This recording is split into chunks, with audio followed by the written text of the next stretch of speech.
It's your boy PSA Sitch here with another Tuesday show.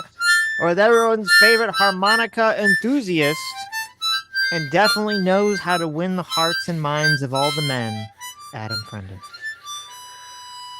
What's up? Happy Sunday, everybody. It's a Sunday show. I can't wait to get going. I'm so excited. I've been waiting all week for this. Sunday is my favorite day. I get to hang out with my buddy Sitch, and we get to review live streams. That's right. Today is definitely June 1st, the very June first 1st. day Yes. of Pride Month. Brand everybody. new month. Here we Yes. are. Oh, God, this is going to be good.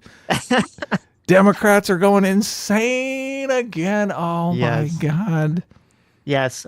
Now before we start, I am contractually obligated. I am by no means under duress of violence or threat of violence, I should say. Okay. I have a written statement prepared. No one is holding a gun to my back. I am not blinking in Morse code. My prepared statement says, I must inform the chat that Sammy did not poison me. Oh, wow. Okay. She definitely, wink, wink, did not poison me. Wink, wink, wink, wink, wink. We wink. all know Okay? the truth about that, don't we? Okay. Everyone It knows. definitely was not her. It could have been pancakes from some Right. other source. All right. More importantly, Anyway. never eat there again. Yes. Anyways, today we're going to be watching two videos. Okay. So the first is there's this crazy interview that actually our my God recommended. This is Tim Dillon on CNN. It's a very fascinating interview. I cannot believe how unprofessional this interview is. I can't believe this aired. I can't believe CNN actually put this up. It is a very weird, visceral, emotional. It becomes very like kind of raw, emotional expose into the mind of someone who works on CNN, basically seeing their ability to cover the news and their power to be like the preeminent source where people go for information slipping away from them and them kind of trying to grasp onto it and just watching it slip away before their eyes and how and how that makes them feel. It's a very weird conversation. How did CNN get the actress from Zootopia? That's what I want to know.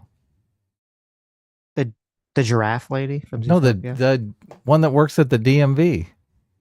Oh, the sloth lady. Wow, that's very mean. That's so mean. Oh my, look at this guy. I mean, I thought it was a Zootopia actress. It's not? This is That's not? crazy. Oh, my goodness. Yes, this was the woman who interviewed what's his name? I know. Richard Spencer, right? Back in the day. Yes. Yes. And then Okay, after that, we're going to be watching this video. So there's this woman who sort of went viral in a bad way over the Right. weekend, where everyone was attacking her as she, there's this concept that this was going to be the Democrats' secret weapon to win men back to the Democrat Party. And so we're going to be looking into that video to see, is that true? Can she do it? Is it even true that was actually her job? We'll find out. That was the video was supposed to be her winning the hearts and minds of men. I thought that was just some random video that went viral. It was a random video that went viral. Okay. But Okay. people might have cast it as her trying to win the hearts and minds of men. Okay. I can't wait to dig into that. I Right. watched it and I was infuriated. So Okay. I just all the condescending bullshit I can't stand. None of these people have Interesting. a lick of authenticity to them. So Cool. Okay. Let's jump into this here. CNN trying to not die. There's a comedian who lives near me. Okay. And he has this joke about how he walks all around New York and he sees all these flags from all these different countries, but he never sees the American flag. Yeah. Well, we live near each other, and I know he's talking about this little Caribbean grocery store that's got a little plastic streamer of Caribbean flags, and I'm like, it feels a little phony to me. And I'm like, it feels like he's like trying to appeal to a certain audience. I'm not accusing you of that, by the way. No. I mean, I've I'm never interested been to in your that analysis. Caribbean grocery store. I don't live in your neighborhood.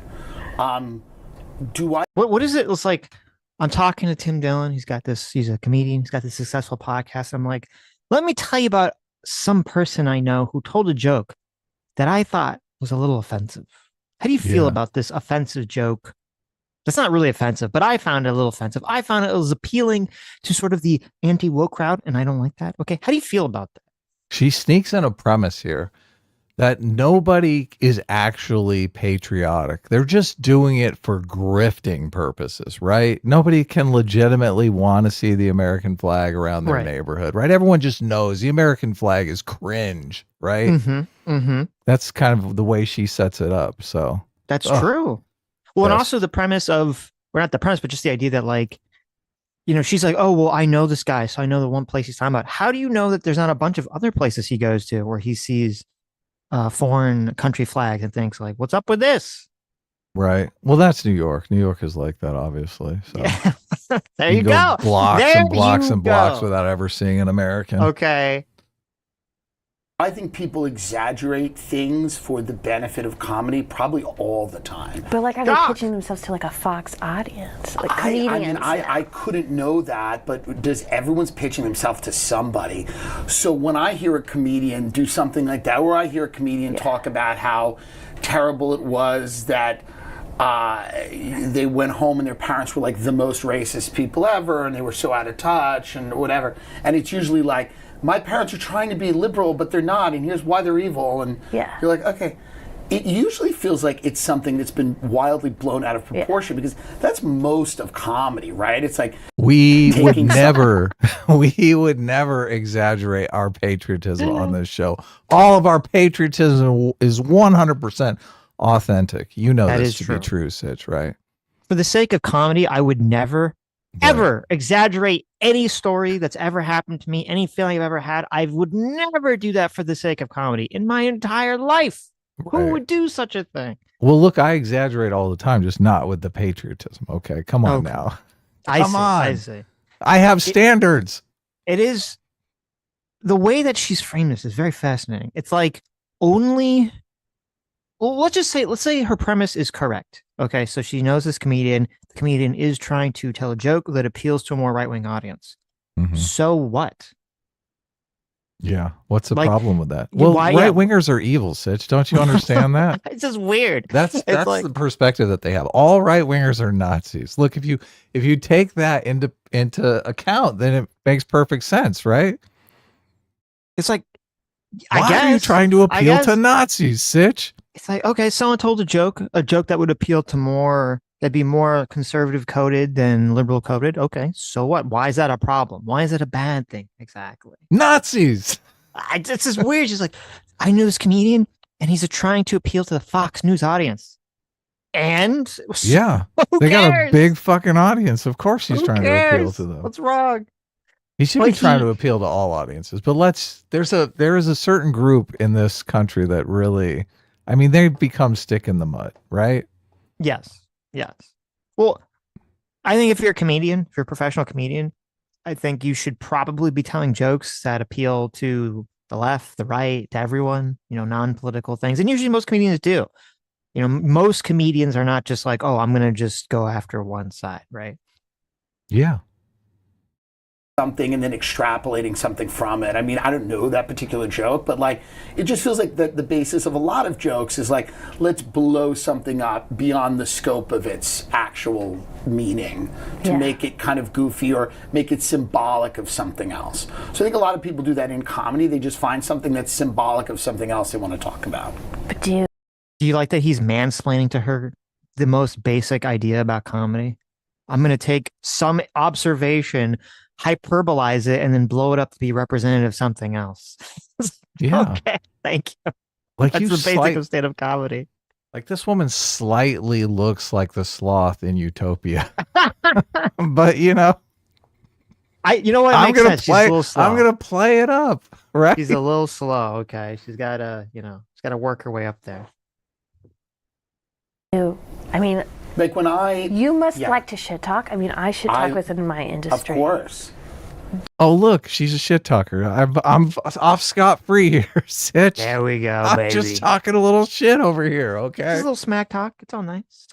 It's a friendly smack talk session. Yeah. Do you ever see other comedians and think they're not good. Yes, but like we all do. It like going for this like overt political all content. over. Yes, on the right and the left, absolutely. But there's comedians that are doing that from. It's not just people that are appealing to the right or to the left. It's people that are appealing to like. There's the mom comedian that every joke's I'm a mom. Every joke is that I'm this or I'm that. Sometimes every joke is about. I don't know, being a twin or something. I don't know, like, there's always an annoying version of that where you go, oh, so everything you think about is filtered through this lens? Okay. I wish he didn't just accept her premise that this is a bad thing. And he just did respond, yeah, what's wrong with that? What's wrong with that? Right. Certain people have conservative intuitions and certain people have liberal intuitions. And what's wrong with catering to those intuitions, as long as you don't get too nasty, right? Obviously, you don't want to alienate anyone. Well, I mean, the whole thing is just a weird frame too. It's like, because at the beginning of this interview, she's like, do you think people are trying to appeal to the right with jokes? It's like, I sure. What is that bad? Yeah. Why is that a bad thing? Who cares? Everyone should be trying to appeal to everyone. How are you supposed to appeal to on top of it, just like to as a comedian who's trying to make money? How are you supposed to try to appeal to a community that is hypersensitive about everything with jokes? It's impossible. Yeah, that's what I'm saying. I'm saying, yeah, you should try to appeal to everyone, but there's one community that really has lost their entire sense of humor, right? Yes. You can't joke about anything because everything's so fucking serious. Everyone's on the verge of a genocide. Oh my God, it's a genocide of trans people. Oh my God, it's a genocide of black people. Oh my God, it's a genocide of everyone, right? Mm-hmm. How are you supposed to have a comedy show if everyone's getting genocided everywhere? And I would like to proudly accept Sean Head's medal. Thank you. She just handed me a medal for surviving my tummy ache. I do appreciate that. Oh, she did? Nice. Yeah. I do appreciate the official tummy ache survival medal. Thank you. You're a winner. I am. That's annoying. I think across the board. Yes, are there people that we hear and we go, oh, that's annoying with the right wing stuff? Absolutely, and with the left wing stuff, and with the my kids, no one, whatever it is. It's like, or the Italian stuff. Do you know how much? Do you think that this CNN lady was complaining if there were some jokes that were like making fun of white people or men or something? She was like, oh my she God. loved those. Oh my God, those jokes hit so hard. She was like laughing. There was too many jokes making fun of men. Why do you think that is? This feels inappropriate. That joke about how all men are rapists. Oh my God. That fucking hit. She loved that joke. Okay, just something else related to that. So one comedian who was like kind of in that. Why is she doing most of this interview with her eyes closed, Sitch? I want to know. That's just how she just afraid? is like that. She's got the sleepy eyes. All right, she's got the bedroom eyes. Is she afraid? Yes. Fox, etc. Yeah. That I tried to interview. His manager told me that he wouldn't do an interview with me because Rogan would get mad at him for talking to CNN. And that's untrue. That's completely insane. Okay. That's completely insane. Okay. That is completely nuts. He was afraid of you. Oh, okay. He thought you were going to come in and really rough him up or something. There's no such thing as Rogan would be mad at someone for talking. That's crazy. Oh, well, that's good to hear. Okay. No. Good. Why is she asking this guy this question? Like, someone else told me that they can't do an interview with me because Daddy Joe Rogan would be very upset. She's opening the door to a Rogan interview. That's why. This is totally self-serving question. Yeah, but wouldn't you have this conversation privately? This whole thing is so unprofessional, bizarre. Yeah. Is it true that Joe Rogan told someone else that I'm not going to tell you who that is? There's an unnamed person. Is it true that an unnamed person was told by Joe Rogan not to do an interview with me? Like, what the fuck? What the fuck, lady? What are we doing? Can you imagine? One of her friends is gaslighting her. Oh God, I love people like this that I can gaslight incessantly. Oh yeah, I was talking to Rogan the other day. I had dinner with Rogan the other night at the comedy club. She was like, listen, I need someone to like pet sit my cats. Okay. I'm going out. I need someone to pet sit my cats. She calls up her friend. She's like, hey, can you pet sit? And he's like, oh no, I can't. Joe Rogan. I'm talking to Joe Rogan and he doesn't like you. So he said I can't talk to him, if I pet sit your cats. I can't do any favors for you. Yes, Joe Rogan will be mad at me. Oh, it's perfect. Exactly. It's perfect. That is Get out of excuse. anything with that excuse. I'm gonna start using this in my life. Okay, whenever there's something I don't want to do, it's like, oh hey, you want to go to see this movie, this romance movie. I'm like, oh, I wish I could, but Joe Rogan's on the other line right now. I'm Sweetie. moving this weekend. You think you can come over and help me out? Move some furniture with me? Well, I would love to, but Joe Rogan told me he hates your guts. What? Joe Rogan? He's coming over to help me move. What are you talking about? Oh shit! He's coming. I'm for it. It backfired. He said he's in. I'll let him know. You think that's how it works? Rogan sends emails. I know you don't. I would, but that's a crazy thing. Like Rogan's like, "What are you doing? Oh, you're doing this? No, do Gutfeld instead." No one cares. Can you imagine? No one cares what anyone does, and the idea. I think people think life's very interesting. We see this with the QAnon people, right? Where they're like, there's tunnels, and you go, it's really just rich people. Okay. And you go, well, but they're doing all these terrible things. You go, absolutely, but they always have, and a lot of them always probably will if they can get away with it. But the levels of intrigue that people build around these things, I don't find that they're not that super interesting. You know? I just want to be clear though, this didn't come from like a commenter. If he canceled my appearance because of this. I can't imagine any manager saying that. I mean, that's. Oh no, the manager I spoke to directly. No, I believe that they did. It's just such a funny and ridiculous thing. To me. Why would you even think that was real? You think especially managers who are notorious liars. Like they lie about everything. Holy shit. She bought this from a manager? Well, the manager who's trying to get her the interview with Joe Rogan, he's telling him why he can't get her the interview. Maybe she's just a shitty manager. Maybe she's just trying to get whoever that is in trouble. Right. Essentially, because they'll, somehow the word will spread. Obviously, Joe Rogan will hear about this and he'll try to figure out whose manager it was that said this, and that guy's gonna get fired. Is it someone else's manager or her manager? It was someone else's manager. She said she was trying to talk to someone else, and their manager told her they wouldn't talk to her because Joe Rogan would get mad. Right. Yes. Here, I got my direct line to Joe Rogan here, but he won't go on your show. First of all, I don't even know who's this Joe Rogan's child? Who's so fucking up Joe Rogan's ass that if they did an interview, first of all, why would he even care if they did an interview on CNN? That doesn't even make sense. And then secondly, they'd be so up his ass, like, oh, I'm going to pick up the phone and be like, you did an interview without my express consent? I am Dr. Joe Rogan. How dare you? King of internet podcasts. This just completely sounds like an excuse a manager would make too, right? Because their client doesn't want to do the interview with them. So they're like, oh, I got to come up with some fucking lie here. What am I going to say? Mm-hmm. Right? Yes. Managers are notorious liars. They are. Their job is to lie for their client. You're going to spend 2 minutes of an interview with another person asking them about this? I know. It's ridiculous. So come on. Hello. He lied. He lied to you. Okay. Yes. It's Hollywood, baby. Yes. I think I'd be gone. Can you talk about you had Steve Bannon on pretty recently. You had JD Vance on in the fall. Yes. We reached out to Bernie. Said no. Said he couldn't do it because of his schedule. Bernie said no to the Nazi podcast. We reached out to Tim Walz. No response. Okay.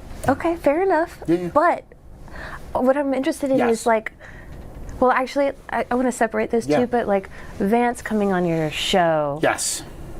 So he kind of talked about what he would do in office, or what he and Trump would do in office. This was before the election. Right. All right. Trump's been in office for some months now.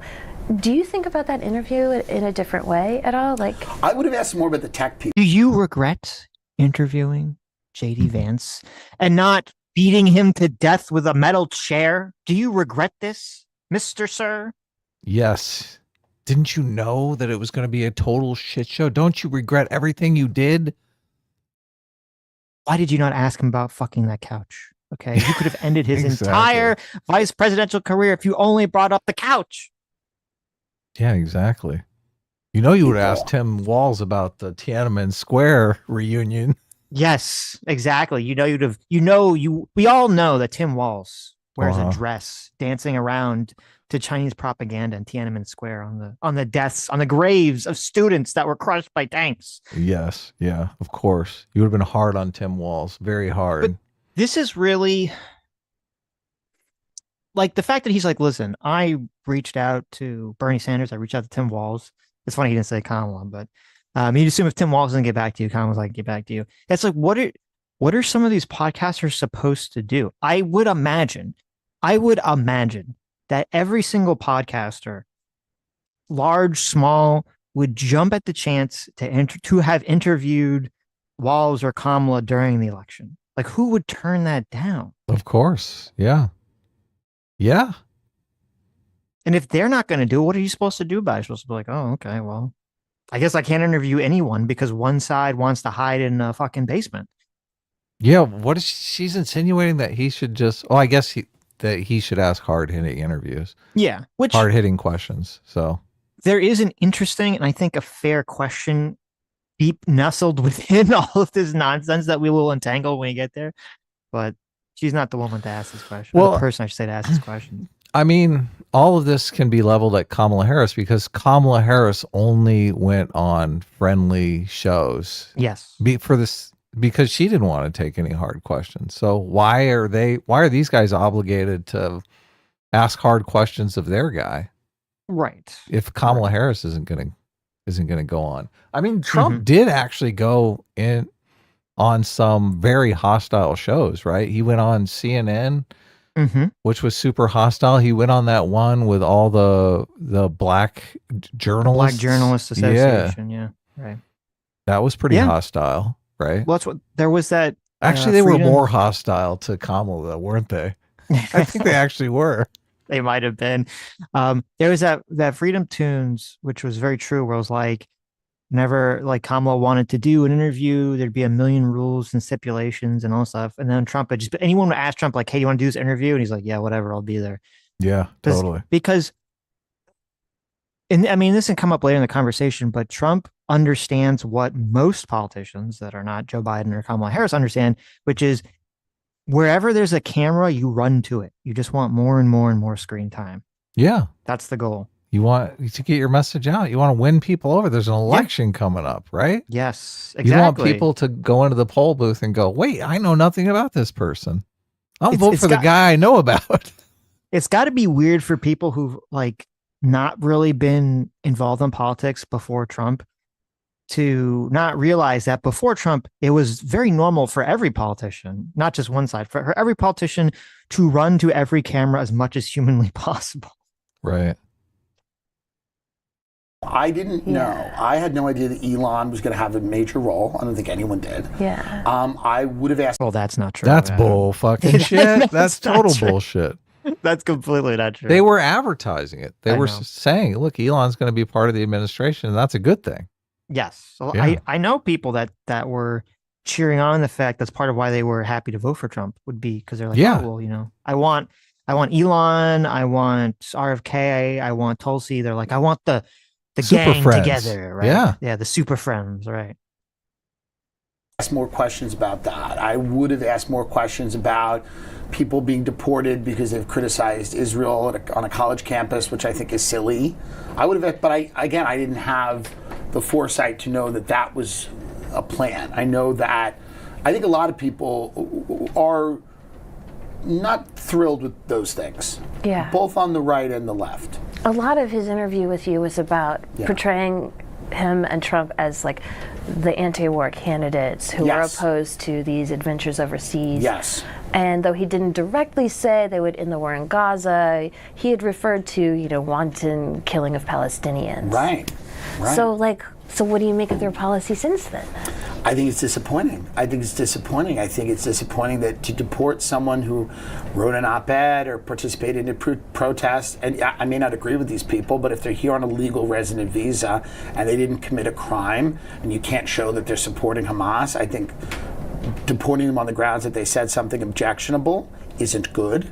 And I think that writing a blank check for whatever Israel wants to do is not good, in the same way that I oppose the idea of just completely having an open-ended commitment to the Ukraine. It's not because I think Vladimir Putin's a great guy. It's because I think every war in the history of mankind has been ended with some compromise and usually some territory deal. I think it's hilarious, though, that they're deporting these people who come here from countries that they don't really have freedom of speech in the same way that we have freedom of speech. Mm-hmm. So they come here and they fucking shit talk America, something that they probably can't do back home in their country, right? Mm-hmm. And it's the perfect irony to say, no, fuck you. You don't have freedom of speech. Go back to your country where you can't say fucking shit, right? Mm-hmm. Take that. We're Americans. Free speech is for America. Get the fuck out of here. It is fun. I don't know if it's right. I don't think I agree with that, but it is funny. It's comedy gold. It is comedy gold. I don't agree with it, it's a perfect thing because it's like, why are you shit talking America? Mm-hmm. Like, America will let you say whatever you want if you're an American citizen, right? So why the fuck are you shit talking America? Right? Makes perfect sense. Yes. I mean, that it would depend what they said on a case-by-case basis, obviously.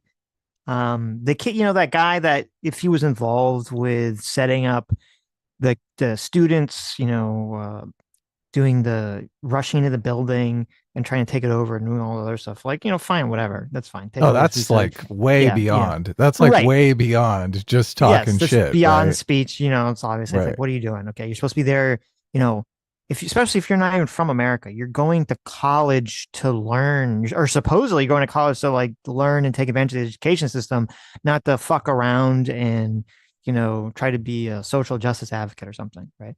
But, with the young girl or the college student who wrote that op-ed, I mean, I read the op-ed. Where's she from? I don't remember. They don't have a First Amendment. I guarantee you, wherever she's from, they're going to say, shut the fuck up. I think she was from Turkey, if I recall. Oh my God. Okay. Going back to Turkey where you can't say shit. Right. How you like it now? Listen, how do you fucking like it now? It is funny. Why are you complaining about America? Go back. It is funny, but go back and complain about Turkey. Oh, what? You can't complain about Turkey? Oh, I guess America's not so bad, is it? Well, the op-ed is not really complaining about America. It's really complaining about saying that the college should allow people to boycott Israel, which I don't have a problem with. If someone wants to do that or advocate for that, that's totally fine. Yeah, I think that is weird. See, but I think taxpayers should be able to withdraw their money from those institutions. Then. How about this? Okay, if some student from a foreign country comes to America, and they complain about America, you send them. You can instantly deport them right back. Okay, but they're allowed to complain about Israel. I got a better idea. Okay.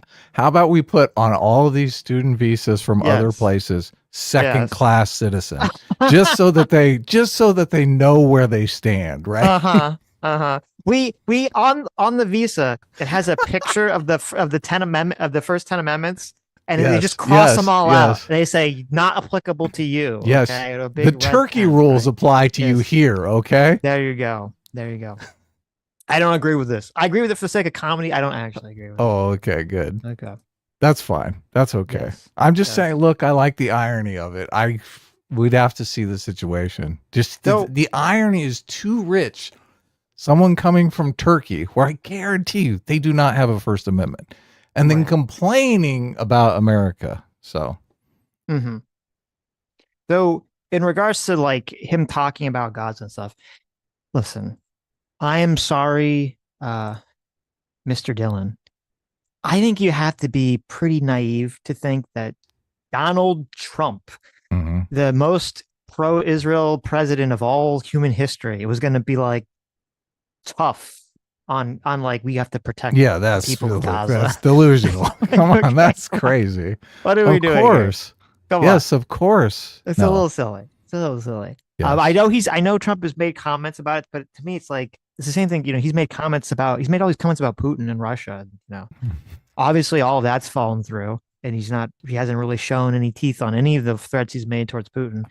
So I don't foresee any of the threats against, Netanyahu or any of these comments, against Israel are going to materialize. If he's not going to materialize any of these threats against Russia, it's hard for me to imagine he's going to do anything against Israel. Yeah, he's kind of becoming irrelevant on the Russia-Ukraine thing, isn't he? Because he's not really going to do anything. So yeah, yeah. Which I was very surprised by. I really thought, I forget, it was like a month ago, I totally got, he was all making his comments about, we're going to do tough things against Russia, and then nothing. That caught me by surprise. I know you can laugh. You can laugh. Okay, no. I got fooled. Maybe I got fooled. No, yeah. I'm just happy I'm right. He's gotten bullied into just doing absolutely nothing. I guess he is kind of, ultimately he is being standoff, right? I mean, no, we're still sharing intelligence with him, so. Yes. But you're like, listen, Sitch, I don't care what actually happens. I'm just glad that I was right. That's what's the most important part of the situation. I'm getting ready to be right again here. All the people on Twitter keep saying, oh my God, it's impossible for Ukraine to win. They just did this huge attack, the spiderweb attack. They did a second one with the bridge. Yeah, see, look, bridge, yeah. I'm gonna be happy. I've been bookmarking all of these tweets every time somebody says, "Oh my God, obviously Russia's gonna win." Right. Holy shit! Don't be delusional, Adam. Adam made a collage of it, so when Russia loses, he can go back and quote tweet every single one of them.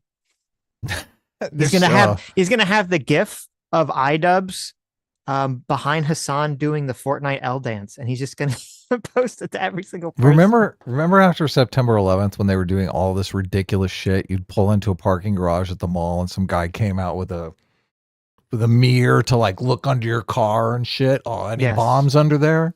Right. They're doing all that shit in Russia right now. They gotta be. They're so scared. It's great. Anyway, let's get back to Tim Dillon. This is like everyone, right? That hasn't been total obliteration. So my whole thing is I lived through 9/11, I lived through the Iraq War, I lived through the war in Afghanistan, I had friends die. We had this idea that we were sold that we were going around democratizing these countries. It was complete, insanity. We really learned the no-bid contracts and the giveaways, and now the counties around Washington, D.C. are the richest in America, and you have this permanent war machine, and they're, and what attracted me to a lot of what Vance said in that interview was that he was saying things like, we don't want to run the American economy on permanent war, and we don't think it's a good thing. But the war's continued. That's why I'm disappointed, and that's why I don't want to go to Iran. I think that would be a big mistake. But do you feel like... It's so fascinating to me that Trump was able to basically snake away from the left their position about being generally anti-war and, anti-military, military-industrial complex and all this other stuff, just because the left, the mainstream left, obviously not the far left, the mainstream left broadly supported, defending Ukraine from Russia. And it's weird because it's like, well, I mean, I feel like you could be in support of that, but still be against, doing foreign entanglements in the Middle East or, in other places of the world. Yeah, nation building.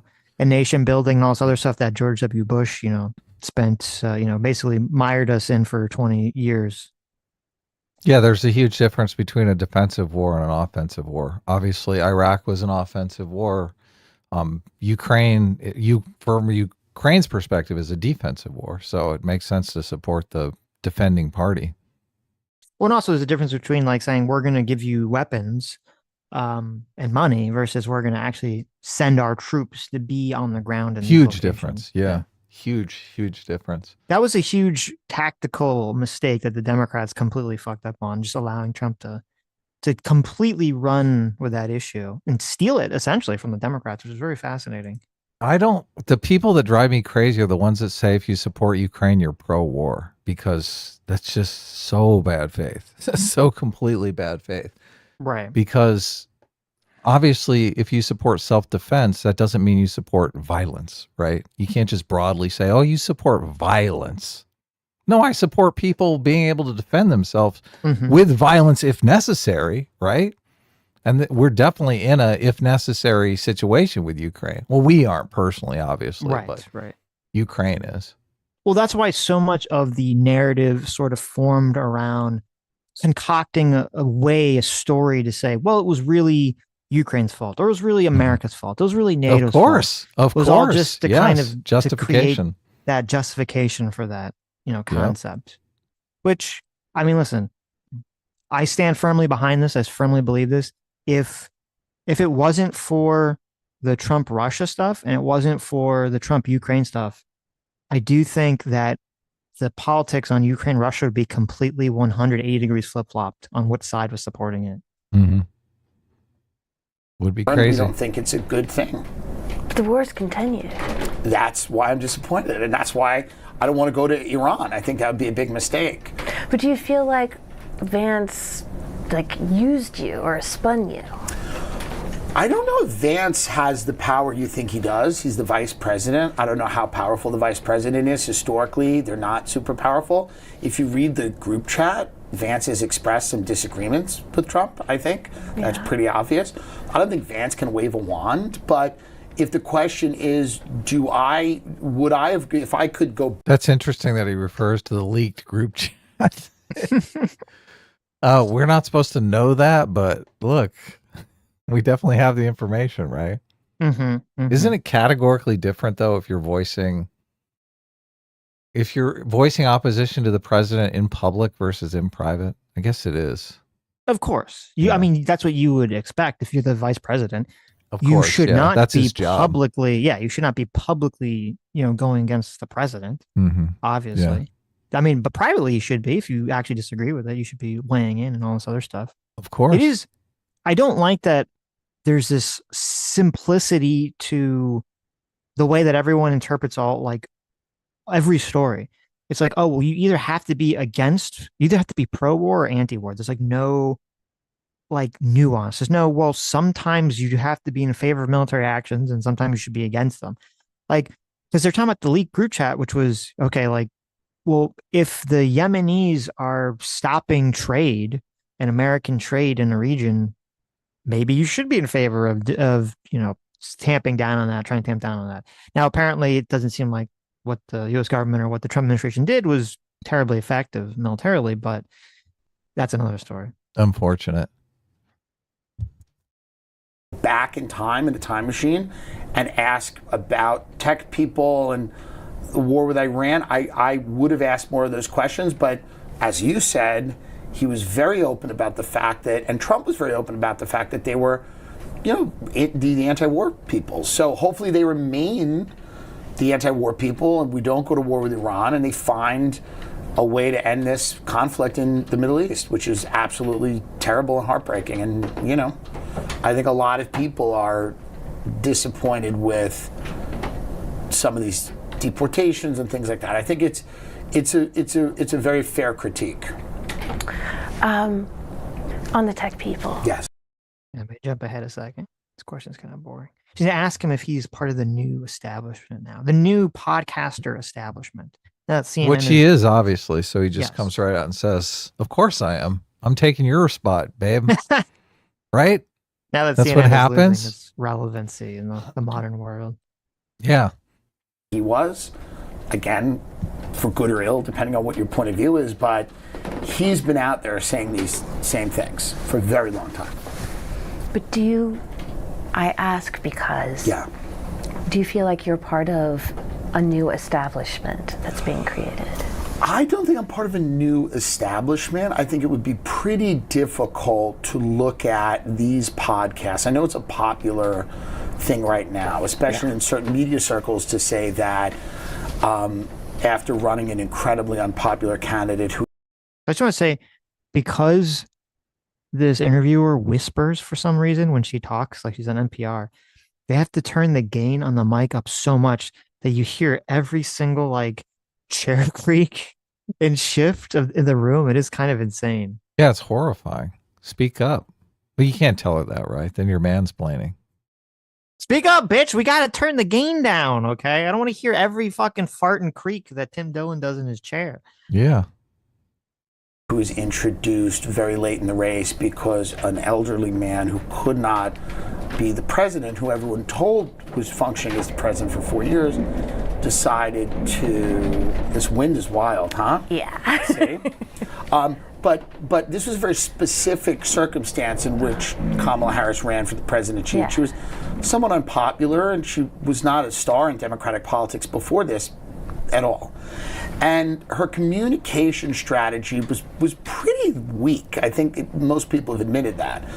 So these are both true, though. It is true that podcasters are going to become some kind of new force. Now, I don't think they're going to I don't know if they're going to reach the same cultural level as like CNN and Fox and MSNBC. I don't know if it's possible because those networks came about in a time period where, it's funny because like back in the way old days, you had like 3 channels. So they had like complete control, complete gatekeeping. Then we had cable. So things broadened. But even then, even with cable and satellite TV and all this other stuff, you still had only like 3 or 4 24-hour news channels that if you were interested in politics, if you're interested in news, your only choices on TV was watching the nightly local news or the network news or watching the 24-hour, the 3 or 4 24-hour cable news networks. And so they had a lot of control over the way messages were broadly disseminated in the country. And nowadays, with like everyone has a different streamer, everyone has a different social media account that they follow for their news. It's just everything seems so much more spread out that even though I do think that there's a new quote establishment, each person in that establishment, I think, is going to have much less power than these networks used to have at their zenith. Yeah. It's a long tail. That's what they call it. Yes.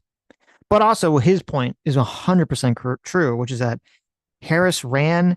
I mean, this is what's kind of fascinating about the election is that if you just look at the swing states, I forget the exact number because she lost overall by like 7 million votes, but most of those, like 75% of the votes of that 7 million was in like blue states, like California, New York. She lost a bunch of votes.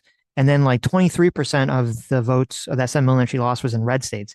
So it's only something, if I recall correctly, it's like literally only like 2% of the votes that she lost by were in the swing states. Harris actually lost by a very slim margin.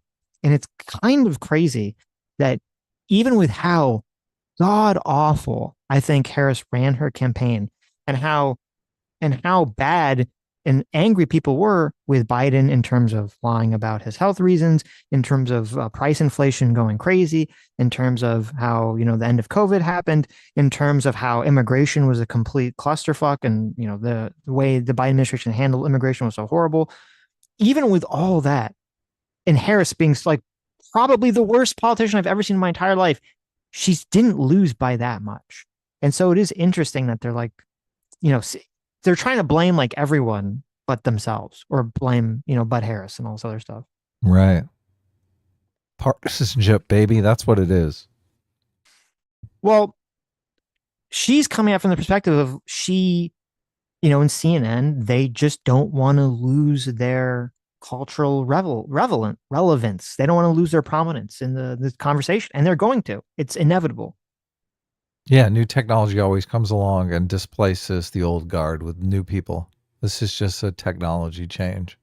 How long is it going to be? Here's a scary thought for everybody, okay? How many years away are we from you turning on YouTube or Twitch or Kick or Rumble or something, and you're going to see the CNN streamer, and it's going to be some young 20-year-old streamer, but it's going to be like an official CNN. To get in? Yes. Or MSNBC. Try to get in the game? 100%. You're going to see some CNN, MSNBC, Fox News. They're all going to have some young streamer people that are going to come on. Maybe they're going to try to recreate their entire network, but with like people streaming instead of the normal thing. Okay. They're going to do it. They're going to do it. I was watching a Megyn Kelly video, and Megyn Kelly was making fun of Michelle Obama because her sub count was so fucking low. I was like, this is fucking great. This is amazing. Yes. It is weird because they're both obviously mainstream personalities, but I mean, they adapted pretty quick to YouTube, didn't they? Mm-hmm. They know how to hit them. Yep. Oh my God, Michelle Obama, 200,000 subs. What a loser. Loser. I think Megyn Kelly is close to 3 million. So Right. yeah. Oh, Michelle Obama. She's a piece of work. It's funny I- that so many people thought that she would be a shoo-in to become president. But listening to her talk during the election season, I mean, I was not into anything she was saying. And she made every mistake Barack Obama didn't make, right? She made everything about race, everything about sex. Like I kept thinking, it's funny because people are talking about, obviously Kamala Harris was like too left wing, right? Leaned too much into the cultural stuff. And I guess not many people remember that Barack Obama came out and said, "Oh, I'm not in favor of gay marriage. Marriage is between a man and a woman," right? Can you imagine someone saying something like that today? But Barack was just like, "Hey, I want to become president, okay? The country is not in that place right now. I can't throw away my chances of being president to cater to a bunch of left wingers, right? I have to be pragmatic about it." But now, I mean, they're talking about AOC running in 2028. How does she do something like that, right? Well, right now there is a battle for the soul of the Democrat Party. Right. And it is between the AOC, far left-ish progressives, socialists, whatever you want to call them, and the more, that's why Sam Cedar was so triggered by Ezra Klein. They kind of view Ezra Klein as like trying to take back the center. To have the Democrats be a more center-left party, which they despise and they hate. And so you're going to see sort of that, and there's an interesting interview that we both watched the other day, which was Richie Torres was talking to Sam Harris. And he was saying, he was very interesting. I 100% think he's going to run for president. It's very fascinating. He's really pushing an anti-woke. I think he's the only Democrat that's like really openly pushing anti-wokeness, talking about how the insane woke left took over the Democratic Party. And, we need to or the Democrats need to seize it back for the sake of sanity. It'll be very fascinating to see how all this stuff plays on a more national stage in 2028. Yeah, it's going to be great. Hang this defeat all on a few podcasts and to say that they were the problem. I just don't buy the narrative. So I don't think I'm a new establishment. If you weigh, again, a few comedians with podcasts versus all of the people that supported Kamala Harris, Democrat donors, billionaires, big people, if the idea is that me and a few comedians have more power than multi-billionaires, huge media institutions, a whole political party apparatus, I just don't think most people are going to buy that. I think it seems like a great way to excuse running an unpopular candidate on a platform that American people weren't sold on. I think even beyond politics, though, I think that's totally true. I think it's totally fair. There's this weird, it's like weird psychological trap that we all fall into, where it's like all those forces he named, they have an influence, but since we all expect them to exist and we all expect them to sort of push from a partisan level their respective sides, whether it be the Democrats or Republicans, it's almost like people ignore it, even though it does have obviously an influence. Otherwise, people wouldn't spend the money, they wouldn't do it. And we kind of focus on the small minority of people that we think kind of maybe change where the swing votes go, as like that's the only actual influence on the election whatsoever, even though that's not really true. It's not really the way we should conceptualize it. It's too narrow a focus. Yes, definitely. Beyond the question of the election, like again, I know that the like liberal Joe Rogan conversation is so dominant, and I think not like nuanced enough, but there is power in a massive audience. There's absolutely power in a massive audience, but if you're saying that power is equal to the CIA or all of these other people that have been very critical of President Trump, right? Yeah. So the idea that like the power that Theo Von has would be equal to like the intelligence agencies or these massive legacy media institutions seems crazy. But you got way more audience than when you're saying we don't have power, we're not the CIA. Well, there's some gradations between that, and also I'm sure there's Well, just you use the word establishment. Yeah. I didn't say that we didn't have any power or that audiences weren't powerful. But when you use the term establishment, I think that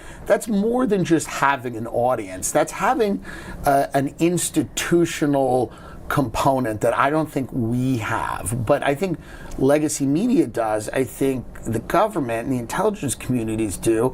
I think Hollywood certainly does. And I think all of those people, all of those power factions have worked together for a very, very, very long time. So to say that a few comedians with podcasts equal that seems crazy. I see why. That is a great point. I'm not sure that there is an establishment. I think the kind of democratization of media has dethroned there even being an establishment. What's your read on that? No, I agree with exactly what you said. Yeah. That's why, I think you're completely correct. I think Tim Dillon is wrong here because, there was obviously an establishment. It's dying. It's going away. I mean, it hasn't fully gone away, obviously, but it's definitely weakened its power. And a lot of podcasters, they're not going to reach, as I said, they're not going to reach the zenith of the networks, but they're gaining more and more popularity in the space, and people are going to listen to them more and more. I mean, and you're not going to have lifetime journalists, because a journalist would become a part of that institution and they're not going anywhere because they're not going to be fired. But if it's just based on popularity, obviously popularity wanes for people. So, yeah. Yeah, no, that's true. That's but I think you should, situation.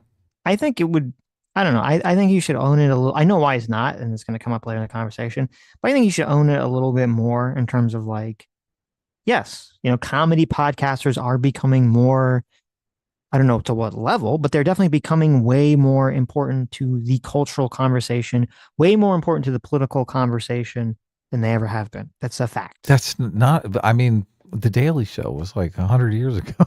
Isn't that The Daily Show? Isn't that fucking The Daily Show? But see, that was interesting because The Daily Show, that's a great point. The Daily Show was very culturally important, very culturally relevant. Yeah. It lost all its power, I think, when Jon Stewart left. But now it's coming back, but it's coming back not in the form of one person on one network show. It's coming back in the form of all these individual podcasters that people listen to hours and hours and hours of their content. Of course. Throughout. So it's easier to listen to someone that's funny. You don't want to listen. This news is so stuffy, right?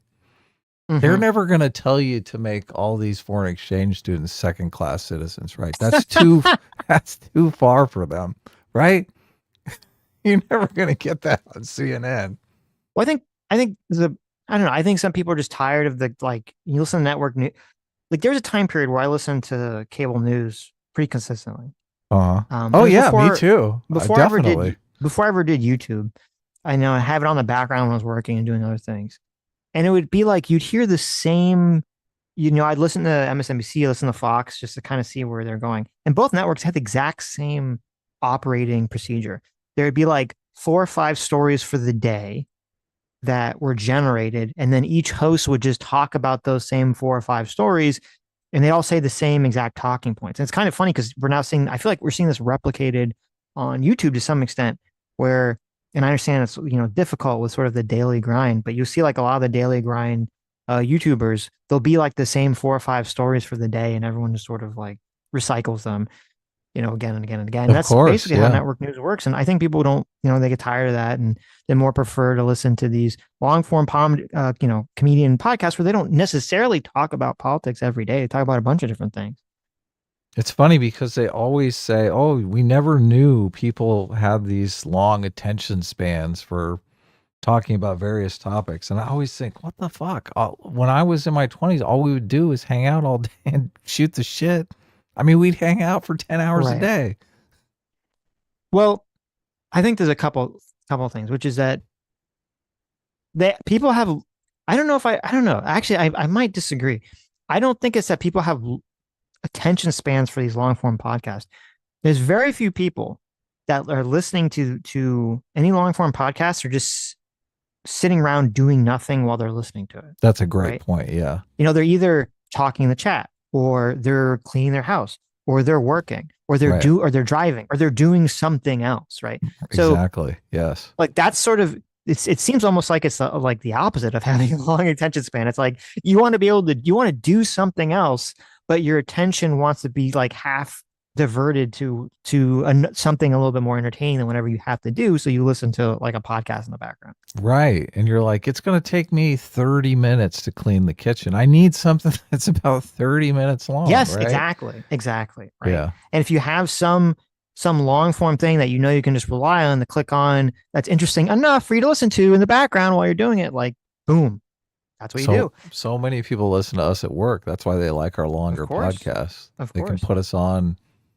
We don't assault them with commercials every 5 minutes. Oh, that's got to be horrible.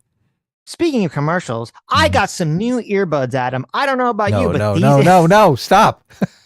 Stop. Are you having trouble in the bedroom? Well, then I have a product for you. No.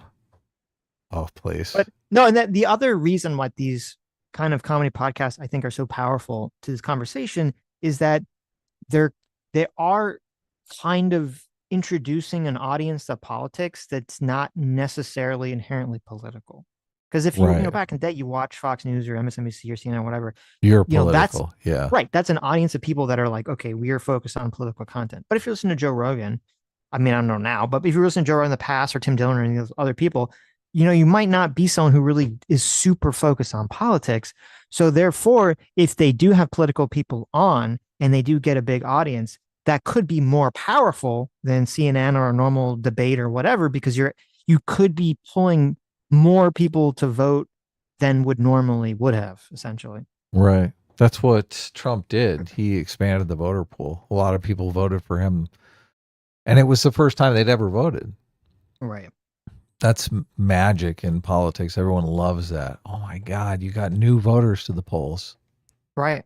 So there were a lot of people that voted for Biden the first time that just stayed home because they were pretty demotivated for many reasons. Yes. A debate. Yes. Yeah. Okay, I understand. That's the only thing I'm saying. It's like, I guess like new establishment is kind of a term of art within old media, and maybe I'm not using that in a clear way, but it's like, this is the place to go to address Americans. I certainly think it's becoming a place, and it should be a place, that a candidate should sit for a 2-hour interview with Joe Rogan. Why not? But not just a candidate. Peter Thiel, Mark Andreessen, Elon. Sure. They should do that. I mean, don't tell me that's not interesting. It's interesting. It's very interesting. Okay, I so think what do you technology make of is very interesting. What do you think of those tech people then? I worry about them. I don't trust any of them, I was actually. I was on the Reddit. I don't trust any of them. I was on the subreddit for your podcast. Yeah. And oh my God, she's a fucking Redditor, Sitch. I'm just lost all fucking respect. He kind of like insults Reddit, and she's like, listen, Reddit's, those are respectable people. Did she really? Oh, it gets worse. It gets fucking worse. Oh my God. Get the fuck out of here. People. I like Reddit, but I think some of them are lovely. They put the oh my God. He said that in the most like fuck Reddit way possible. I think some people are lovely. Reddit is leftist heaven. They get so triggered if anyone steps outside of the leftist perspective. Reddit. Why do they have all this free time to dominate all these internet spaces? They don't have jobs. Yeah, that's the correct answer. No, I think Reddit for politics is terrible. Reddit for not politics is fine. It's good for like, you have some weird random question about something. Right. I guess not now with AI. Now you can just ask, Grok or ChatGPT. Right. Yeah. But back in the day, you'd have some like weird tech question or some weird question, and there'd be some random Reddit post like, "Oh, it's so useful," It is fascinating that just when the internet started to turn into complete fucking garbage for finding information, they came out with these LLMs, these large language models. Yes. That you can ask it anything and get pretty decent responses. That's true. We definitely got saved. Yeah. Like a couple of years ago, before you could start asking, the ChatGPT and Grok about for like good search information, it was becoming so impossible to find Yes, all anything almost on with Google. SEO, sales, fucking God, schlock. yes, terrible. And even now, it's funny. Like the other day, I forgot what I was looking for. I was looking for something on Reddit, and I was like 95% certain that every comment was a bot, Oh yeah. which is, I guess, the downside of all the LLMs. Now there's going to be so much like bot spam reviews on everything But you'll that you're never just, see it, right? I don't know.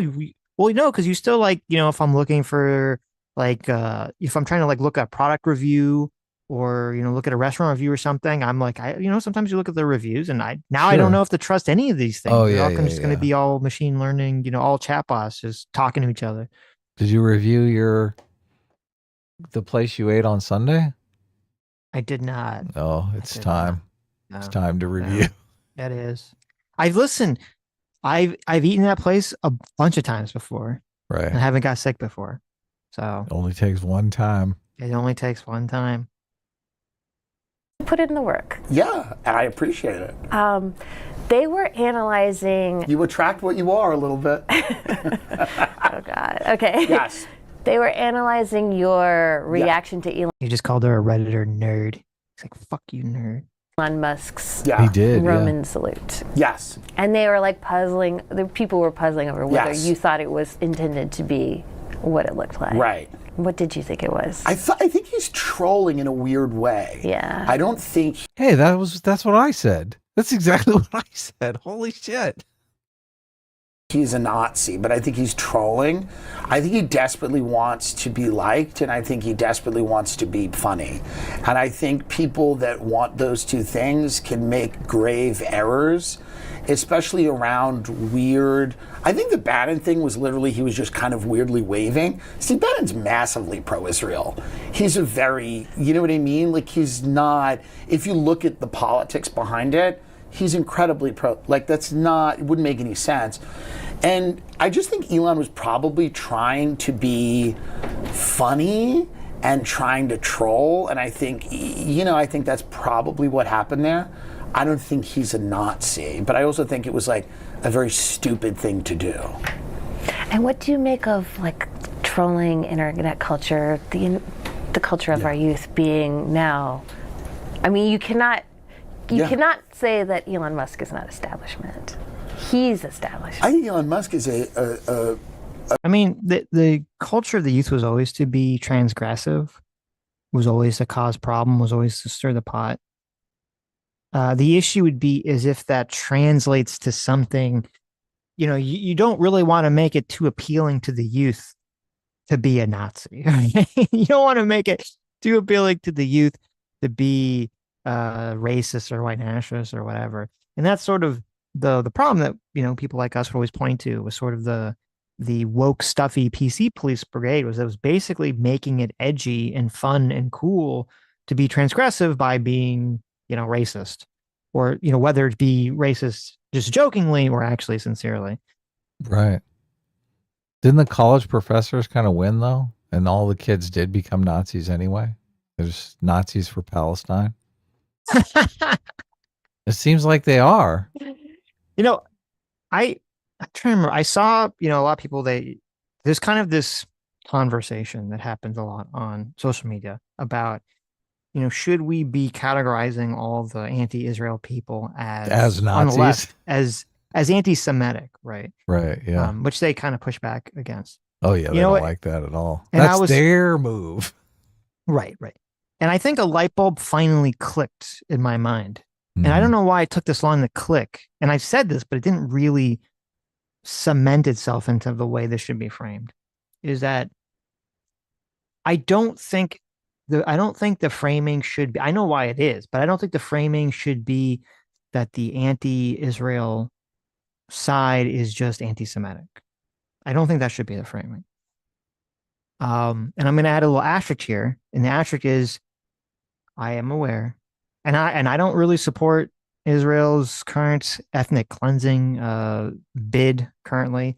I don't support a lot of what Israel's doing right now. So I'm not really going to talk about, I'm not talking about that. And I think people can completely be against Israel for legitimate reasons, but I'm talking more about the group of people who seem to be completely against Israel. Like on day one, on October 7th, on October 8th, there were already people that were protesting against Israel when they hadn't even really done anything yet. I'm talking about like that group of people, that energy, that vibe. Those people aren't anti-Semitic. Those people are racist. Mm-hmm. Those people are racist against white people. Right. That's what it is. That's the way I think it should be framed. And I understand why it's not being framed is because people don't like to take racism against white people seriously. They still don't like to do that. I think that's very bad. I think that's very bad for our society. But a lot of the anti-Israel sentiment from the beginning was just anti-white racism. Yeah, anti-European sentiment. Yes, operating off of a completely racist view that, well, the Israelis are just white Europeans who colonized the land away from the native brown people. Yeah. And that's it. That's what's like guiding the vibe for a huge chunk of the people. Not everyone, but a huge chunk of the people involved in that side of the conversation. Colonization. That's what they're against. Yes. And it should be called out. We need to make anti-white racism as toxic and not allowable in our society as taboo, as racism and taboo. Thank you. As taboo as racism against black people or any other group of people. We can't have this sort of bullshit. Like the rules apply differently for different sides of the conversation. The rules have to apply the same to everyone. Yeah, that's gonna be a tall order. The only way I could see you really doing that is you gotta cancel some fucking people for being anti-white racist. But yes, 100%. I hate cancel culture, and I would rather it just be okay to just for people to grow thick skin and not be calling every fucking joke a microaggression and shit. Right? That would be nice. There's plenty of shit people are saying that is not racist, that they're spinning as racism. So go ahead. No, you're right. And I think that will happen. But I do also think we do need to not only cancel someone for anti-white racism, but we need to specifically call it out. We need to call it out so that we don't even have to, like when having this conversation, shouldn't even have to say the words anti-white racism. You should be able to just say racism. Right. And that it should be as inexcusable and not allowed as any other form of racism. There's just this super asymmetrical cultural warfare going on where you make a joke, it's a funny joke, slightly touches on race, and all of a sudden, oh my God, you committed a mortal sin. You need to be canceled. This is complete racism, right? Right. While the other side can go on Twitter or any platform, Reddit, whatever, and they can say the grossest fucking things that are not even funny. They're not trying to be funny. They're just racist pieces of shit, right? Right. Yeah. So it's completely insane. They're outwardly racist about everything and they mean it. Yeah. But now it's weird because now, like after having that exact situation you're talking about exist for like 6, 7, a decade. Now we have, for almost a decade.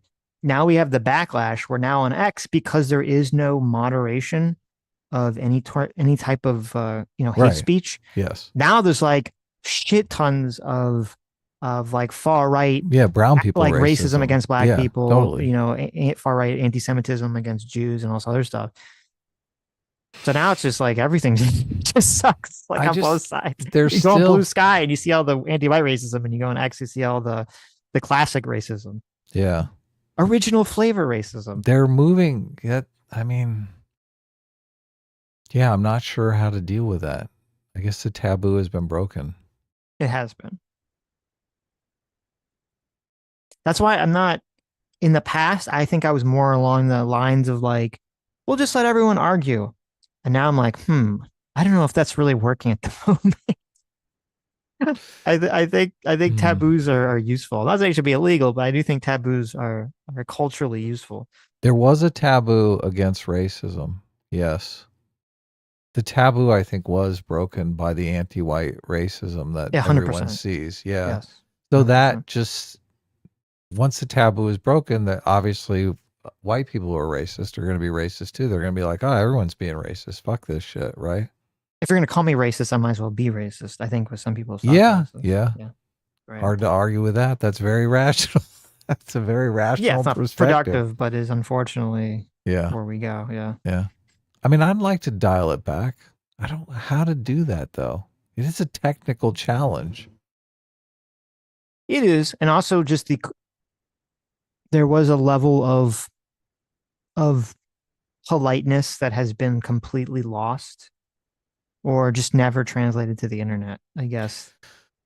Can deporting anti-white racists, can this play into the strategy somehow? I don't think so, because I think most of them are American. So I'm not Mhm. sure where you're going to deport them to. Well, I mean, there's got to be a few that are not American that we can deport just to make a message out of them, right? That's just going to make the American racist more, It's going to vocal. embolden them. Yeah, Yes. that's a sad Right. point. Yeah. That's sad. Mhm. I don't know how there's a generation or two or three generations that believe white people, it's impossible to be racist against white people. They believe this. That's a core belief of theirs. I'm not There's sure. no way they're going to rein it in. I don't know. Whenever I hear someone make those arguments, Mhm. and this is just me. It's just mind reading, right? I just always get a sense that they know what they're saying is not true. Oh, really? You think they're Maybe lying to themselves? I think they're lying to themselves. I think they're lying to everyone that they're talking to. I think everyone knows it's just so nonsensical. So they know it's racist. They just understand that it's culturally acceptable and they can get away with it. Yes. Okay, interesting. You still gonna have the same problem, right?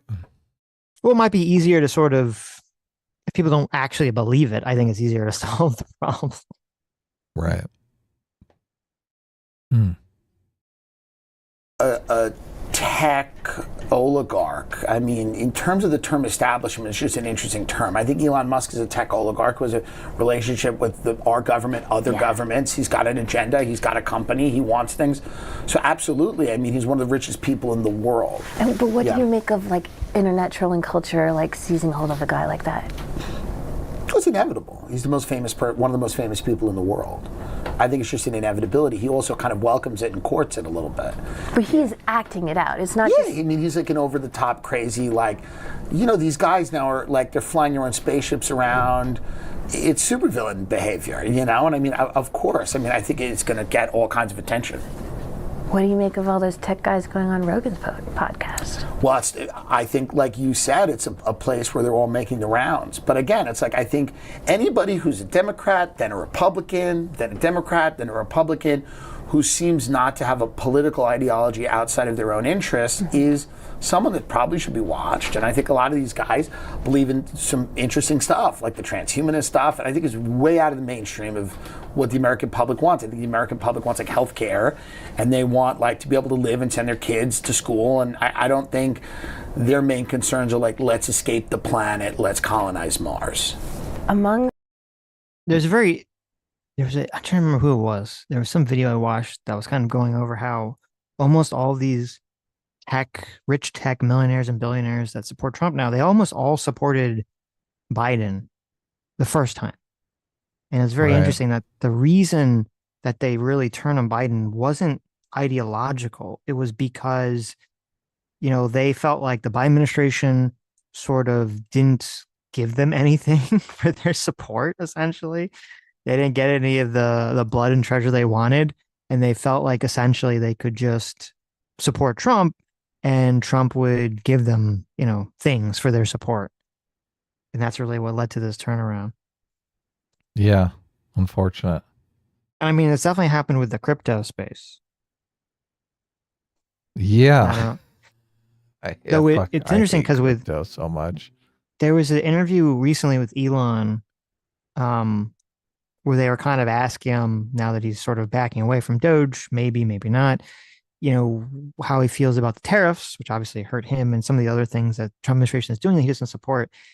And he seems a little shell shocked in that interview. I don't know, like he didn't want to talk about it, and he said he didn't really want to talk about it, and I get it. Obviously, he doesn't want to. He had a hand in the administration. He doesn't want to publicly attack it. And there's like some reports where he got into some sort of like physical shoving match or altercation with Stephen Lutwick about the tariffs or something. the White House was asked about this, they didn't really deny it. They just said like, well, people are very passionate about the terrorists. Was it this Elon? Elon got in this? Yes, he got this sort of I physical mean, altercation with I Ludwig. did. Yeah, I heard about the altercation. Right, right. Some people were trying to say that had to do with hit the black eye, but that had nothing, it had nothing to do with the black eye. I was like, it happened way before that. But so I don't know. I wonder if he seems like he sort of has sort of buyer's remorse about the whole situation. Yeah, I mean, it is what it is. Obviously, that's how it goes. Mm-hmm. That's power. That's the power struggle. Mm-hmm. I mean, sooner or later he had to know that. I mean, he's got a bigger fucking bank account than Trump. Sooner or later, I mean, you can't walk around with your big dick all in front of Trump and him not get jealous, right? Mm-hmm. Well, I don't know if it was like Trump. Sooner or later. I don't think Trump had a problem with him. I think it was just he didn't like the direction of the tariffs. He didn't like taking the blame for all the Doge stuff. And that's sort of what's putting him off about all this, about everything. Well, Trump used him. Yeah. Yeah, Trump 100% So used them. Yes. he finally got wise to it, I guess. Look, I think Elon is terrible for everything he believes is wrong about the economy. So I don't, if you frame it in business terms, this whole idea that you could get rid of the fucking deficit is just a pipe dream. Fucking, it's Well, insane. you want to lower it, but you can't get rid of it. Yes, yeah, of course. Like whenever we have inflation, the money supply is too big. You need to rein it in. But the idea that they don't understand. They don't understand how the economy works. So Mm-hmm. yeah, I mean, this is just basic economics.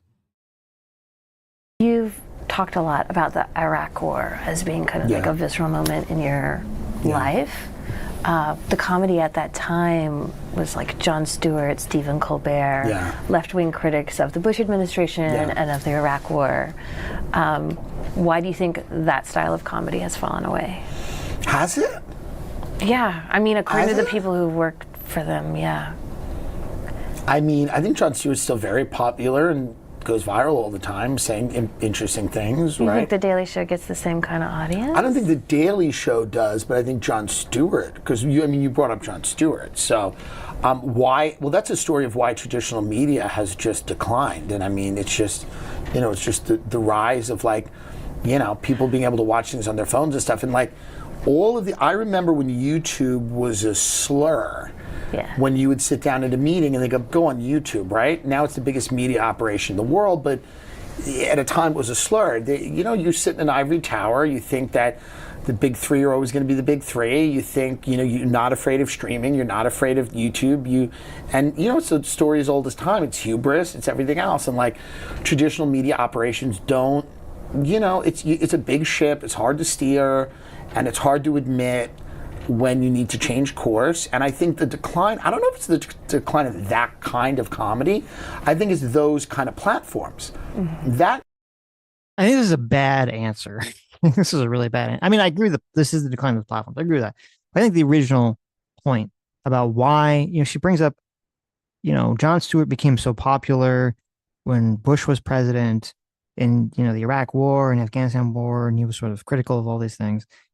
The reason for that, I mean, that's always been sort of, and it's interesting that kind of doesn't get this answer, because this is sort of like the standard comedian answer is cast yourself as the jester who is speaking against the king and pointing out all the ridiculous things that are going on in society, all the ridiculous things that the people in power are doing that no one else would dare call attention to, right? This is kind of like the bread and butter of comedians, to point out all the ridiculous things that are going on in power and all the ridiculous things that are going on in our society that we sort of understand on some level, but we still, deal with. We still have this the absurdity of having these absurd things continue.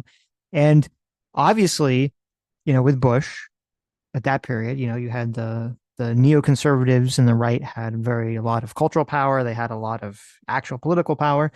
And it only makes sense that when the cultural power completely shifts, obviously Trump's president, but before that, and when the cultural power completely shifts and was completely dominated by the far left, it only makes sense that comedians who that's sort of their instinct is to go against that grain, to go against that and to poke fun of that. That's exactly what they're going to do. They're going to go poke fun of that. And they're going to make fun of that. And then all the hyper progressive people are going to say, oh my God, how dare you? You're not allowed to talk about these things. And that's only going to want to make them joke about them more. Yeah, it's like a cycle. I did Republicans ever have cultural power? I know they had political power. I'm just not sure they ever had. But look, I'm obviously when they had political power, I was a lot younger, and obviously I did not like Republicans when I was a kid. So right. The Republicans had, I think the last big gasp of Republicans having like the most cultural power was sort of like the 80s and then like the beginning of the 90s. And then it kind of went away. But I think they did have, there's a little bit of resurgence of the right having cultural power when Bush was first president and right after 9/11 and all this other stuff. Now, I don't think it lasted very long, but there was still the view that you were pushing against, like the idea before wokeness, the idea was that if you were on the left, you were sort of, you were the edgy person if you were on the left, right? You were the person pushing against the standard conventions of society. And then as soon as that flips, where now you're on the right if you're pushing against the standard conventions of society, it only makes sense that that's where all the comedians are going to end up going, just naturally. Of course, yes. Because the left won. They became the establishment. Yes, yes. So weird. Well, all the hippies grew up. Yeah. Well, and the problem is it was sort of the turn away from liberalism to socialism, or to leftism, I should say.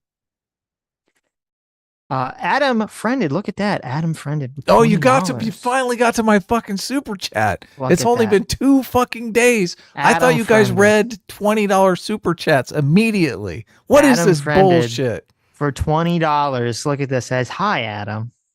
I only did that super chat because now they have experience points in the chat.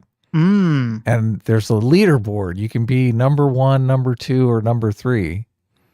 And so I was like, oh, maybe if I super chat, I'll kick up the leaderboard. I think I lost a spot when I super chatted, though. Yeah, I don't. There's a leaderboard I can see now. Astrolic has the number 1 slot. Wildman goes number 3 slot. Who's number 4? Lord Cameron has the number 2 slot. The number 4 doesn't display, at least on the chat. Yeah, bullshit. Right. You know I'm number 4. Are you number 4? I don't know. Where's the leader? How do I look at the leaderboard? Really? Oh, you click on the little XP in the top. We're going back to XP, guys.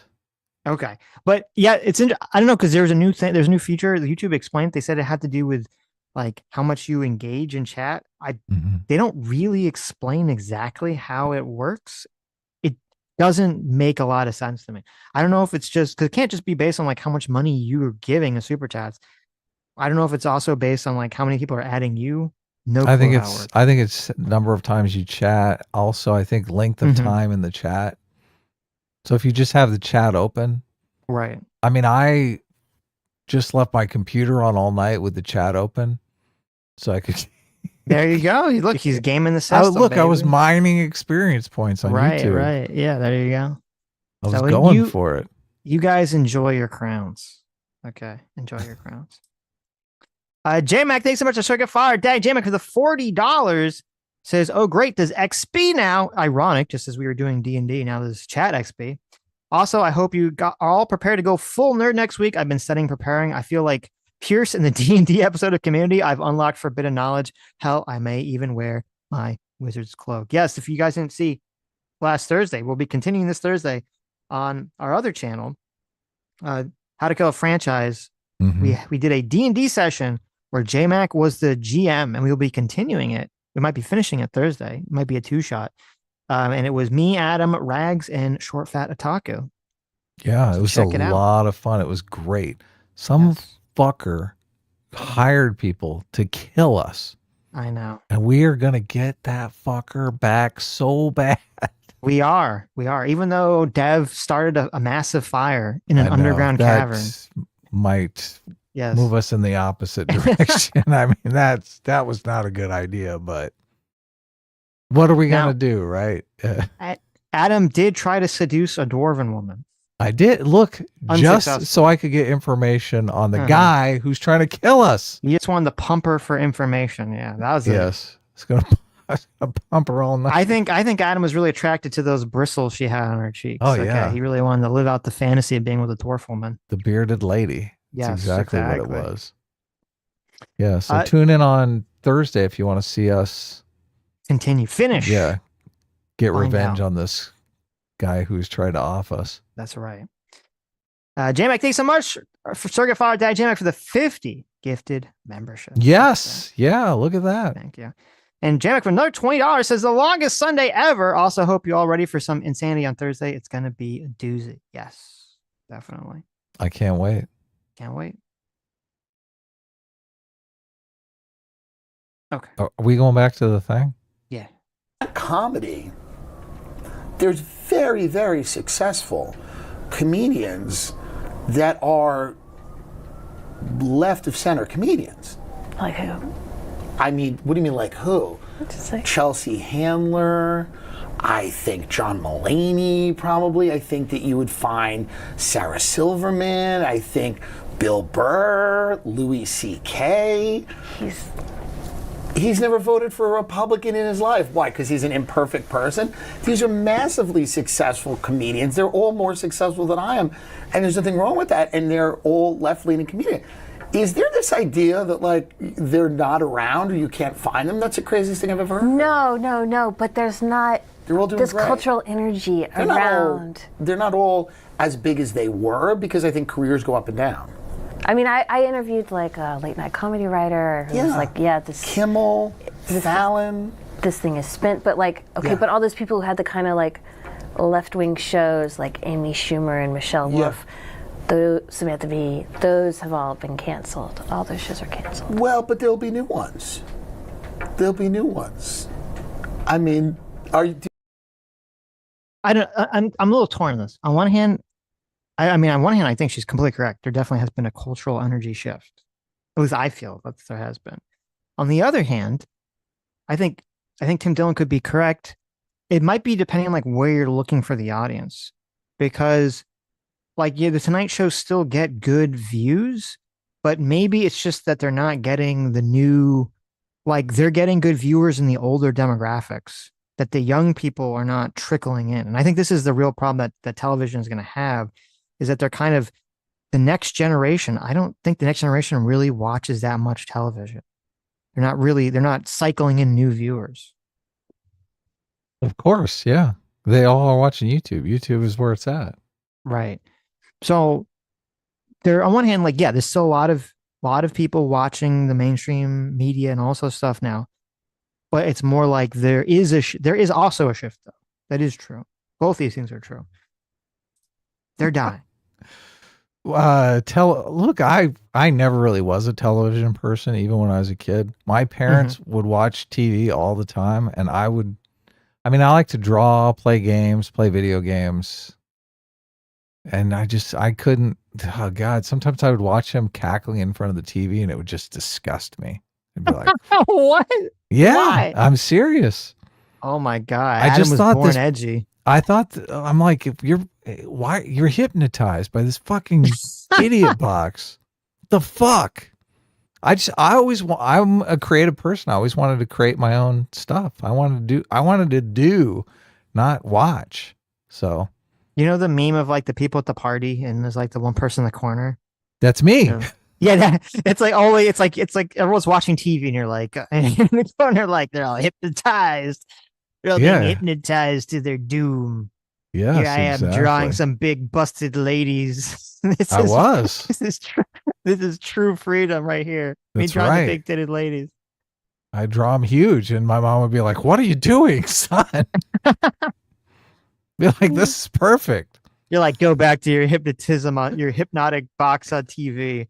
Go watch Baywatch. Go watch those big tits bounce around. I'm trying to, I can't remember the shows that they would watch. I wish I could. I was just Welcome back, Cotter. I don't think they watched a lot of sitcoms. Okay. But, Really? yeah. TV's trash. All these, it is. Well, actually, TV's getting better now that they have the ability to binge watch shows is much better. Mm. Yes. This whole idea that streaming services are dumping an episode a week now, that should be illegal. They should fucking put them out of business for that shit. Especially if it's a good show. Listen, They're as like a withholding viewer, it. I agree with you. But if I made a TV show, if we made a TV show, I feel like the hype is so much better when you release it one episode a week, because then you get everyone like talking about it on social media. They get all excited about it. Then it dies down and it comes next week. Because if you just drop it all at once, it's like everyone talks about it and then it just goes away and like very quickly. So I think it actually does, even though I hate it as a viewer, I think it makes more sense for them to release episodes on a weekly basis still. Better to control them, right? It's better to drag it out. Have their fix. Listen, you gotta edge the viewers. Okay. You gotta drag it out. You can't let them blow their load all at once. I know. On one day long orgy session, right? So gotta sad. give them little bits. Fondue, thanks so much for the $20. Says, I hope everyone enjoys YouTube's new competitive chatting scheme. Although Streamlabs isn't going to contribute to my score anyway. Happy Sunday/Tuesday. Thank you. Yeah, thanks. Thanks for coming back. Yes. We wanted to do something big for Pride Month, so we went super late and gay. That's true. Impossibly gay. That's true. Do you not have the faith? Do you think there's going to be no left-wing comedy? I don't see like a little ecosystem or like a galaxy. I mean, you might just. Left-wing comedy can't exist. Everyone's so fucking uptight about everything. It's impossible. We've all seen the left-wing comedy specials, right? Where they come out and lecture you about fucking men and it's not even funny.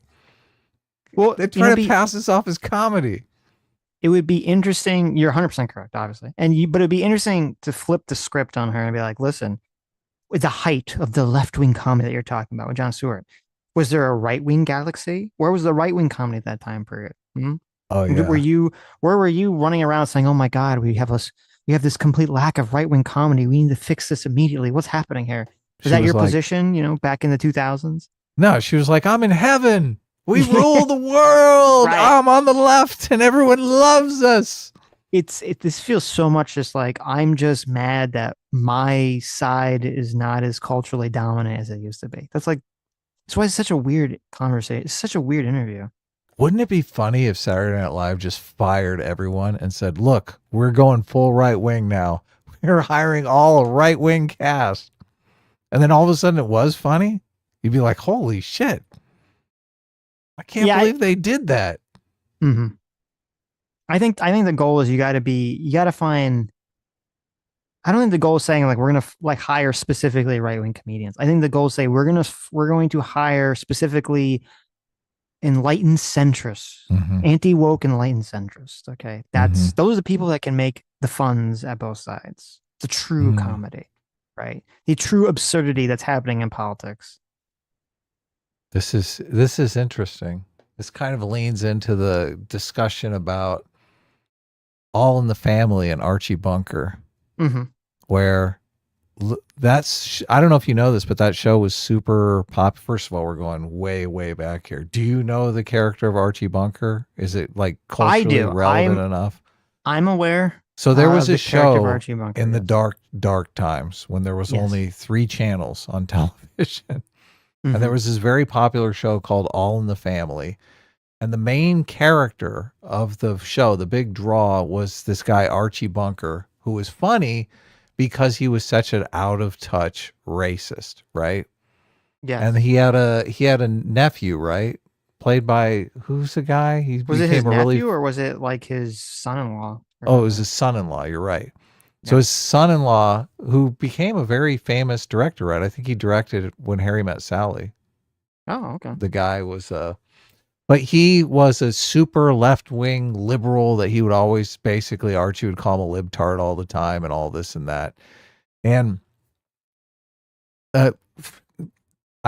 there was a guy who did a study, like a real study, a scientific study where they started asking people. His belief was that All in the Family was great because it was showing Americans that Archie Bunker was a piece of shit and it wasn't right to be a piece of shit anymore. He thought it was this progressive show, right?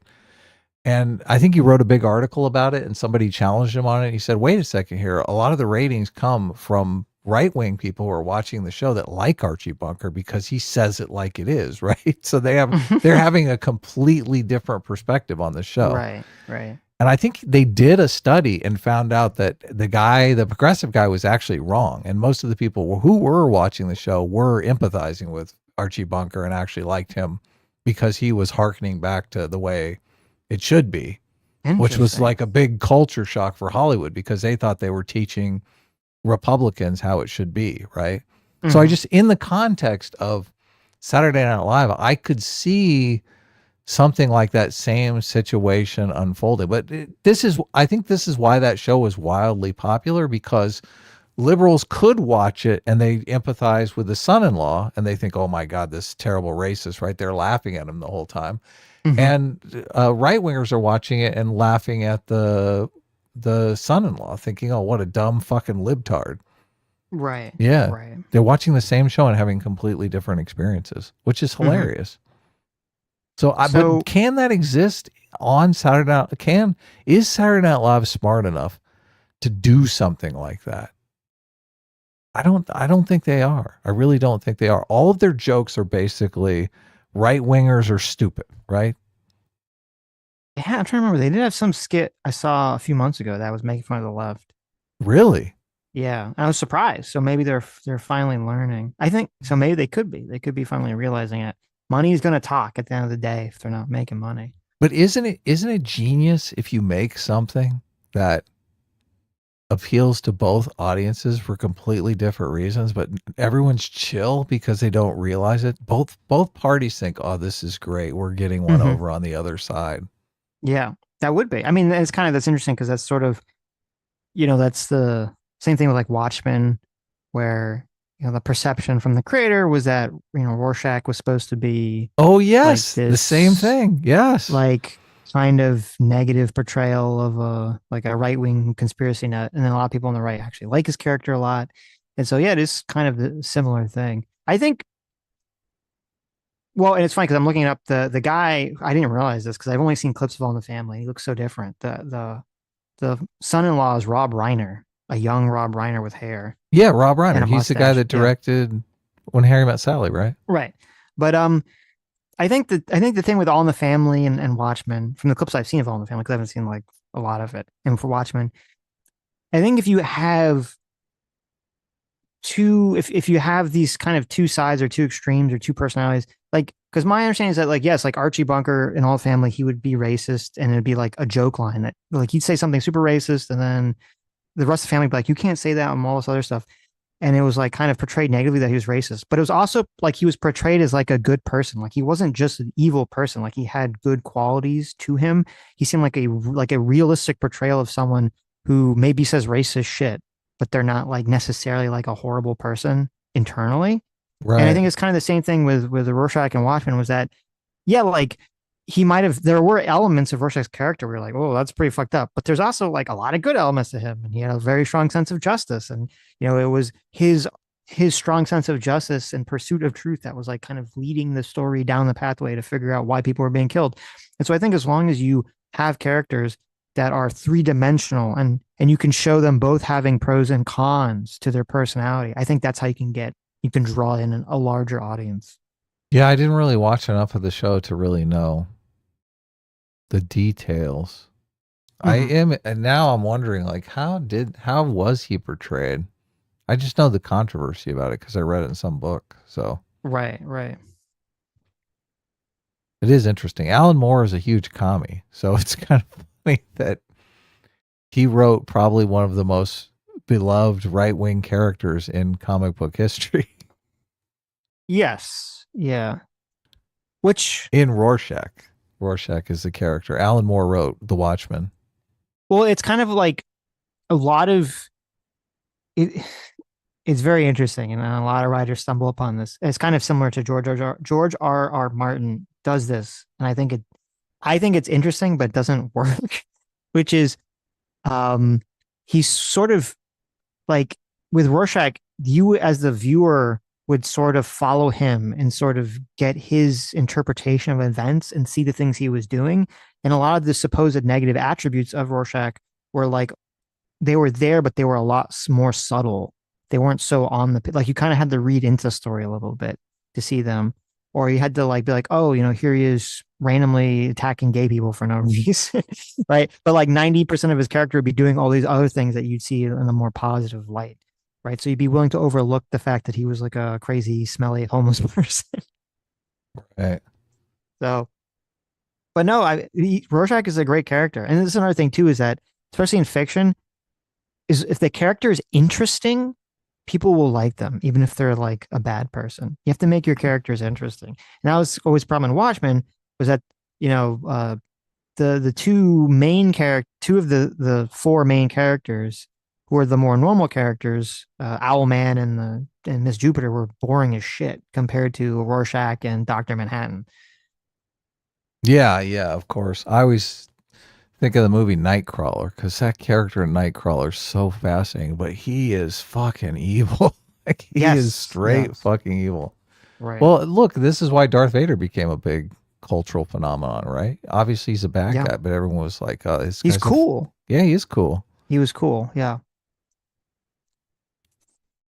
Dispute this, but like in the sort of right of center, there's a galaxy world, there's right? An establishment. There's Rogan, and there's all this stuff. I mean, again, is Trevor Noah not popular? He does arenas. No. She is nailing the naggy ex-girlfriend persona perfectly. I just want to commend her for that. She is. It's really. I mean, normally an interview doesn't go in that direction, right? Don't you think you should have been madder during that interview with that person?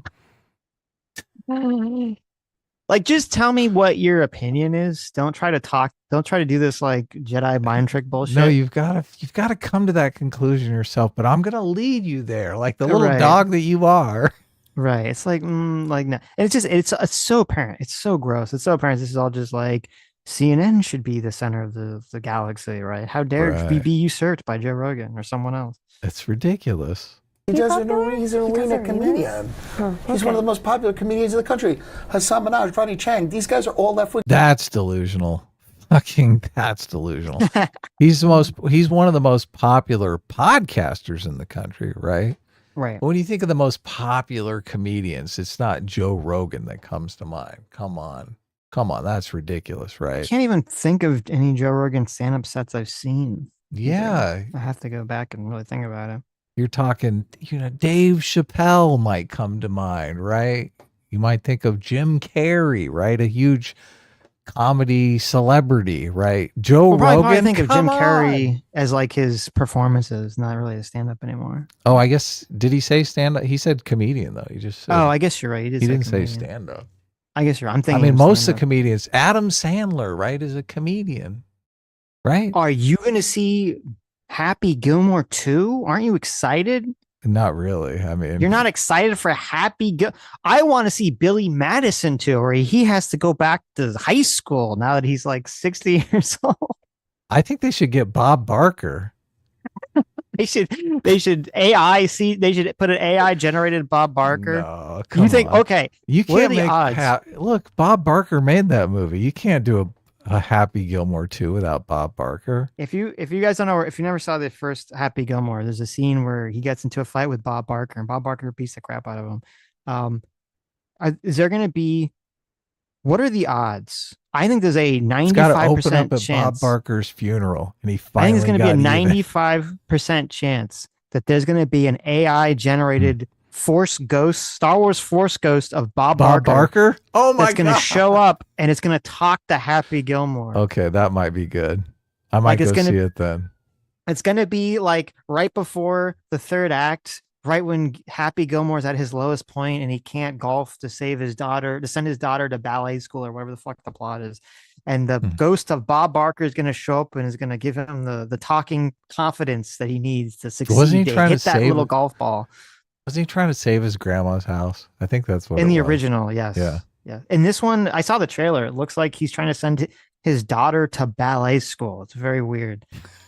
He's got like he has like four sons and one girl, and all the sons are just like him. They're just like stupid and assholes and have anger problems. And then the daughter's like, she's different, so we have to send her to. She wants to go to some fancy ballet school in like New York City. We have to raise the money because she can escape the poverty trap that we're in.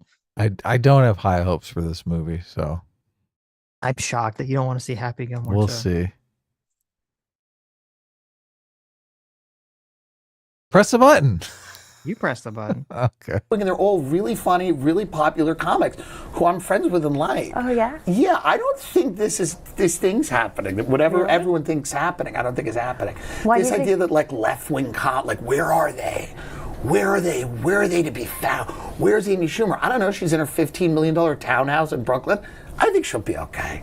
I think these people will But be her show okay. was canceled. She just had a show on Hulu called Life in Bath. She just had a movie come out on Netflix. I mean, Amy. I mean, has anyone heard of this? I never heard of this till this conversation. I didn't know that. It is funny. Didn't we just cover Adam Ruins Everything? I mean, he's a left-wing comedian, right? What's going on? He just did Tim Pool. Okay. Yeah, they're fine. All these people are fine. I will text a few of them and go, people are worried about you. Okay. I think they're okay. I mean, if they want to talk to me, I would love to talk to them. Sure. I'll put you on a Do group you text. think that represents like where the cultural energy is? Where the culture seems to be so fractured, I don't know if there's a cultural energy that's moving in any direction. I mean, you could go on YouTube and go, the cultural energy is right, and you go to a college campus and you go, the cultural energy is left, and then you go to the boomers and own all the real estate, and you go, the cultural energy is like paranoid, fear-based, checked out, and is politically amorphous depending on what pills and drinks they've had. I mean, I wish you would turn it around on her, because what the fuck does she mean by the cultural energy? What is that? What is this question? What is it? It's weird because I agree with what she's saying, but I don't like the way because she's doing it like it's a bad thing. That's what she just, again, the whole thing is just CNN's losing prominence, which is true, and that's good. So I do think there is a cultural shift, but that's a good thing. What is the cultural shift? What is the cultural energy? Shift? It's away from these mainstream gatekeepers of information. Oh yeah. But that's not right-wing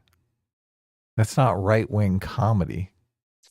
No. Yeah. But she's viewing it just because a lot of the mainstream is sort of stuck in the progressive bubble, and people are, don't want to hear that crap. Right, yeah. Well, why does everyone hate progressives now? Right. Wah! Because you're telling everyone what to do. You're running around like little Hitlers. For all your talk of Nazis, you become Nazis. I don't know if you can find where the cultural energy in this country is going.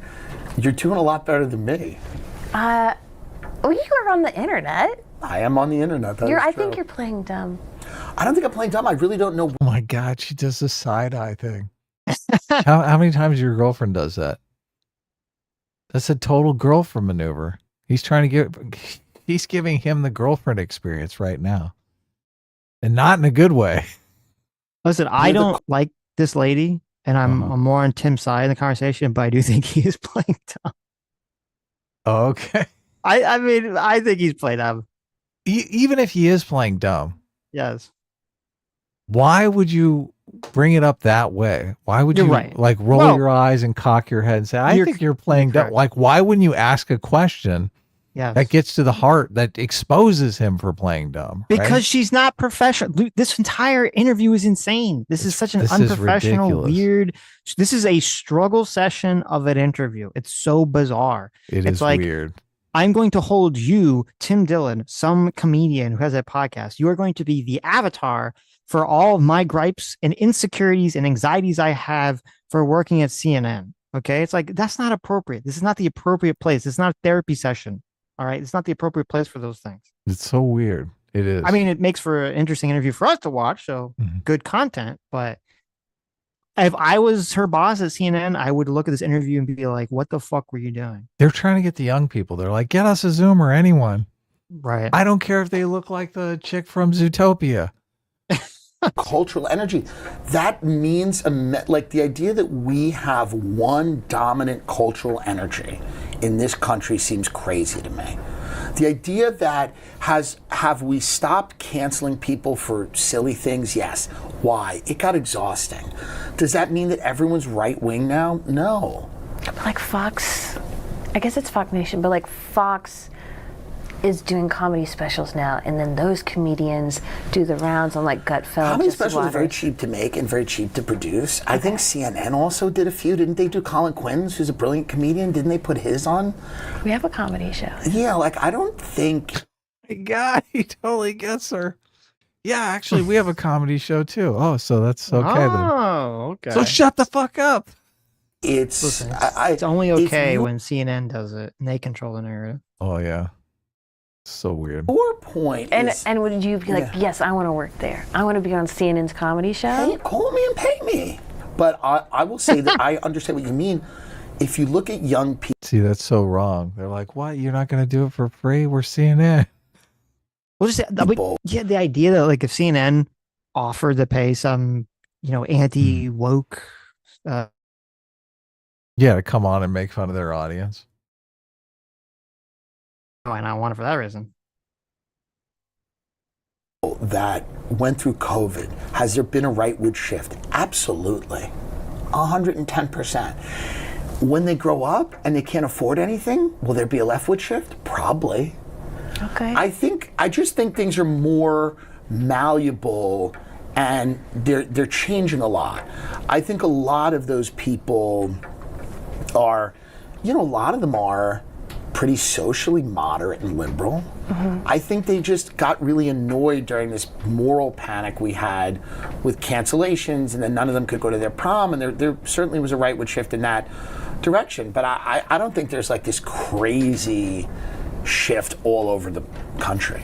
What about in comedy? I think the shift in comedy has been away from institutions on all sides. There's incredibly funny left-wing podcasts that you may or may not know, but they have huge audiences, but they're not attached to a Hollywood studio or a big production company or a network.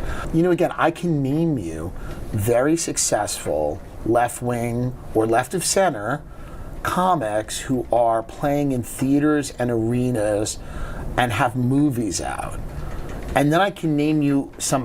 I mean, we saw, there was a series of like progressive comedians that they tried to force upon us, okay, that the mainstream tried to rape us with. They literally tried to rape us, these progressive comedians, because nobody wanted them. And they shoved their specials in our face unwillingly. And we had to watch these clips. They go on stage and they try to tell some joke about, the progressive stack or the patriarchy or white people or something. And it was the most cringiest shit ever.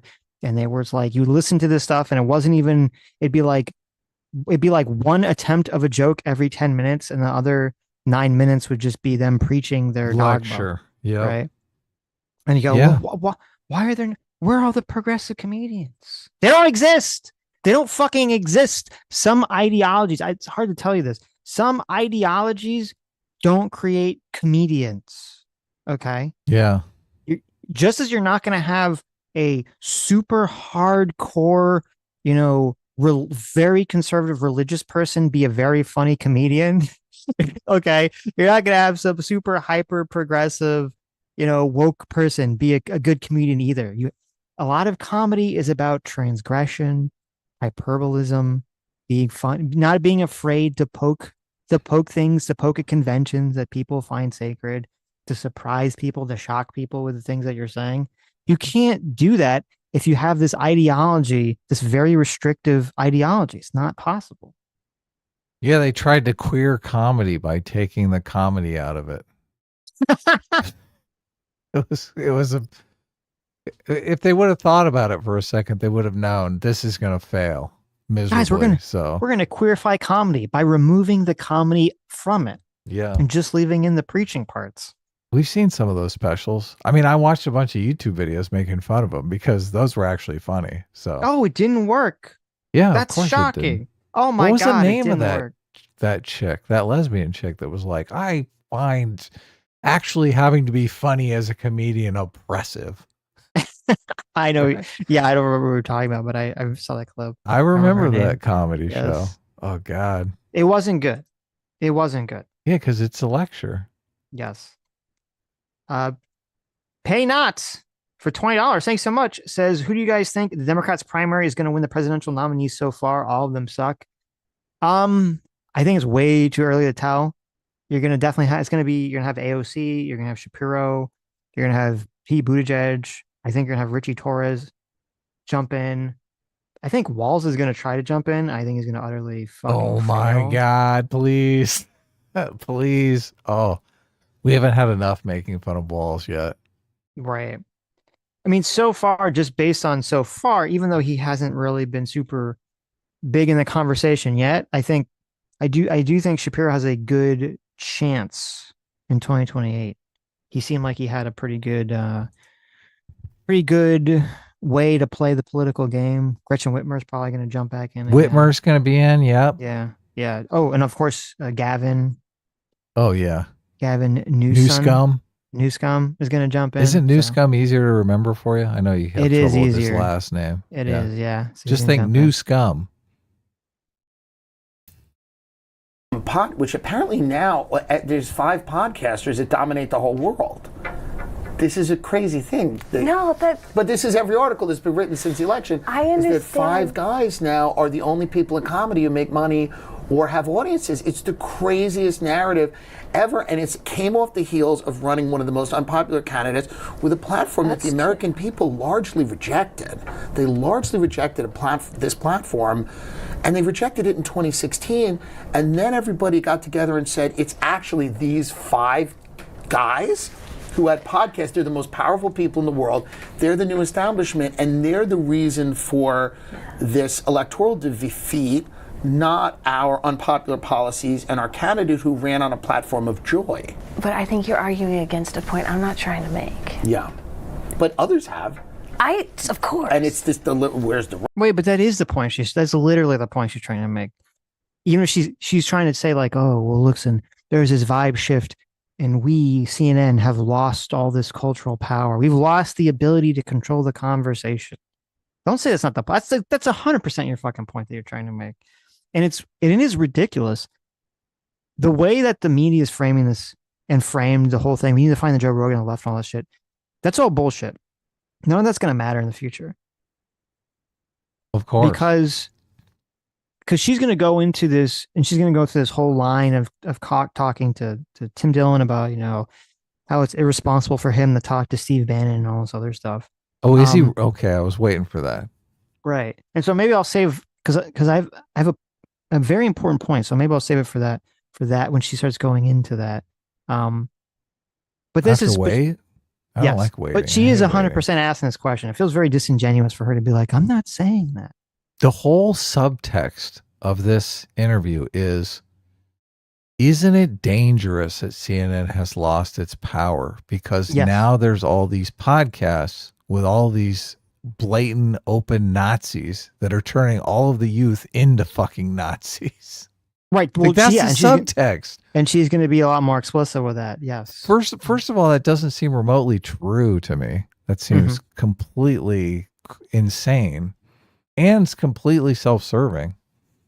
They buy into this. They grew up on this idea that the media, the manufacturing consent idea, right? I think who's a famous left-wing philosopher? Noam Chomsky. Noam Chomsky, yes. I love that you yawn when you say Noam Chomsky because that's whenever I think of Noam, I fall asleep. He is fucking boring as fuck. But I think that's fundamentally incorrect. I mean, I think culture is more of a bottom-up process, especially now when anyone can get into media.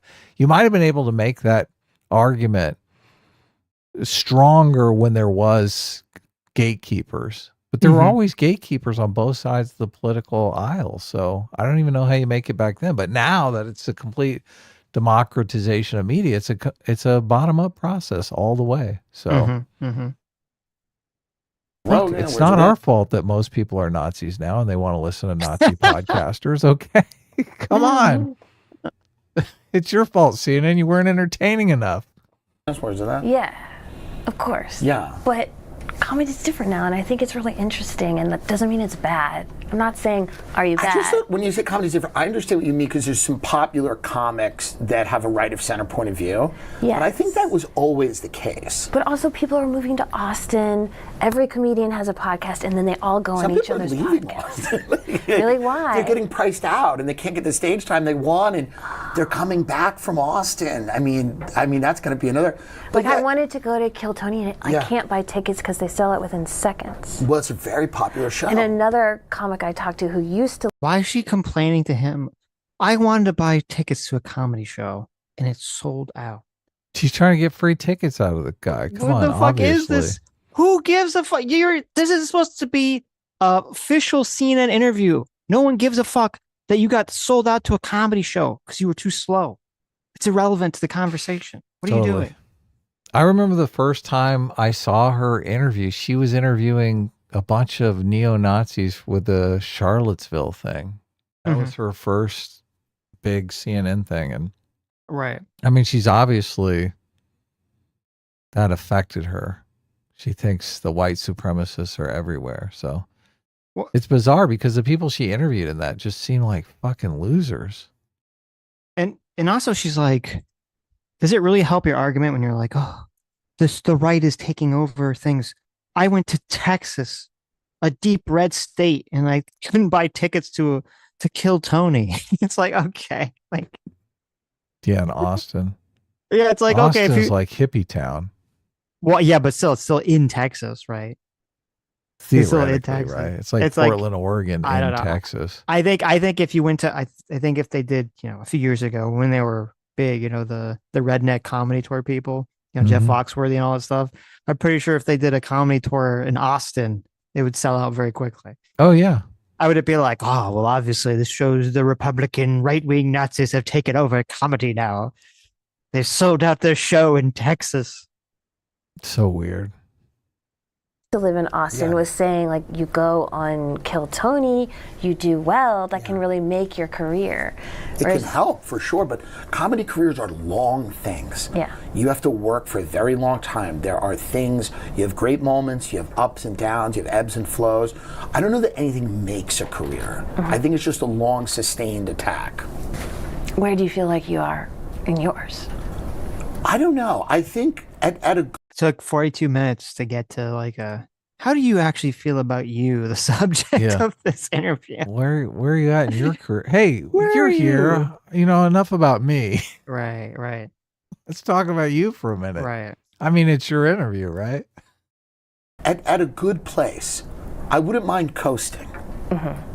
It would be nice if it went up. But who can demand such things? Who is fucking Tim Dillon anyway? I never seen a stand-up act of this guy. No, I haven't either. I don't know who this guy is. What's his comedy special? Has he been in an Adam Sandler movie yet? That's the real question. I don't even recognize him. Right. He's been on Joe Rogan. I only watch Joe Rogan when Joe Rogan talks to someone I like. So, and I don't even know who Tim Dillon is. So, Right. I'm trying, but I'm from Long Island. I fight the urge to kind of be lethargic and kind of hang out at seafood restaurants and stuff and sit on the back deck. Like I don't get up every single day and go, how do we become the most famous person in the world? It's nice to have a shrimp cocktail. It's nice to not do things. So I don't know if I'll fight that as hard. We'll see. Did you feel like I felt like when I was listening to your interview with Steve Bannon, he was like, not exactly pitching you, but kind of trying to draft you into his project. Why weren't you pitching to Steve Bannon? Why were you letting him bend you over and pitch to you? Okay. why were you catching? Tim Dillon, are you a bitch? Shouldn't you be pitching to Steve Bannon? I think you could take Steve Bannon. Looks old. He looks sickly. I think you could take him. Okay. You should be pitching to him. Do you ever watch his podcast? I've never seen it once. I watched half of his, because of this conversation, I watched half of his podcast with Steve Bannon. Did you really? I did, because I was curious. Wow. I Was did my it research. boring? Yes, Wow. it was boring. It was very boring. Steve Bannon just does not seem like an interesting character. He's probably not interesting to you. When I listen to Steve Bannon, he's not interesting to me, but I understand how he's interesting to other people that are more aligned with that form of politics. They'll listen to him and be like, "Oh my God, he's saying what no one else is saying." Right. So I get it. I get the appeal. Oh, really? But it's not my appeal. Oh, okay. Well, I don't know what is like giving me a job per se. No, like his view of what MAGA should be and what Trump should represent. Steve Bannon, again, like RFK, whether you like him or dislike him, has been saying a lot of the same things for a very long time. He's the only person I've ever heard in this country say, why aren't there more black and Spanish people in tech? If you can go find examples of people saying things like that on the world stage, I mean, Steve Bannon's one of those people who said that. He's the only guy who's critiquing Elon Musk from the right at his stature, and he's a very interesting guy to talk to, you know? I don't know if he was recruiting me for his project, like he was like, and you're gonna, but I think he was basically saying, here's my worldview, and I had a lot of liberals call me after that and go, do I agree with Steve Bannon? Like, what the hell's going on?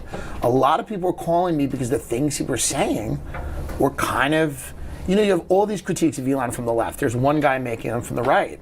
I'm like, why not interview this guy? Do you think he was honestly representing his views? I mean, I'm not God and I'm not omniscient, so I can never understand what's going on inside someone's head. He did run a website that had a tag for black crime.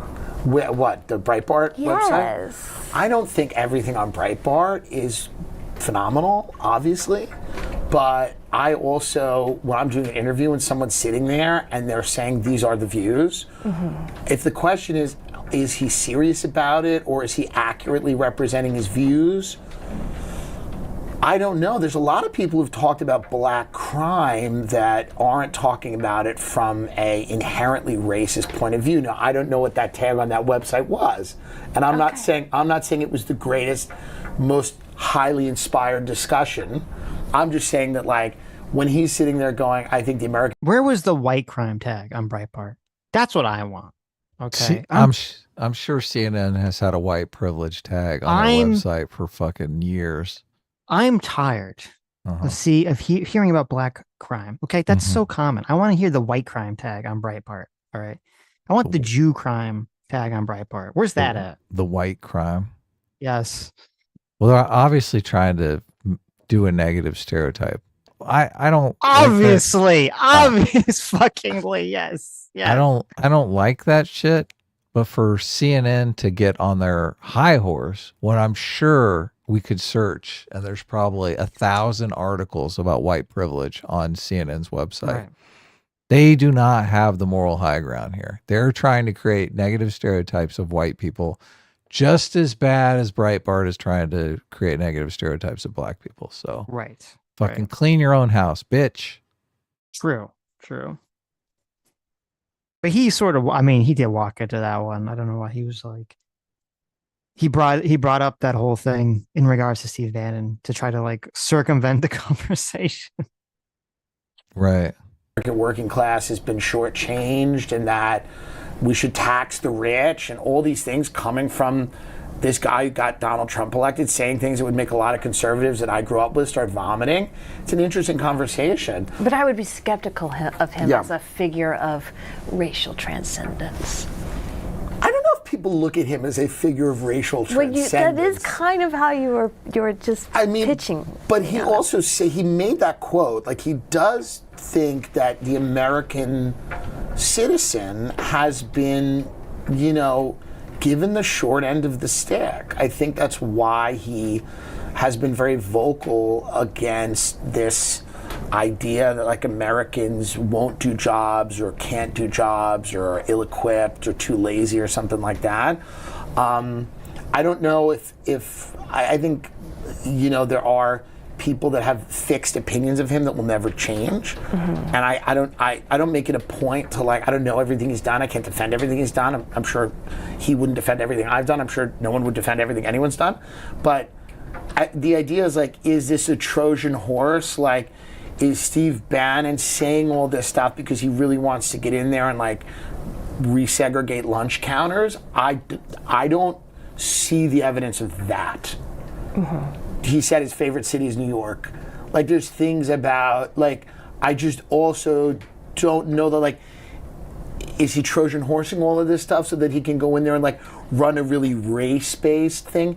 Everything he said was kind of about class. It was, yeah. So again, it's a hard question to ask, right? Like, what's in his? I know. Right, and it's a difficult thing to know. It's the kind of question I have to ask. It's my job question. I agree, and I understand that. I have seen no evidence that he is trying to bring back the type of Jim Crow era stuff or anything like that. I use the black crime example just to say, like, figures like Steve Bannon or J.D. Vance or whoever you might have on in the political world, they spin, they confuse, they try to conceal what they really think. Like, one of the hardest parts of my job is like sitting across from someone, having a great conversation with them, and then having to have a question in my mind like, but are they lying to me? Right. And I'm wondering if you, now that so many politicians see comedians as a great place to talk, for good reasons, not necessarily for bad, do you find yourself in the position where now you have to be more skeptical of people you normally would just like have a conversation with? I think that after the Biden situation, I feel like we should all be skeptical. Right, and that'd be a good answer back. You're like, I don't know, you guys weren't very skeptical of Biden, until recently. Right, exactly. All right, Jake Tapper. Right. This is really, I think some people, and this was kind of the way this is going on in this interview. She's trying to use the left as like a cloak for the fact that CNN is dying. She's like, listen, she's trying to make it be like, this isn't about CNN. This is about you're having a bunch of right-wing grifters on, like Steve Bannon and JD Vance. They come on your show and they'll yuck it up with you. And since you're some stupid comedian instead of a journalist, you'll let them say whatever the fuck you want, and they'll, you won't challenge them, and they'll just get this, preach their propaganda. And that's why it's important for me and journalists, because we wouldn't have let them get away with that. We're going to dig with them with that, blah, blah, blah, blah, blah. Right. But this isn't a left-right issue at all, because it's really just the dying CNN, the dying old media versus the new media and the comedian podcast and all this other stuff. Because if you had any Democrat go on, I would imagine, go on Tim Dillon's show, if Pete Buttigieg goes on Tim Dillon's show or any of these other Democrats, who are going to run in 2028, they're going to do all the same podcasts. They're going to talk to all the same comedians. These comedians are not going to suddenly like become the most aggressive, journalist when they're questioning a Democrat. They're going to sit there and they're going to smile and they're going to nod the same way they did when they talked to Steve Bannon, JD Vance.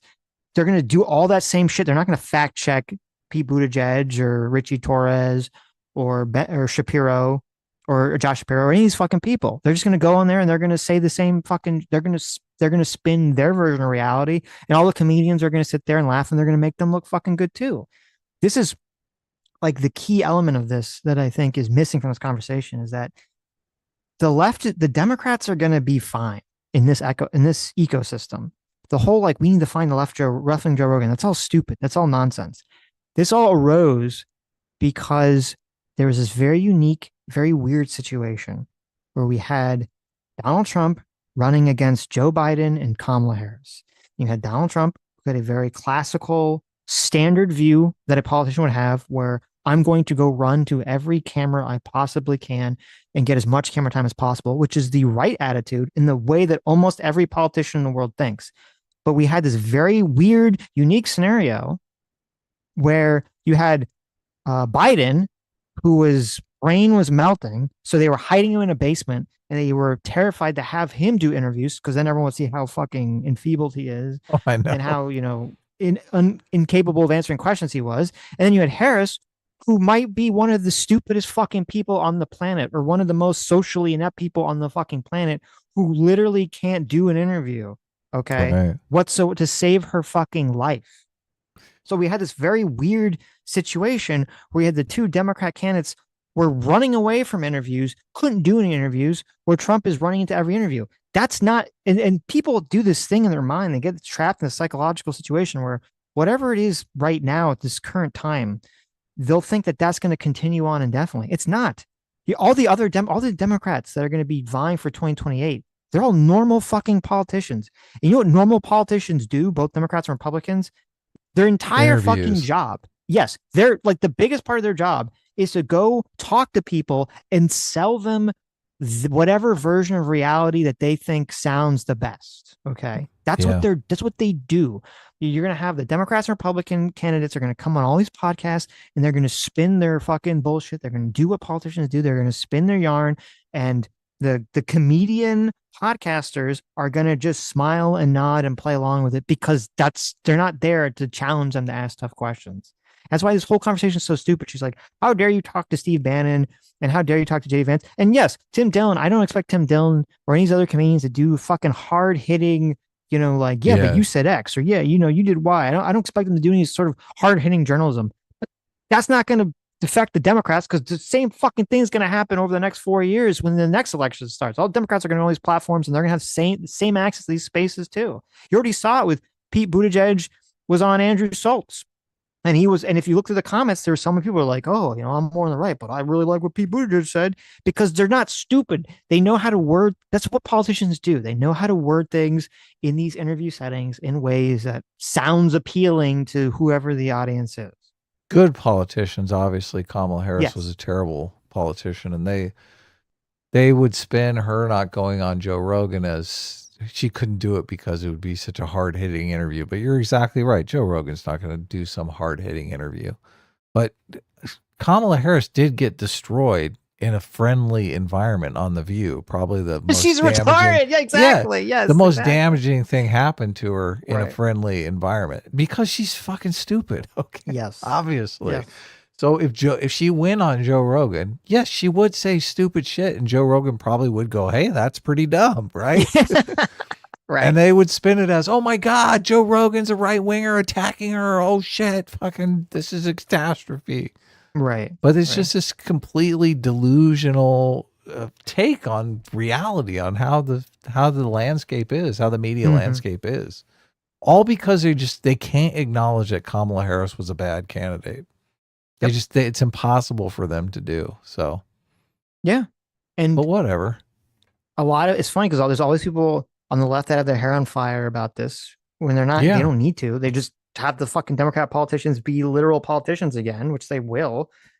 Oh, and yeah. I think a lot of people on the right are too complacent about this because they think they've won forever on this front. Of course. Yeah. AOC is going to go on Joe Rogan. She's going to be likable. She's going to laugh. She's going to make jokes. She's going to be so... She's going to have her big smile, personable. Her limbo rings. Yes, exactly. Right. She's going to seem real. She's going to seem like authentic, like a real human being. And it's going to be fucking scary. Yeah. Because she's a commie.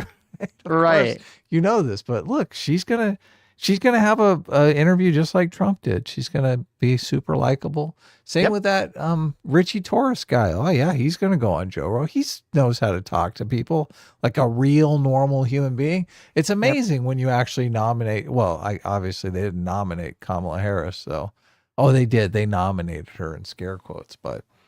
Yeah, look, anyone, the next person I suspect that survives the Democratic primary is actually going to be a good candidate. So all of this is going to be water under the bridge. And the 2028 election is going to be so fucking interesting.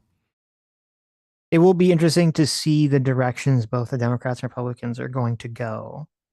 And where we're going to be at economically. Yes. This AI thing, it's hard for me to imagine that we're not going to be halfway into the jobs apocalypse by then.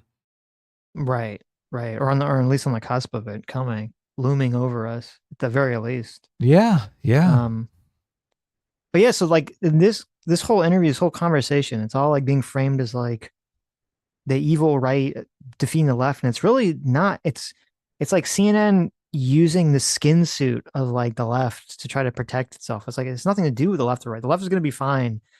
This is really about old media dying or needing to evolve and change the way it operates pretty drastically. Right. Well, CNN does have an audience of elderly people who are still getting basic cable, I think. Yeah. So, But where's that going to be 20 years from now, 30 years from now? yeah, those people are dying off, obviously. Mm-hmm. Absolutely. That everybody who comes on a show, whether they're a politician or a huge tech person, has an agenda. And I think that those people are going to have varying degrees of, what would be the word, integrity. But I can't know. If Vance says we're anti-war people, and I take him at his word on that, and then we go to war with Iran in 2 months, the real question for me is like, again, right? It's like the entire media, when Obama came on and said, we're hope and change, we want to restore the middle class, and then a lot of decisions are made by, these, people in the cabinet that they have an allegiance to the financial industry. Is it the fault of everyone who interviewed Obama? Is it the fault of everyone? Like, if these people No, but get if into you go back and you look at the interviews of Obama that were like, aren't you just amazing? Yeah, there was a lot of those. It looks bad, right? And so part of the job, for sure. even if it's just to save face, is to be like, but how are you really going to close Guantanamo? Like, do you really think you'll be able to do it?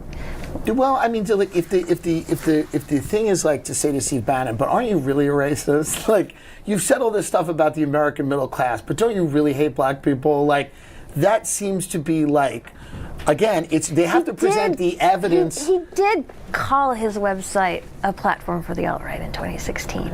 I think there's the terminology of those things, and those things also started as one thing and they became another thing, for sure. I think he is very much not the mainstream American right, as he's talked about, right? Yeah. And I think there's a lot of people in his movement that have broken with him because he isn't as extreme as they want him to be. And again, it's not to endorse everything he's ever said. I think. So I don't like Steve Bannon, but I do think it's unfair to throw the alt-right thing at him, because at the time that they said that, there was it was like, he meant literally like right-wing populism. And then Richard Spencer kind of stole the the label to make it about white nationalism. So I don't like Steve Bannon, but I don't think that's fair. They'd be like, well, he said he was the alt-right, so therefore he's a white nationalist. That's her claim to fame, though. Obviously, she did that. She is like an alt-right chaser. She's chasing the fascists. Right. And listen, it's true. I mean, I think it's a fair point to say, okay, you're going to have all these politicians, both on left and right. They're all going to go on these podcasts with comedians. They're going to basically run roughshod over the comedians and control the space. If they're good politicians, if they're good speakers, which I think most of them will be, or they will evolve to be, that will be the new sort of framing of politics. But, and that's true. And I guess you can sort of whine and complain about it, but like, is that Tim Dillon's fault? Or is that CNN's fault for allowing that, for basically becoming so out of touch that they allow the audience to go somewhere else? Yeah. This is the other thing, right? Where it's like, if JD Vance comes on my show, the answer is like, well, wait a minute. Why didn't you suss out every single thing that JD Vance does or doesn't believe? JD Vance articulated a broad version of what he believed on the show, in the same way that I've heard Kamala Harris and all these people articulate a broad version of what they believe, and then they go into office and then they do whatever they want to do, or whatever the donors want, or if they have integrity, they do some of what they say. And again, is the responsibility on a podcaster to judge the integrity of someone they've met in an hour? Or I don't know. I think you should have a healthy degree of skepticism, but again, I don't think that it falls on any one person to do that. I think that's a judgment that generally the country makes, Yeah, I'm not saying like, oh, you should have asked this. It's so easy. It's not easy. Well, I don't think it's easy, but I also do you think about it now? Yeah, I think about it now. I think about the tech stuff. I think about all this. And I'm glad you brought up the Biden stuff because, and I wish you would bring that up too, because it's kind of like, okay, listen, how can you, like, you could be correct that, maybe someone, maybe we should be having more responsibility when we're interviewing politicians and, all this stuff. But how can CNN or any mainstream outlet throw this accusation at us when you're like, how did you guys not suss out through investigative journalism for 3 years that Joe Biden was Oh, like I having this know. rapid I mental know. decline? Okay. Yeah, now you have Jake Tapper now after the fact writing fucking books about it. That's great. But where the fuck was this during his presidency? There's only some journalists like in the January before the debate where we're starting to be like, okay, maybe Joe Biden really is mentally enfeebled and we should be talking about replacing him now that we've only got 6 months or 8 months to go. Right? Where the fuck was CNN and all where the fuck was CNN throughout presidency? Where was your journalism? Yeah, exactly. CNN lecturing Tim Dillon on responsible platforming, It's right? just like, yeah, it's like, come the fuck on. This is why you guys are losing. This is part of why you guys are losing. Of course. Yeah. Stuff that I would have asked, but all of it kind of came out of nowhere a little bit. Like this idea, like Elon was not pitched for a formal role, right? There was this idea that he was supporting Trump, and everybody knew. But it's like it kind of came out of nowhere. And then the H-1B visa issue came out of not nowhere per se, but like that was a rift, right? So you've seen these rifts happen in real time, and like for sure people should be skeptical. But like I asked JD Vance, I said, when people say Trump's a dictator, when people do that, and when people do that, and JD Vance said, hey, you lived through 4 years of Trump, you got this, you got the good economy, you're going to work this, that, and the other thing. And I guess there could the follow-up where I could have said, but isn't he really a dictator? Don't you really think he's a dictator? I asked a lot of those questions. I said, people feel it's the end of democracy. I mean, you could watch the interview, and J.D. Vance said, well, that's all silly. Well, Vance did say he wouldn't have voted to validate the 2020 election results, and he did say we needed a de-Bathification program of American institutions. Well, I do think, go really, really far. Well, I do think a lot of people want reform of American institutions. I think a lot of people want that. I think there was just an election that decided that a lot of people want that. Well, you're saying no one could have seen this like Elon Musk tear through the government. And what I mean is that you have points of contention within people that agree about largely the same goals. You have people that say, we want to eliminate waste, fraud, and abuse, but we think it's being done in a sloppy way. You have people that go, we're all in on Doge. You have people that go, we need to confront Iran. You have people that go, we need to, and they all largely agree that Trump was a better choice than Harris, but you do have points within those people where they disagree on things. So I don't know if it's fair that any one person, even if it's the vice president, is going to be able to illustrate how anything is going to happen. Unless, now I don't know what Tim Dillon's history is. Unless he explicitly has a political show and set out to have a political show, then I don't like, then I would say, okay, this is like a fair criticism. If you're explicitly doing a political show, that's what your goal is, that's where your mind is, and you're having politicians on, then yes, you should be trying to ask them, trying to get to the truth of the matter of these things. And I think if they ask shitty questions or they just totally suck off a politician, that's totally fair to criticize them. But if that's not the case, and he's just some comedian and he just does a podcast and sometimes he talks about politics, but he's usually talking about other things, and he's obviously not going to turn down an interview with, JD Vance or somebody like that. And it's just sort of something they talk about, 30% of the time or 20% of the time. I just think it is kind of ridiculous. They're like, oh, well, he should be kind of adhering to these like very strict journalist standards and blah, blah, blah, blah. It's like, he's just a fucking comedian. Okay.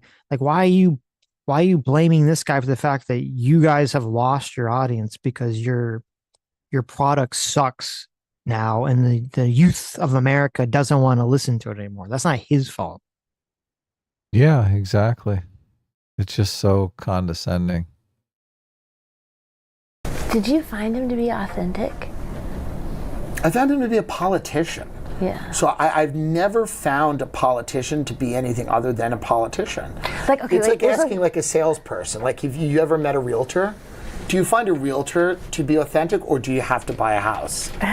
Do you know what I mean? Like, I think when you go in there and go, I don't know JD Vance, I'm sure JD Vance is a tremendously ambitious guy who's gotten where he's gotten because some of his views have shifted. A lot of people's views shift, right? He famously said about Trump, he likened him to Hitler, and now he's running as his vice president. I think that if you're asking, are politicians the most authentic people in the world? Absolutely not. On your interview. Okay, let me ask you about a specific. There's one thing that really stuck out to me, not important, not significant, but he was like, oh, you know what Kamala Harris is like? It's something about how, oh, she's like a substitute teacher, or she's the kind of person where you try to tell her a joke, and she tells you why that's not funny. And I thought that was a canned line written by a I disagreed with him on that. I said she's a fun drunk. Yeah. I said I think she'd actually. What did you make of that? Did you feel like he was? I think that's probably a line he's used a few times, but I said I think Kamala Harris is like a fun drunk, and would be a lot of fun. But what She's did like you make of that? Like, in that moment where you're like, what do I make of like a politician having a prepared line? I was like, oh my God, no, but this is like, crazy. No, I was like, yeah, this guy has probably a canned line. Like a lot of politicians have had canned lines. I mean, these are not the coolest people in our world. They're like dork politicians. Yeah, but they want you to make them look cool. I think they want to tell people who they are, and it's a version of who they are that wants a job. So yes, do they come on shows to look cool? Yes, or competent, or smart, or they have integrity? Absolutely. But again, the question really becomes like, why isn't Tim Walz doing that? That's an interesting question. You know, like, but again.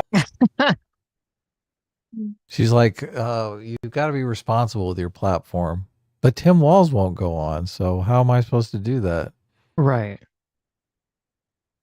Yeah, it's unfortunate because like I think there's a kernel of a fair critique here in what she's saying, which is that if you're doing a current event show, if you're doing a political show, you shouldn't just suck the dick of any political person that comes on your show. Okay. I mean, I think you should question them. You can do it in not a super rude way. You don't have to go full, Jimmy screaming match with them, right? But what'd you say? You don't have to go full Jimmy Dore. You don't have to go full like you did with Jimmy Dore. I was very nice to Jimmy Dore when he ran away from the conversation. Okay. No, I mean, you don't have to go full, like, screaming match, like whatever podcast screaming match or, Destiny screaming match on someone, right? When you're interviewing them to ask a tough question, that's fine. And if that's what's going on here, then it's a fine criticism. Coming from her, though, I mean, first of all, like the way that she's going about the conversation is just so obnoxious. This sort of like nagging, like girlfriend vibe, like nagging wife girlfriend vibe of like, well, shouldn't you really have done that? Like, it's just, oh God, it's so unappealing to the male mind. You're like, oh Jesus Christ. You can tell they're on the back heel, because if this conversation took place 8 years ago, it would be unambiguously about responsible platforming. It'd be like, you irresponsibly platform these fucking Nazis, and we're here to ask you hard-hitting questions about why you thought that was a good idea and insinuate that you are probably a Nazi for doing it. Right. Yeah. And now they're just so mealy-mouthed about it. Yes, you're right. It annoys me because there is a element of truth to it, which is I did pull up his YouTube channel. He does seem like he does talk about politics a lot, or current event stuff a lot. So I do think that he should be more responsible than sort of just being like, oh, whatever. And I do think there is a conversation to have about people on podcasts or shows or whatever, responsibly platforming people. I don't know how to have that conversation without it sounding super cringe and lame. Of course, because you're telling people what to do and how to act and what to say. Right. You're micromanaging the internet, which is not a good place to be. Well, it is because I'm thinking about it from the perspective of like, And it's funny, you talk about platforming, and this would be the good thing, the throwback on. Okay, fuck you, CNN. You platformed Hassan Piker, and you asked him a bunch of bullshit, nice questions. You literally propped him up as like he was some sort of, liberal progressive, right? That was sort of the way they framed it. You had CNN, the CNN Hobbit come and give Hassan a total softball interview. Okay, Of course, yeah. right. And so this would be my response to CNN. What the fuck? How can you complain about responsible platforming when you're so irresponsible yourself? Okay. Yeah. But there is truth to that. There is truth. Like, I don't think CNN should irresponsibly platform Hassan Pike. That's Right. that's bad. I think that's bad. Okay. I don't think that some of these podcasts should be platforming some of these white nationalist-ish people on their platforms and just letting them kind of spew their bullshit or try to suck people down their, just as I don't think that Hassan should be platformed on mainstream platforms to suck people down the communist pipeline. I don't think you should have white nationalists on some of these more right-wing aligned podcasts sucking people down their, trying to, put on a nice face to suck people down their pipelines. So I agree. There should be responsible platforming from everyone. That would be great. That'd be so fucking great. It is a different situation though, because I don't think Tim Dillon or Joe Rogan, I don't think these people are racist. I don't think they're trying to platform racists. But I do think CNN is out there looking for the Joe Rogan of the left. And they're giving Hassan Piker a softball interview because they're like, we want this guy to have some cultural power that we can use in our electoral strategy, right? And is that really going on Joe Rogan or I don't Tim think Dillon or any of these? Are they? Well, to be clear, I don't know enough. I don't really know that much about Tim Dillon, but I don't think he's racist. And I don't think Joe Right. Rogan's racist. But I do think it's fucking weird when he has, what's his name? The Ian Carroll guy who says that the Jews are behind 9/11, who says that you can't trust the Jews, and he's trying to slowly Jewish question everyone. And Joe Rogan has him on and mainstreams his platform and his appeal. No, I agree. But then So you're I more like in the right. So it's sort of, I think it's kind of operates the same way it operates with CNN.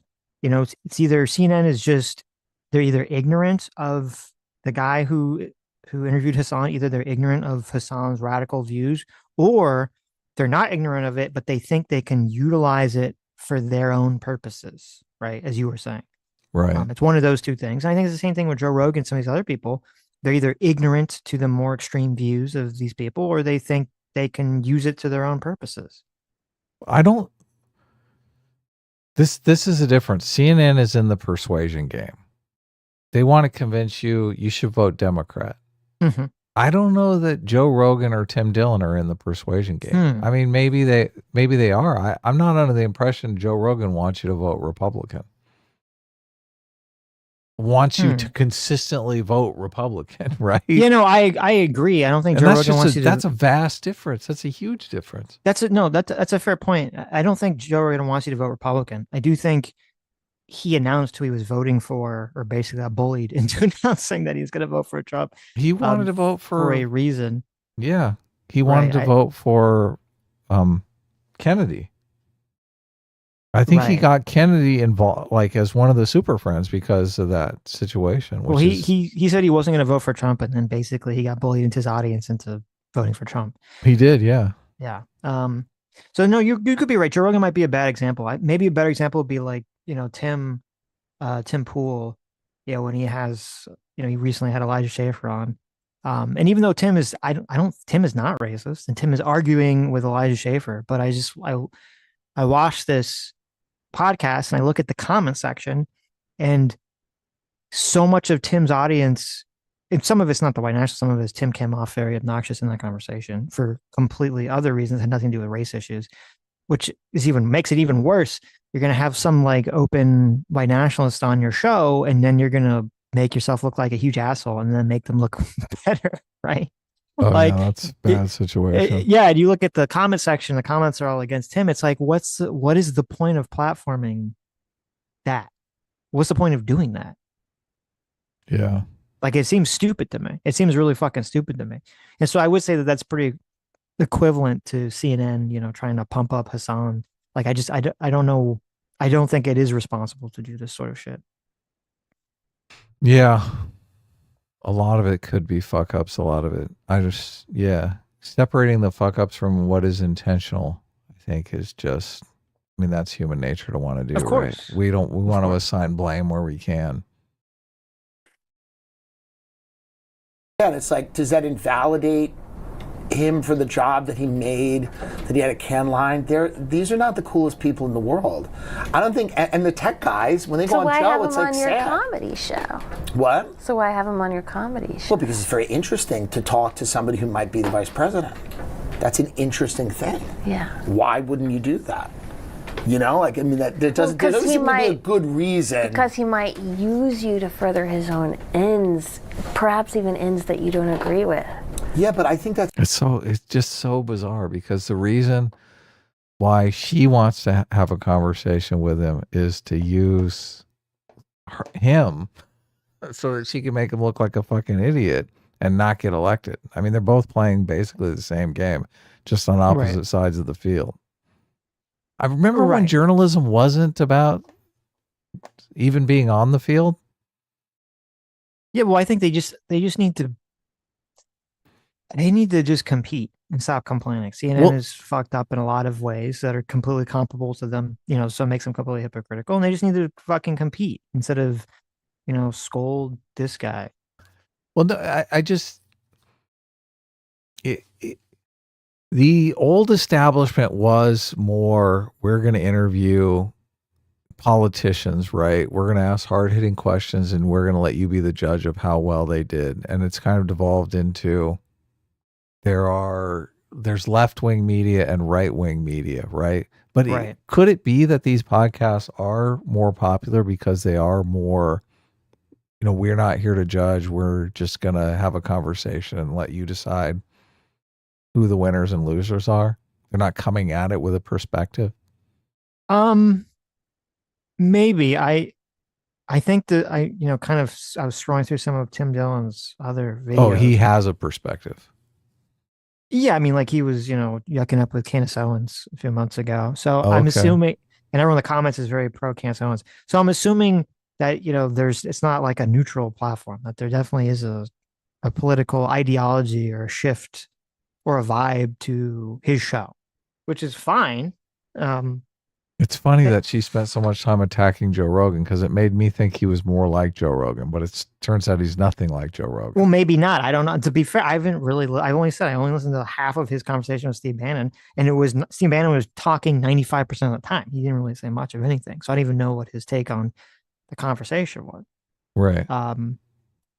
With Joe, yeah, because I haven't listened to Joe so much recently, and some people are claiming he's changed. But when I did listen to him, he seemed pretty moderate on most issues. Left leaning moderate. Some people are claiming that that's changed. I don't know. It is difficult because you do get into this sort of Dave Smith, like you're a comedian and yet you're talking all this stuff, political issues, which is fine. Everyone can talk about whatever the fuck they want. I think you should just be criticizing. If someone's saying, here's the way that I would think about it. If someone is saying things that are wrong or stupid, you can just criticize them for saying things that are wrong or stupid. I think it's stupid. What I think is stupid is being like, oh, well, you have to stay in your lane. You're not an official journalist. You don't have an official journalist name tag. So therefore, you're not allowed to talk to important, famous people. That's where I think you get like the whole conversation breaks down to stupidity. Just criticize people for the stupid shit, the wrong things that they say. Don't just be like, you need to have the special gatekeeping merit badge to talk about specific issues. Yeah, that seems to be the implication of what she's saying. It's dangerous for you to talk to people if you're not going to ask them hard-hitting journalistic questions, because then they could look cool and people might be deceived into believing that they actually are cool. Right. Right. Which, as I said, the Democrats are going to 100% take advantage of that as well. So it's kind of going to be a wash on that scale. Oh, yeah, they are. That's everybody that goes on any show is using that platform to get a message out that you may or may not agree with. I don't think the whole point of having a podcast is to talk to people whom you may or may not agree with. Otherwise, you'd only have the people on your show that you agreed with. You'd have a terribly uninteresting show. Yeah. Nobody would listen. Right. And you'd have to get rid of all the politicians, just like CNN. All the tech people, wink, all wink. the big celebrities. Everyone that's a public person that has an agenda couldn't come on the show. And that would be crazy, right? Because these people are all peddling something, and you're going to sit there and talk to them because that's the job of anyone with a show, is to make it interesting. My job's not to save the country. My job's to have an interesting or entertaining show. Isn't it to be funny? It's to be funny, yeah. I think there were parts of the interview that were funny. I do a show with mainly no guests. Yeah. I have hours and hours and hours of talking. Most of it, I've watched a lot of it's funny. But I will occasionally have a guest, whether it's a friend or somebody that I find interesting. I think Steve Bannon said a lot of interesting stuff, And okay, one other thing. Yeah, of course. On his maybe Roman salute, he said to you oh, that was just a nanosecond, freeze frame. No, it wasn't. Well, I didn't. I saw the thing, and he basically said. Did you watch the video? I watched the video, but his claim is that he was waving to a crowd. So I got to look at this. I got to say, if Steve Bannon is a pro-Israel guy who's never really talked about Jewish influence or any of the things that we know, people talk about, Bannon's not really doing that. Yeah. So I find it weird to believe that he's going to, apropos of nothing, become a Nazi overnight. So that's why I took him at his word when he said, I'm waving to someone. I mean, I think that's correct. I also think he's set himself up in opposition to Elon Musk, who did that. So, why would he? So, yeah, I truly am. Okay, let's see. We're at 57.50. Let's see here. Let's do the comparison. See what this looks like. You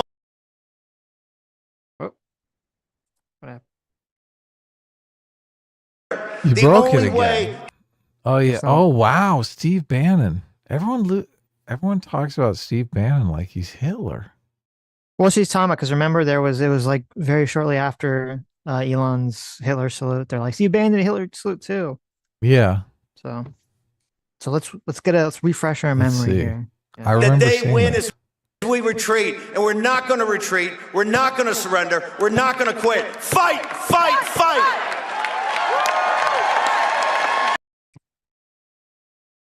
His heart wasn't in it. His heart wasn't in it. What a pussy. Yeah. Elon's heart was very in it. Okay. He did it 3 times. It was a troll. He did it masterfully. Steve Bannon instantly regretted doing it. He did. And all the Nazis were like, woo! And he's like, oh God, I hate these people. Right. Now, to be fair. He did this at CPAC? Oh my God. He did this at CPAC, yeah. CPAC. It was a second. It was literally 1 second. Mm-hmm. It was significantly less time than Elon's. So Tim Dillon is correct. It was very short. Maybe he was waving at someone in the crowd, his mistress or something. His Nazi mistress. He could have been waving at someone. I could 100% see it. No, I think he was trying to do the thing. You think so? He was trying to one up Elon? Yeah, but I'm telling you, his heart wasn't in it. He thought. That they win as we retreat, and we're not going to retreat. We're not going to surrender. We're not going to quit. Fight, fight, fight. Amen. See that little head nod? Mm-hmm. He's like, that's right. I did it. I think it could, I can read it 2 ways. I can read it exactly the same way you're saying. Mm-hmm. He's like, I gotta jump on the troll train. Mm-hmm. Or I could read it as it was a legitimate, he was holding his hand out to someone, and then he immediately realized. You can't, it's funny. You can read it that way. He immediately realized, said, oh my God. What did I just do? Yes. Immediately was like, oh shit. He's like, oh my. Like I could see an episode. It's kind of sad that we don't have Seinfeld anymore. I would see that episode of Seinfeld. They would have had a whole episode where George did this. Mhm. He's like, I was waving. It was a wave in the crowd. Like Kramer was in the crowd. I waved to Kramer. Everyone was in agreement then. Yes. Now half the audience really wants him to do it. Mm-hmm. They want him to come out in his jack boots and Nazi dance across the stage. Right. I'll say it's inconclusive, but I could see the other direction. I mean, it was very quick. What did he claim? What did Steve Bannon claim? That he was just waving to somebody. Oh, really? Yeah. Oh, okay. Interesting. It's fun that this is where our politics is now. Yeah,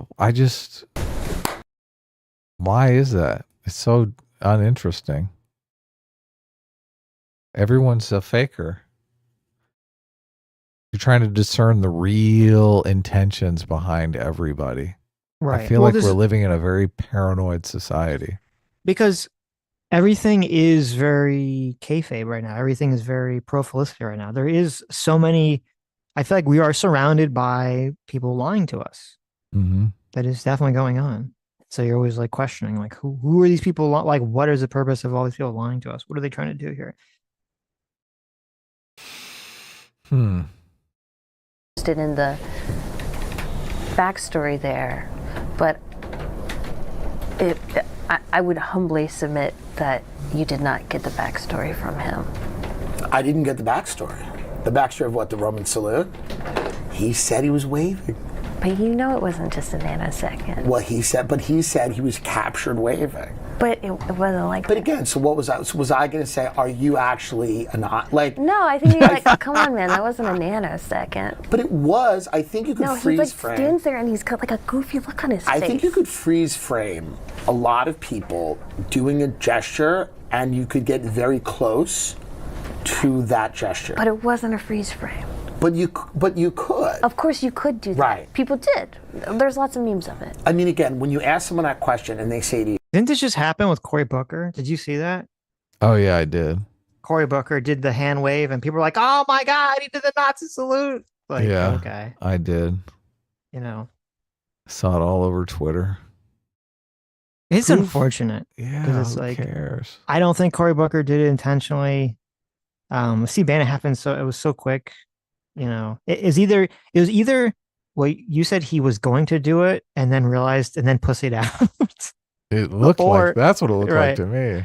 He was going to do it or pussied out, or it was a legitimate accident and then he realized how bad it looked. And then with Elon, it's hard. It's so hard to tell. Elon's so weird and autistic and cringe. And he just doesn't give a fuck. Yeah, it's he would totally do it. If someone bet him that he wouldn't do it, he would do it. He'd totally do it just on a bet. Yeah. Yep. Tim Dillon's not going to do it. Tim Dillon's like, nah, I'll be homeless if I do that. I was waving to a crowd and they caught it to make me seem like I'm a Nazi.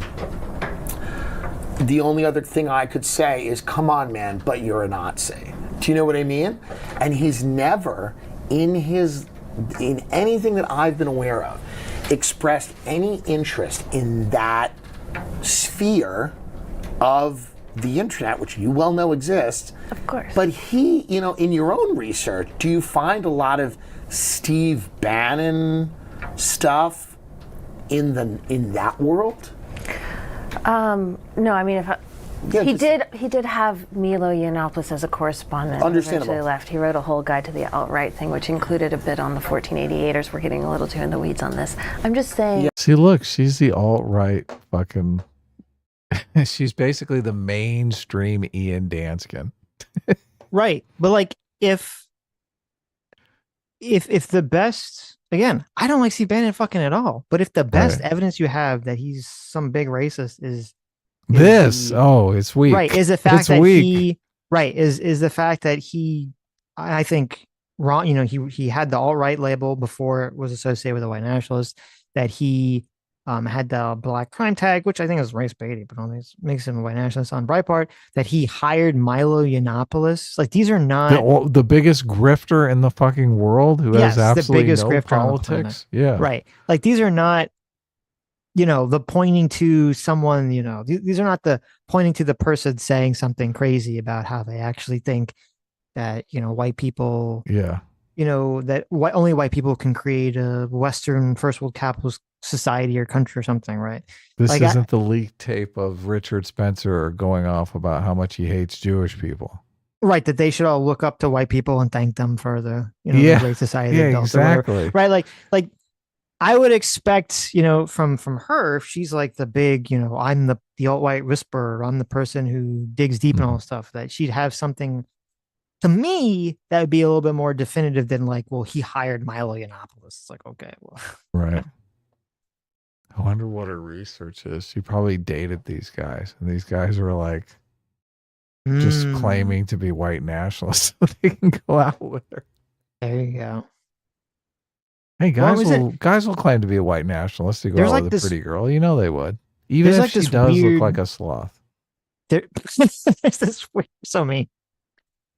There's this weird meme that's like kind of true, where it seems like all the white nationalist guys fall into three camps. Mhm. Okay. Either one, they're not actually white. Right? Okay. Two, they are white, but they're like gay. And for some reason, which you would think doesn't necessarily Oh mean my. they can't be, but then they're also like very anti-gay at the same time, at least publicly.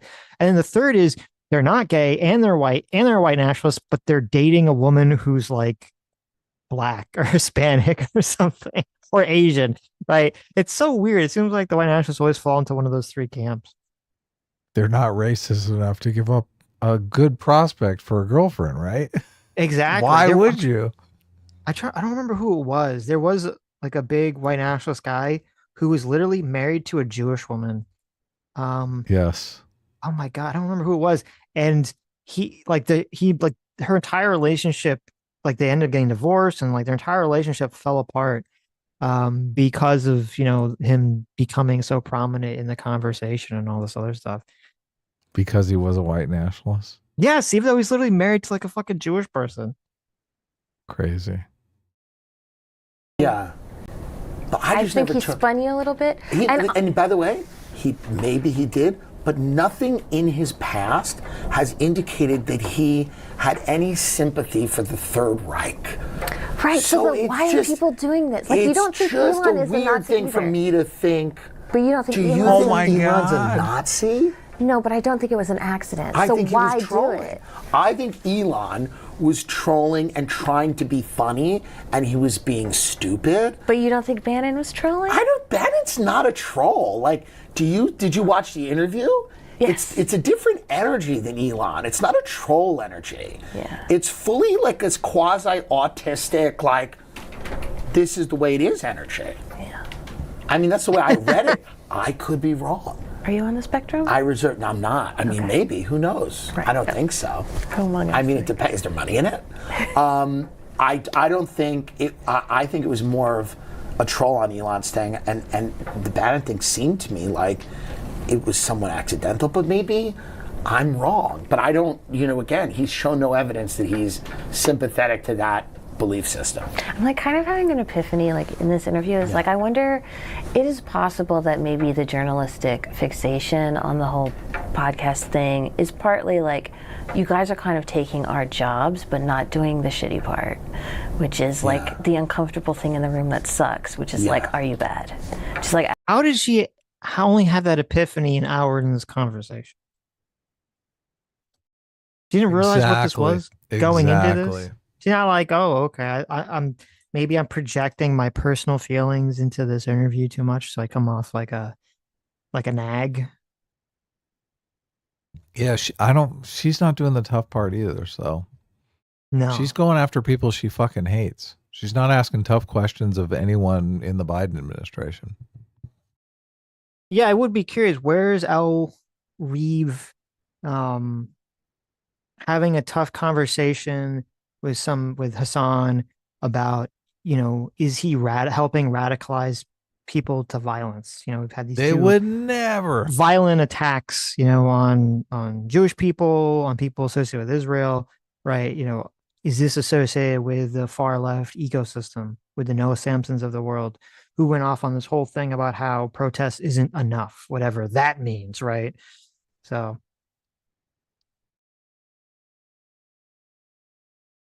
I think Hassan is getting really worried that he's in trouble after that Molotov cocktail attack, Oh, which is music to really my ears. horrific. Tell me more. Tell me Well, because I more heard a about clip of this. him talking about it. He seemed very nervous. No, I think tell he's me. Oh my legitimately God, nervous. this is so great. He sees He's he gonna get sees canceled. he's nervous. I mean, you have the Trump administration is very Oh, breathing he's down starting people's to throats on realize. this. Oh yeah, they're Yeah. going after birthright citizenship. He's like, Right. holy shit, I'm an anchor baby. Yeah, I'm he's a on the little worried. list. He's a little worried about this. Like, Are the you say that- journalists doing that? Are Maybe they not. doing that? Maybe not Are they enough. doing the "Are you bad"? Is that what journalists I have have to been do doing? the "Are you bad?" Sure, but is that what is your view? See, he should have been like, "Who have you done the Are You Bad to? Tell me someone who's not on the right that you've done an Are You Bad to. Yeah, I'll do wait. it. That would be great. I am very curious. Of main, and it's a fair question, is your view of mainstream American journalism calling out powerful people? Is that what we've been seeing? Do you read ProPublica? Okay, but do you know what I mean? Like when we I know. look, Well, right. it's not a monolith. Yeah. It's not a. And I also just don't think that one interview with J.D. Vance is doing a journalist job. I think it's one interview. I am sort of speaking to you as representative. And then the next thing I'm talking about Oompa Loompas. Right. So that's the thing. It's like I think there should be a time for journalists to go, wow, we're going to really supercharge and do a lot of stuff and be great. Yeah. Jane Mayer's not accusing me of taking her job. I Seymour know, Hersh is not like- saying I'm taking his job, right? Yeah. I mean, Well, I'm just wondering if maybe and I'm not that's taking part your of job. the- You're going all over the place, getting into these deep holes and fleshing out stuff. I'm not doing any of that. Yeah. I'm sitting and having a conversation with somebody, whether it's a friend of mine, a guy who wants to be the vice president, or I'm yelling at like a family member Yeah. who can't respond because they don't have a show. That's a fucking podcast, you know? Yes, but one, a lot of people get their news from podcasts, and Well, two, that, again, that's not my problem. they develop an extremely That's tight mental relationship with you. Again, it's been yeah. called the friendship simulator. And that's fine, but like if people are only getting their news from one source and it's a podcast with a comedian, that's not my fault. It really isn't. I think those people should read and listen to lots of different stuff. Okay. I listen to Pivot every week. I don't always agree with them. I disagree with them a lot. I listen every week. So if you're consuming one thing, I just feel like there's a lot less people. I like half agree, but I half disagree. I mean, it's not his fault, but I do think if you find yourself in a situation where, now I don't know if this is Tim Dillon's situation. I've not watched enough of his content. But do you think if you find yourself in a situation where you becoming, a prominent figure talking about the news or politics or current events or whatever, I mean, I personally, I would feel responsible to try to get the stories correct, to try to get the correct information out there. So I don't really like when people have kind of like a dismissive attitude about like, oh, whatever, it's not my problem. It's like, it kind of is yours. But what if you're getting big though for spreading disinformation though? Just telling people what they want to hear and shit. Well, then obviously you don't really care at that point. Right? Yeah. I think a lot of people get big because they're willing to just spread bullshit. Right. Yeah. And I'm forever eternally skeptical of people like El Reeve who can only see it coming from one direction. They're just completely blind to it from their side. Is that Zootopia? That is Utopia. I don't know her name. Her name is El Reeve. Yeah. Elle has never watched a David Pakman video, apparently. Right? Well, that's the thing too. I mean, yeah, if you look at there's David Pakman, there's Brian Kyle Tyler Cohen, Kalinsky. There's a shit ton of like lefty streamers full of lies and bullshit. Yeah. podcasters who are very prominent, very popular at the moment. So Hassan got dethroned by Asmongold, but he's still very popular. He's still a very prominent streamer. Yeah. So the idea that like, that's what I'm saying. Like, this isn't really so much about a left-right thing. It's really just about CNN losing its power. Yeah, she's competing with David Pakman. She's like, I got to be totally honest about Trump's mental state. But David Pakman, he can say anything. How can I compete with that? Yeah, I mean, when I look at, so when I type in top podcast for viewership, so on Apple Podcasts, it says their It's number all one left wing podcast. Yeah, it's like their number one is, well, for top subscribers, it says you have the New York Times podcast, the top. Okay. Oh, big right wing podcast Yeah. there. Holy shit. Then you have Dateline NBC. Then you have a true crime podcast. Then you have The Best People with Nicole Wallace of MSNBC. Is that that's got to be under the news heading. These are top subscribers. Really? Yes. Top The subscriber top podcast is a news podcast? The top Dateline subscribed podcast NBC? is the New York Times, according to Apple. This is on Apple Podcast. Okay. Wow. Okay. I'll read to you. It's New York Times, Dateline, True Crime, The Best People with Nicole Wallace, Up First for NPR. These are all fucking left wing podcasts. What the fuck is she complaining about? It's some podcast with Jason Bateman. Then it's Pod Save America, another true crime podcast. The Rest is History, a history podcast. Mel Robbins, I don't know who that is. Then we have the Ezra Klein podcast. And then look at that. You got Sword and Scale. Well, good for you, Sword and Scale. Sword and Scale is number 12 on this. Look at that. Did you just look? I told you, it's Sword and Scale's the fucking shit, man. He is. He's a big guy. Okay, so that was on Apple. If I pull up Spotify, the top podcast is Joe Rogan. Then we have Good Hang with Amy Poehler. Wait, where's the right wing podcast? I'm keep waiting. I'm waiting here. Where's Steve Bannon's The War Room? Well, we had Joe Rogan was number 1. That's the right wing podcast, right? Was it? And we have It was number 1 on Spotify. Joe Rogan. Oh, okay. You went to Spotify. I was on Apple. And I'm Spotify. If Joe Rogan is number 1, then we have Amy Poehler, who I don't know if she talked about politics. Then we have Jefferson Fisher podcast, who doesn't look like he talked about politics at all. Then we have Theo Vaughn is number 4. Really? Wow. Yeah. Crime Junkies 5, More Crime Stuff 6. Call Her Daddy podcast is 7. And then number 8, you have the New York Times podcast. And then number 9.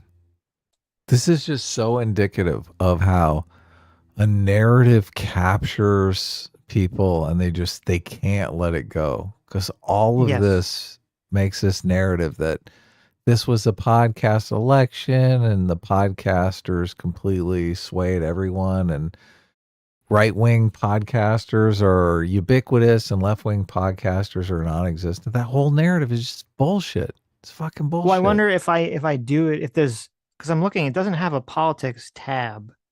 So I don't know how to sort for that specifically. Because if I look in the top 10 on Spotify, they would point to, number 1, Joe Rogan.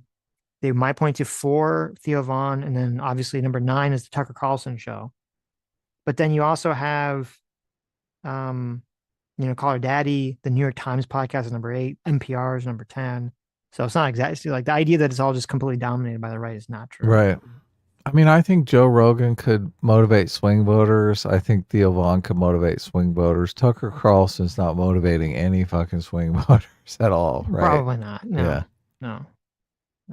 I mean, I think he is pushing people to be more extreme or have more bad ideas, but I don't think he's changing anyone's minds from swing voters. Right. I think Trump won swing voters in this election. Yeah. And then also, look at that, number 11, Creepcast with Wendigoon and Meat Canyon. Sam always listens to that. So good for them. They're number 11. Look at that. Good for them. Hey ho.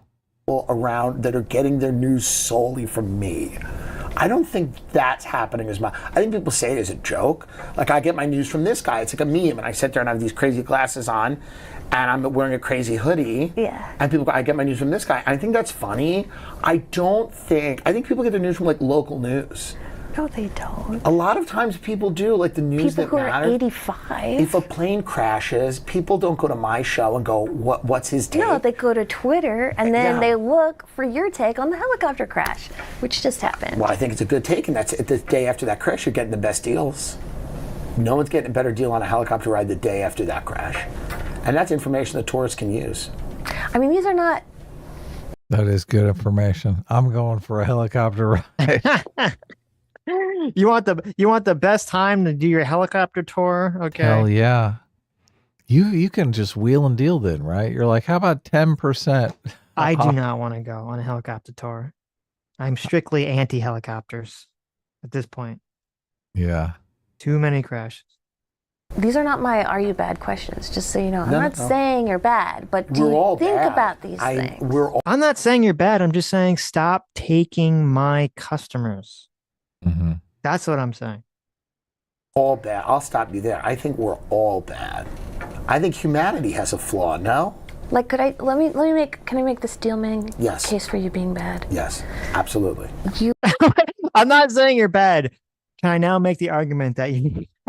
Yeah, this is ridiculous. Fuck. I'm not saying you're bad, but Oh, no. can I say you're bad? Right. helped. The Steelman case for you being bad Of is course. you Helped. rolled out the red carpet for JD Vance to Yes. make his case that he's just like you, man. He likes jokes. He hates war. He wants Yeah. working class people to be happy and work in factories and make. And then that enables him to get in office and deport people on college campuses for saying this war is bad. He's in the group chat saying, I don't think the president realizes what a big strategic mistake this is going to be. But then he also says, but if we're going to do it, But prayers up. here's the deal. And do I criticize that? I absolutely do. Okay. If you watch my show and I'm bad, your case makes sense. If I go on my show and I go, I realized something's different and they should be deported and we should do this. I have called them out since they've gotten in for this. And you can find clips of it. I've watched. And you've watched it. If I went along with it, I'm bad. I'm saying I don't agree with it. Don't deport these people. It's absurd. If someone commits a crime, like a violent crime or something, and they're a student and they do something, if you're at a Columbia protest and you assault another student and you're here on a visa, that's something that your visa could probably get revoked. If you're there and you're speaking out, I'm against you being deported. I'm fully against it, and I've called it out. Your case becomes accurate if I go on my show and I compromise my principles for these people. I never. Absolutely. So if JD Vance wants to come on my show and goes, hey, I believe this, that, and the other thing, and I go, that sounds good, but then in practice he does the opposite things, I call him out. And if you don't call them out, that's when you suck. I think that's all fair. I completely agree with that. But I would add to it, which is if Tim Dillon and Joe Rogan and all these other people, if they had Trump or Vance or Steve Bannon or whoever else on their show, and then you had Harris or Walz or some other Democrat wants to come on their show and they say, fuck you, I'm not having any Democrats on my show whatsoever. Okay, then maybe you could have this conversation of like, well, you're just a shill at this point, right? You're just a political shill. But that's not the case. The case was, he said he asked Walz to come on the show and he never responded. The case was you had Harris and Biden and Walz were all horrible public speakers and didn't want to actually do the fucking work and job of running for fucking president and getting their fucking ass out there. And if only one team is playing, okay, if only the Republicans are playing the game of running for fucking president, I don't think it's right to just complain like, well, you shouldn't have allowed JD Vance to be on your show. Yeah. I kind of reject even that it's his responsibility to call these people out. I mean, it's good that he's saying he would, but I mean, geez, it's just a fucking show. Well, I think on a personal level, if you have a conversation with someone who's a politician and they say a bunch of things you like and you go, oh, I'm glad to hear you say that. And then they go and do the opposite. I mean, I think, and that's how you feel about it. I think you should be like, oh, I don't like that this person completely went the opposite direction. They spun me a bunch of lies or whatever. Yeah, that's fine. That's fine. But is it really lying if that's not even really a topic of the show? What do you mean lie? I What do you mean, mean? did JD Vance go on his show and say, "Oh my God, we shouldn't deport anyone. I pity the fool that deports Well, any no, of I these think it people." sounded And like then all of a sudden he's like, "Ha ha, gotcha, bitch." right. Well, I didn't watch That's not his the conversation. situation. I didn't watch the conversation with Vance. It sounds like he didn't say that. It sounds like they're talking about the whole war thing. And so she's saying because they, are continuing to allow Israel to do what the fuck it wants with Gaza because they bombed the Houthis in Yemen that he lied about the continuation of war. Oh, That's what it sounds like. JD Vance said that we were not going to support Israel any longer. I don't know. That's what she's making it sound I like that they were can't going to be sort of imagine that's. anti-isolation I just can't imagine or that being the pro-isolation. case. Right. Right. Yeah. I mean, I did hear Trump say he was going to end the Russian war in like one day, but One day we're going to I end the know. war, See, baby. One is it day. his fault? It's so weird because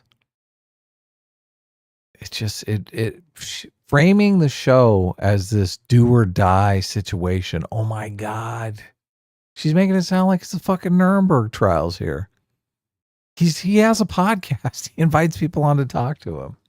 Right. Yeah.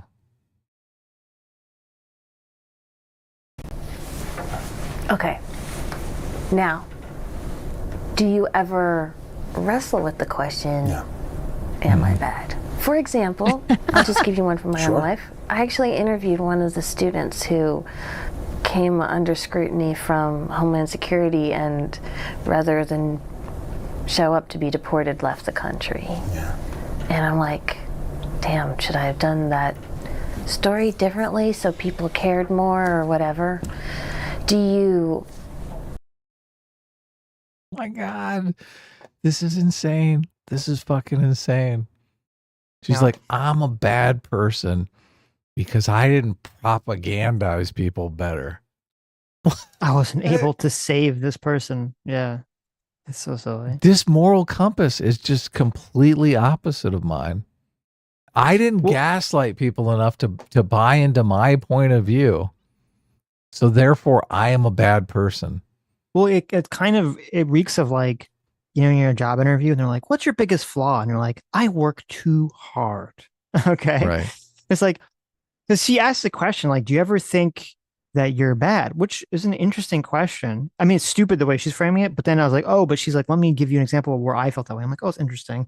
There's going to be some example where she thought that she did something wrong. So you think it's going to be something like, maybe I platformed someone I shouldn't platform. Maybe I was too hard on someone. Like, you think it's gonna be something like that, but no, it's like, oh, I was completely morally right about everything I believed, but I couldn't convince people enough of my position. Yeah, maybe you weren't morally right then. Maybe you just weren't. Maybe those other people were morally right and you were morally wrong. Right. It's just so obnoxious. Framing journalism as advocacy, as activism, right, just seems morally wrong to me. And she's here wagging her finger at Tim Dillon. I just look in the mirror for a second here. You should be wagging the finger at yourself. You're the one that's doing this advocacy thing, and you're bitching because he's not advocating for your team. What the fuck is happening here? No, that's a great point because this entire conversation has all been about, how dare you steal from our, journalist space without doing the advocacy, the political advocacy that we want. When it's like, I thought journalists were supposed to be theoretically just trying to tell people unbiased. What's true. Yes. And unbiased. Yeah.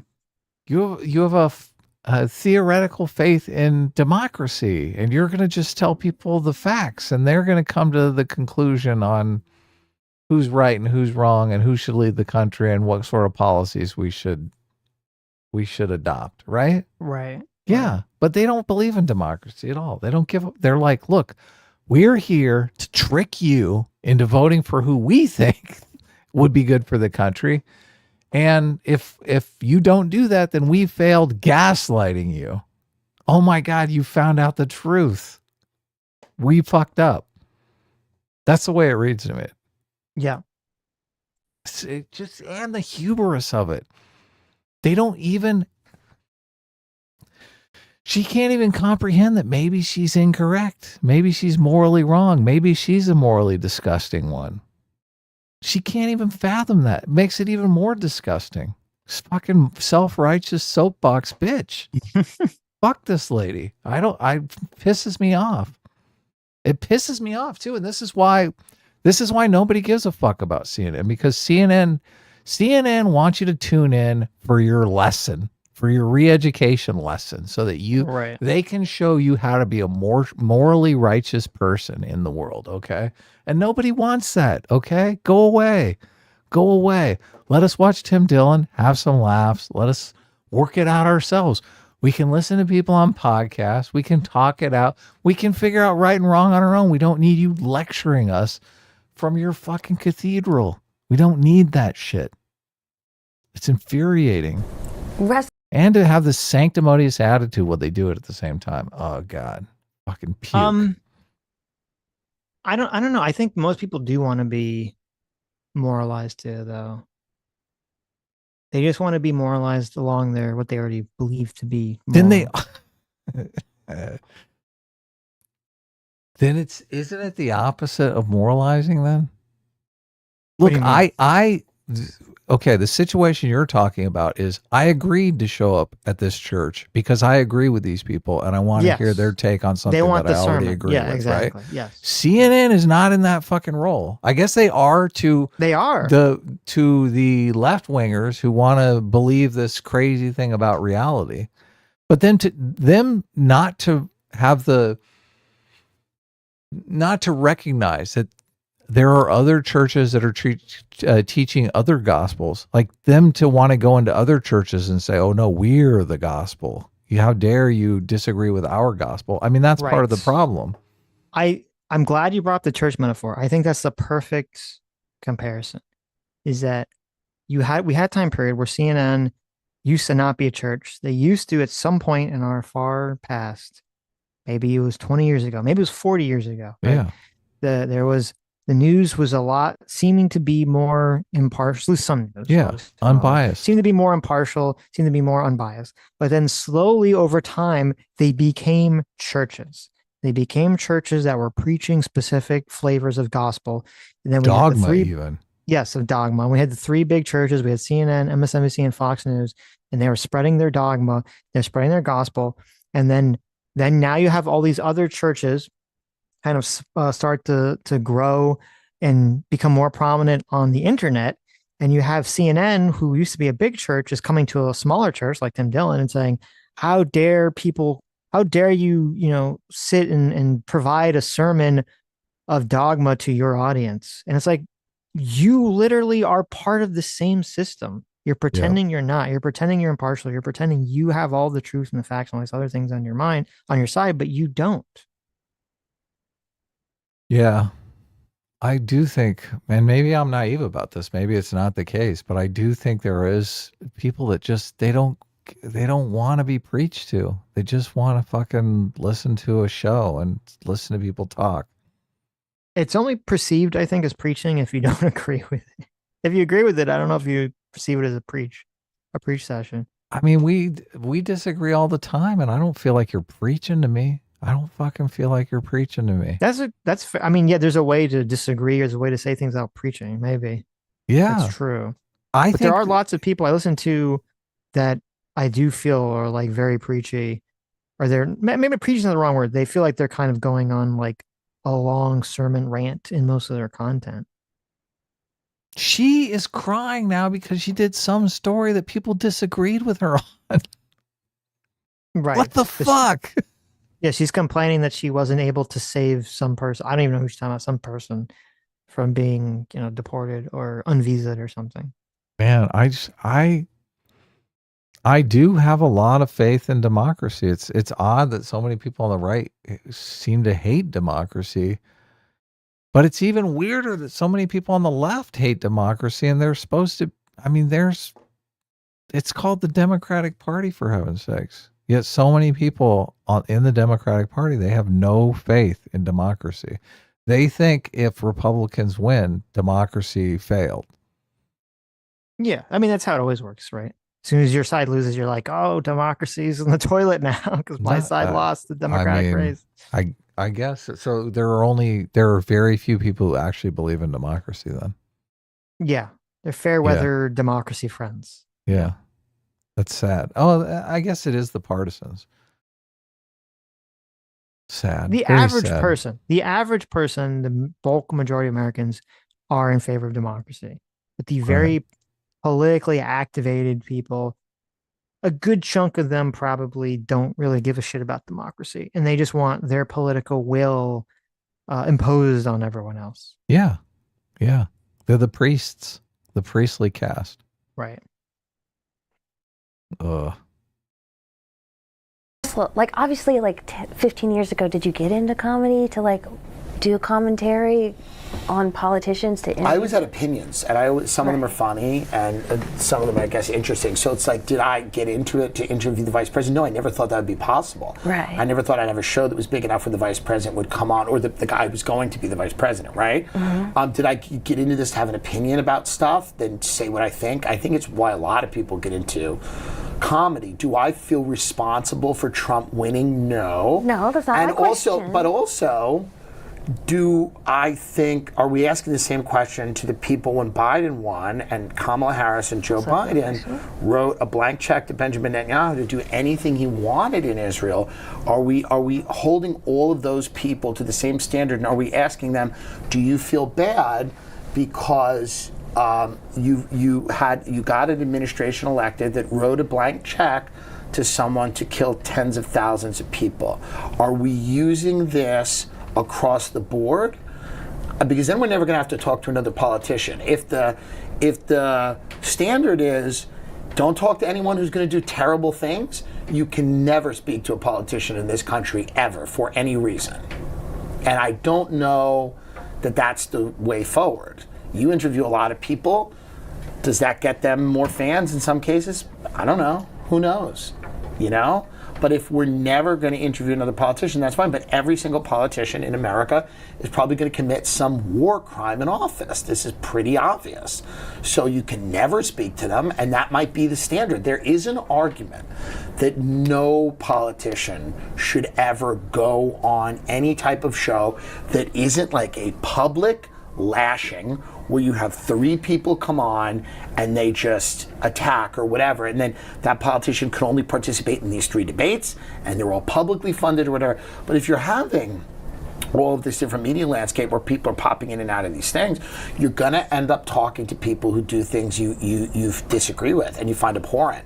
And if you don't call them out, you can't get in a time machine and go back and realize that they were going to do all these things. But if you don't call them out, like the Democratic Party didn't call out Obama when he was doing drone strikes. There was Jeremy Scahill. There was like 4 guys doing it.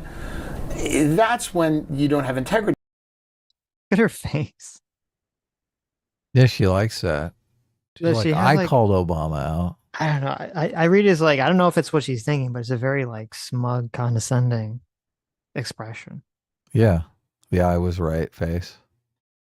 But I want to always be like consistent with, if I feel it's wrong, I want to say it's wrong. But yeah, dude, I think everybody wrestles with the idea that is what I'm doing good? Is my show good? Is it interesting? Is it funny? Is it worthwhile? Is it worth people's time? But you know, if I'm going to speak to any politician, I'm going to probably accept the fact that they're going to end up doing something down the road that, you know, they're going to drone strike someone. There's going to be a kid in Yemen who dies, and it's a guy that I've spoken to. Or a girl, or a lady. You mentioned. I think it's all about, if you have if you're gonna give people interviews where you just let them talk, there's nothing wrong with that. That's totally fine. If you have interviews where people just talk and they give their entire opinion or whatever, as long as it's not like, oh, I'm gonna only let one political side come and sell their position, and then the other political side, I'm going to fight them tooth and nail on every single thing they say, right? That would be, to me, like massively hypocritical and bullshit, and you're just a partisan hack at that point. But if you're just letting both sides talk and you're just the same kind of rule set for both sides, I don't think there's nothing necessarily wrong with that. I don't think you can really criticize someone for doing that. Yeah, I agree. It's fine. That's probably that's the direction most of these comedian podcasters are probably going to go in 2028. They're just going to have the bunch of Democrats and a bunch of Republicans on. They're going to just, say whatever they're going to say unchallenged on their podcast. Yeah, they're testing the candidates for authenticity, and people intuitively think authenticity is some metric that's important in a leader. So When it's not, I don't know that it is. It's so funny because, and people forget this because everyone has a very short memory, and it's like whatever the last political cycle was, like dominates their mind space. And so people have forgotten because we were like used to, Biden and Harris were so bad at this. A politician lying to people and pretending to be a very authentic, down to earth, reasonable person is like one of the first things they learn to bullshit. And when you be a politician, it's Of one of like the course. first skill sets a politician has is to fucking lie to people about how authentic and cool and down to earth they are.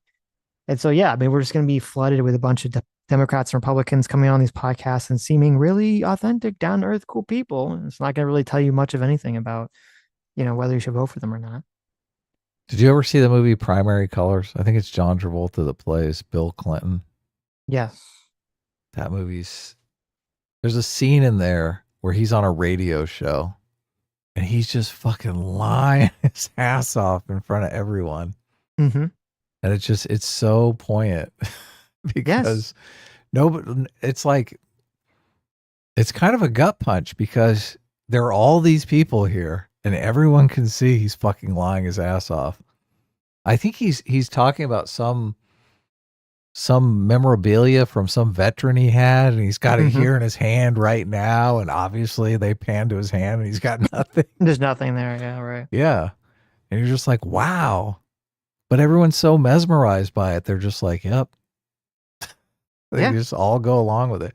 I wonder if that could happen in this day and age, or if it would be a total scandal. It'd be like, oh my God, he lied on the radio. I don't know. As long as people like you, they're willing to forgive you for literally fucking anything. So yeah. As long as you're saying the right I guess stuff. it is. Look, that's what happened with Joe Biden, right? Everyone was like, oh yeah, there's no way. Look, his brain's silly putty. Yeah. It's what happened with Biden. It's what happened with Trump. It's what happens with everybody. Right. As long as you cast it like there's some great evil and you must support this person to defend against the great evil, then it's like they can say what fucking anything, right? Right. Yeah. Doesn't matter. The greater good. Yep. That kids became more right-wing after COVID. Are comedians moving to meet audience demand, or are they shaping the audience? No, comedians criticize what's absurd. I think a lot of people found COVID restrictions absurd. I think standing 6 feet behind someone in a circle at McDonald's just seemed crazy. And if you weren't making fun of it, I don't really know what you were doing. Someone described you to me as a gay Rush Limbaugh. What do you think of that? Well, I think that's an insult, but I think he was very good at what he did. And I think you're also talking to a lot of comedians with no money who dislike me. No, this was not a hater. This was not a hater. This was a lot of the people. And this guy that calls you the gay Rush Limbaugh, he's a huge fan. Okay. He loves you as the gay Rush Limbaugh. She can't even discern the fucking trolls from the fans. He does look a lot. How is she a journalist, Sitch? He does have a very Michael Moore vibe to him. Tim It might Dillon? just be because he's a fat white guy with dark hair. And He's and not wearing a that hat. fat. He's not as fat as Michael Moore, but Michael Moore is like obese. that live in your neighborhood can't pay their bills, and unfortunately they all went into comedy and a lot of them didn't succeed. So I think they're saying it as an insult, but I actually thought he was very good at his job. Well, think of Rush Limbaugh in the way of, one, able to carry an audience along many, many hours solo. Sure. And then, but two, you really did drive opinion. I think he did, for sure. Yeah. Well, but I think it wasn't said, that wasn't said in like Did a, he? probably in a complimentary way from your this friends. was not a hater. This was not a hater? This was not a hater. Okay. But Yeah. do you see or hope for some parallels with Limbaugh in that way? In one, No, I like to you have a can big- do yeah. the solo hours. I do you hope to drive opinion? I hope to make a good show that's interesting. I mean, that's all I'm trying to do. If my show is interesting and entertaining, then it's worth someone listening to for an hour. I mean, this idea of like driving opinion, I call out things I think are crazy. If people agree with me, great, but there's a lot of people that don't agree with me that go, but it's an interesting or funny show. So as long as you're listening, I don't care if you agree with me or not. I think Limbaugh cared, or at least it was a little different. If you disagree with me, I don't care as long as you find the show interesting or funny enough to listen. Okay. I think that's the main difference. That's fair. Anything else? No. Great. Thank you. I know you have to go. No, I appreciate it. Thank you so much. Release a lot of it. It's good. Yeah, that was fun. Oh, That interview's so insane. That's such an insane interview to me. Like, yeah. CNN, let's hold this person responsible for. We're gonna talk to this person about our network's decline. We're gonna hold this one person responsible for Donald Trump winning the election and everything. Yeah, it's So such a bizarre take. I mean, that's all to put the blame on him. Ugh, Mm-hmm.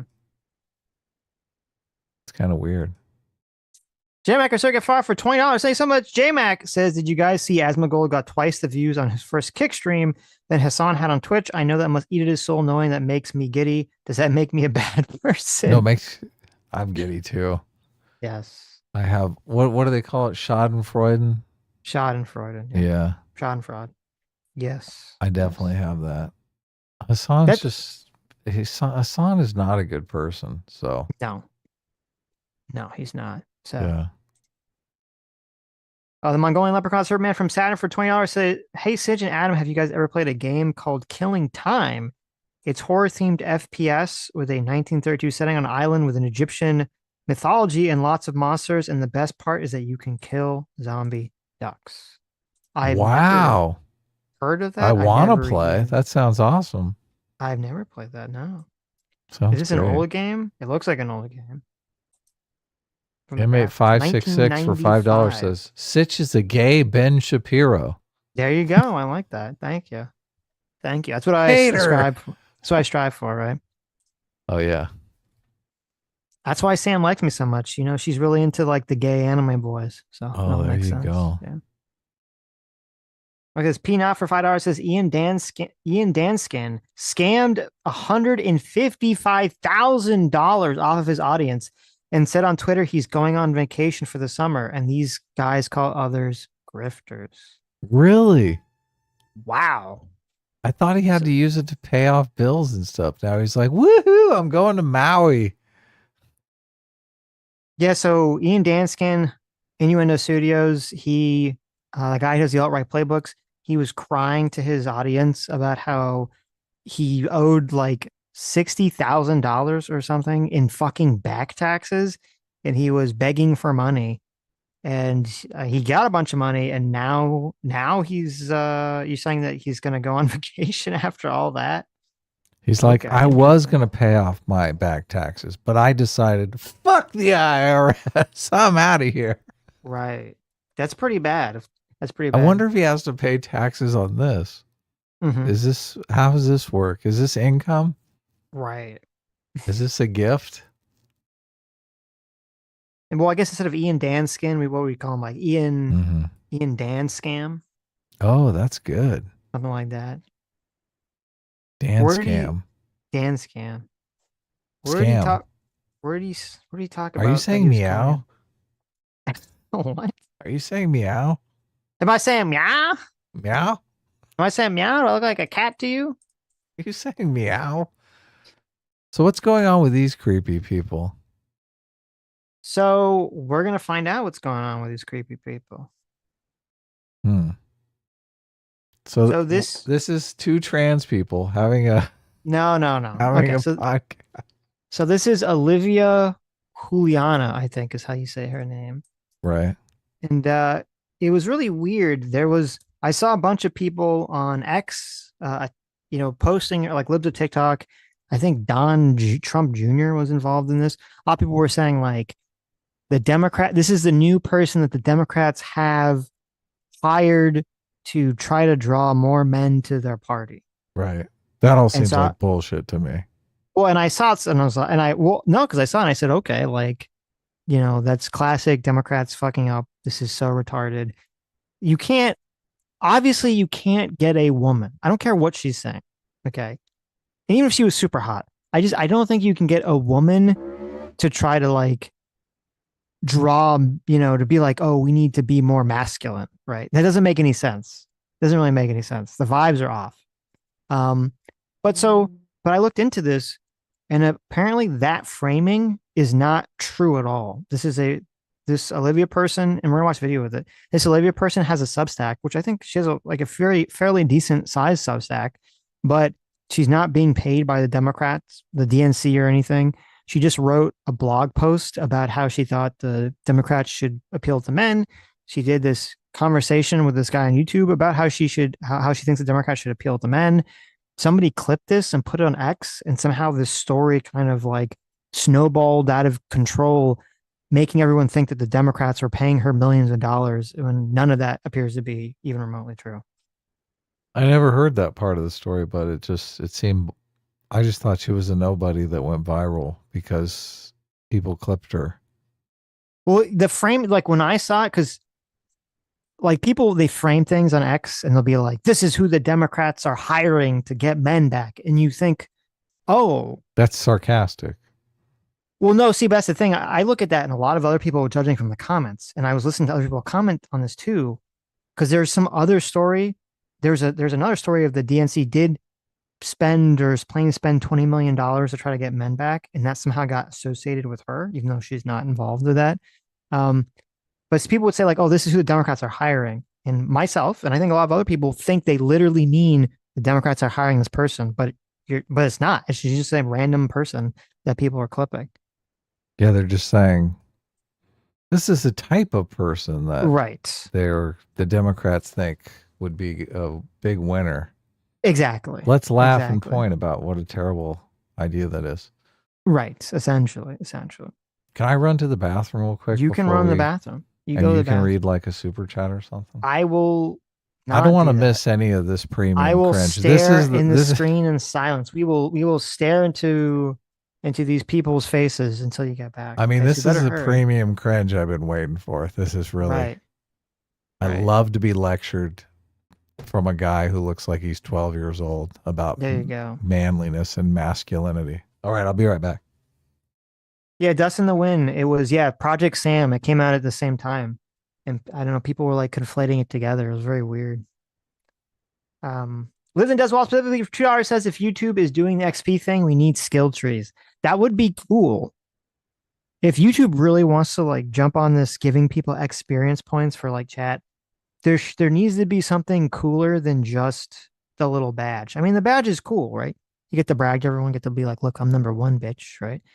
That's cool, but there should be something cooler. There should be some kind of weird abilities, or maybe you get like special emotes or something that are tied into your experience points. That'd be cool. Also, it's unclear how it all works too. Because like, how is JMac? It can't be just based on super chats, because then otherwise JMac would be number one. Girl Sarah for $2 says 50,000 experience for $2, instant level 60. That's right. Girl Sarah for 37 months says late Pride Month. There you go. Equal Shit Ox for $5 says there's a chat leaderboard, as if we needed more reasons to be parasocial and terminally online. A genuinely shrewd idea from those YouTube guys. True. It helps me, so that's all that matters, right? D5280 for $1.49. Thank you so much. Lives and Devs Wall specifically for $5 says, do you need me and Stug to help host? That'd be fun.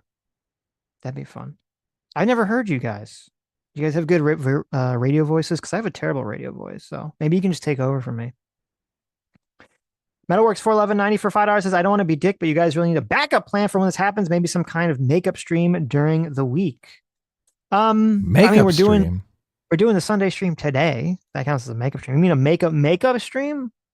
I don't know. We'll see. We gonna wear makeup on the stream? Is that what we're doing? Oh, that's what he meant. He wants us to wear makeup. Makeup stream. I guess. Look, we could get some eyeliner or something. Yeah, you know what we can do? We can have Shu come on. She could do her makeup Oh tutorial. yeah, I know Sam really wants the Shu on head makeup tutorial. that'd She be can show us how to do great. our eyes. So All that'd right, be good. I'm ready. Are you ready? I'm ready. Are you ready for this? Yes. Let's see. Olivia Face writes of Democrats. a Substack, which probably, statistically speaking, like 89% of y'all read already. But Olivia, I want you to talk about that Substack, and I also want you to talk about one of the newer articles that you wrote about why men drifted right in the previous election. I consider myself a resident expert on this because I am a man, so I feel like we could have an interesting conversation on the conclusions you reached in that article. Yeah, so my Substack it's called A New Perspective, oliviajuliana.substack.com, and we're actually very close to hitting 100,000 subscribers on Substack. I'm very excited. But I write a lot about politics, and I hate that all these newsletters are the same. There's so many Substacks that you get on, and they're all telling you the same stuff. I don't want to do that. I want to give you a new perspective on the political issues that are going on. And so I keep seeing people talk about young men in the 2020 cycle or in the 2024 cycle, and they keep saying like, well, it's because like they're not getting laid enough and they feel judged, and or alternatively, well, they're just racist and they hate women. So like it's really, I see these takes coming out from both sides of the party wing, I would say, and I just think that all of that is wrong. I think all of it is wrong. And so I wrote this piece called So I'm a little conflicted. I mean, I'm glad that she's saying that she thinks it's wrong to call all the men racist and sexist, right? That's a good thing. Sure. And that definitely is a narrative. I'm a little conflicted about the getting laid thing. Because on one hand, I agree that people have been saying that. I'll be charitable, and I think that what she means is like there's this big way to frame it that like, oh, all the men are voting for Trump because they're incels. I think that's what she's referring to. Yeah, right? totally. Right. And I think I think that's really shitty and bad and wrong. And I'm glad that she's saying that she doesn't support that idea.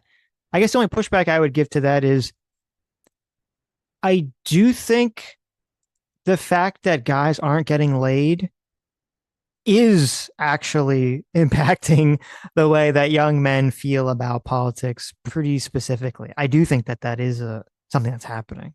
I think the difference is just like there's a lot of people on the left that are framing it like kind of through this incel lens of it's their fault for being dumb incels, and then the right are framing it like, well, it's because of the woke feminism and stuff. Like, so it's just sort of like a different framing about like why it's exactly happening. But I do think it is happening.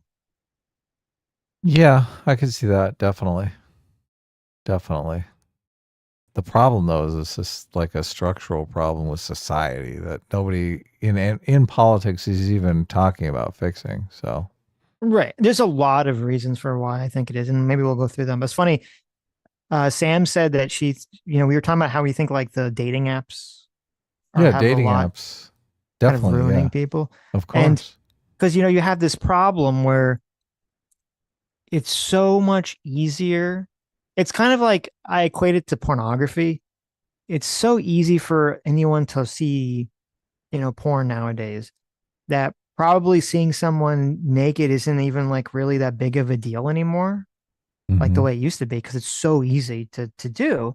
And so I think people have become like numb to it to some extent. And I think that has also kind of happened to a lot of women on the dating apps where it's so easy for them to get a date. Like as long as you're like a 6 or a 7, it's probably pretty easy for you to get a date with like an attractive guy, at least 1 or 2 dates, because you have that problem where you're going to have like the top 10 or 15% of guys are going to be fuckboys who are going to try to cycle through, 80% of women on the dating apps because they can. Yep. And the women are going to sort of get accustomed to maybe the ease of getting, dates. And it's going to kind of fuck with their heads about where exactly they stand when the honest truth about it is that I'm sure a lot of these fuckboys and all these guys on these apps who are getting a lot of women, they're probably willing to to just lower their standards to just pump and dump a lot of women, right? Yes, yeah, and they lie to them too. They make them think, oh yeah, if we're just going to be a regular thing. Right. Right. Yeah. And so and I was talking to Sam about this, and she was saying that, she thinks that the dating apps have mind melted women into thinking they could all land tens. Mm-hmm. And she described it as gassed up mids are ruining society. Yeah. Which I think is a correct way of saying it. Yes, yeah. And these are the same women that are going online and calling every right-wing guy a fucking incel. Right. Yeah. Or a sexist or a chud or whatever. Yeah. Yeah, exactly. Politics of getting laid and preachy females. And I really dive into what I actually perceive it to be. And shocker, it's all economic anxiety. I think the Democrats have a really bad problem of every time we message to young men, we frame it in a way that is wrapped up in the same principles that we critique.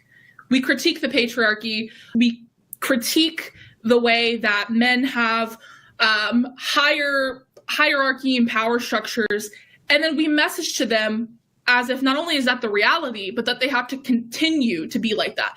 So the example I use in the article is the issue of abortion. When we message to young men on abortion, or men in general, we do it from the position of, well, real men protect women. And if you care about the women in your life, you should be pro-choice. And that might be true. That is true. But we don't come at it from the approach of this is the reality that young men face about that issue. Because it's entirely possible that a young woman in college gets pregnant unexpectedly, and that could upend her life if she doesn't have access to abortion care. But it's also entirely true that the young guy who gets her pregnant, now he's on the hook to not only take care of this child that could be him, that could be coming into the world, but also to take care now of the mother of his child. And I think that it would be so much easier if we just understood that the problems we're having with young men shifting to the right, it's not because they don't agree with us on the policy. They do agree with us. Well, here, let me pause there for a second. We talk about so you brought up abortion and the economy. And I do think that's definitely part of it. And I do agree that the way it's being framed, the way that the left framed it was, you're only, if you're a real man, then, you support women's rights. I think there literally was an ad campaign, something like that. Real men support women's rights. Or something, yeah, bring that ad up, that cringy ad with all the gayest guys they could find in Hollywood to basically make the argument that real men supported empowering their women. Right. And it was super cringe, it was super lame. And it would be significantly more effective to be like, listen, guys, what if you don't want to raise a kid before you're ready?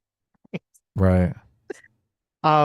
So I do agree with that. I do think there's another element too, which is that there is an irony or hypocrisy to the whole situation, where if the way that the left framed it was, a woman has complete right over her body and a right to choose, but the guy apparently had no right to choose whether he wanted a child or to pay for that child, right?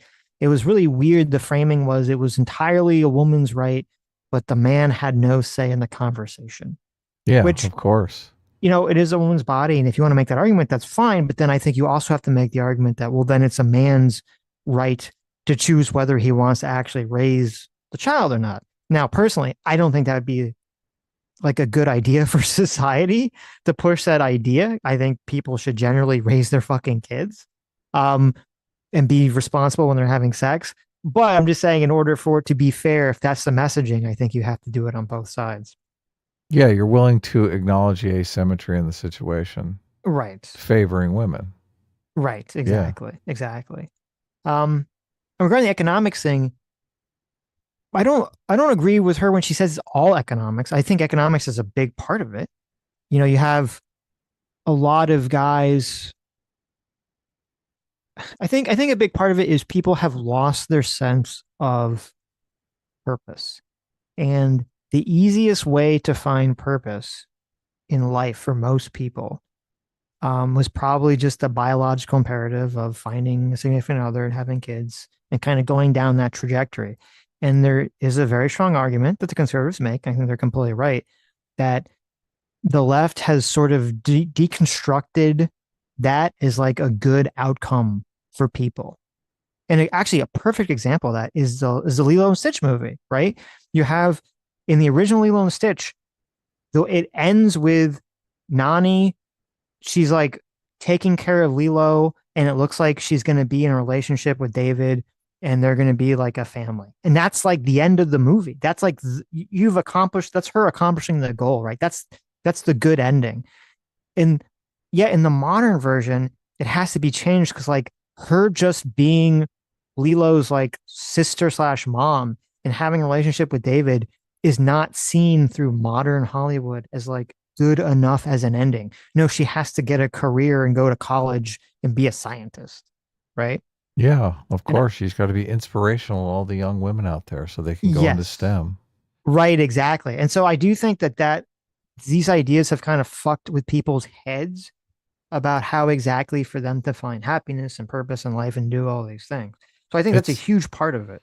It's worse than that. They look down on the original Lilo and Stitch as if this woman is a fucking loser. You're right. Yes. Correct. Like it's a bad thing. Yeah, look, if you just want to have a dumb job and get married and have a couple kids, they think you're a fucking loser. Right. What kind of society is that? That's not a good society. It's not good. It's not good at all. Yeah, exactly. No. So I think that's a huge part of it. But I do think that related to that is the economic issue because, well, for twofold. Number one, obviously, it's going to be much more difficult for people to get married and move in together if they can't afford a place to live or a house or something. Yeah.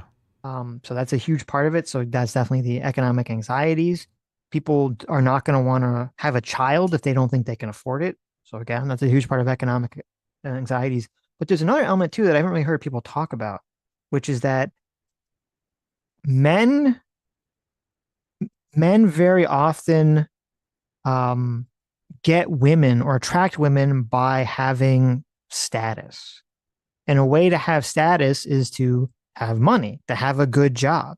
And if a lot of people can't have, if a lot of men are having trouble getting a good job or having money, then of course it would be much more difficult for them to attract women to them.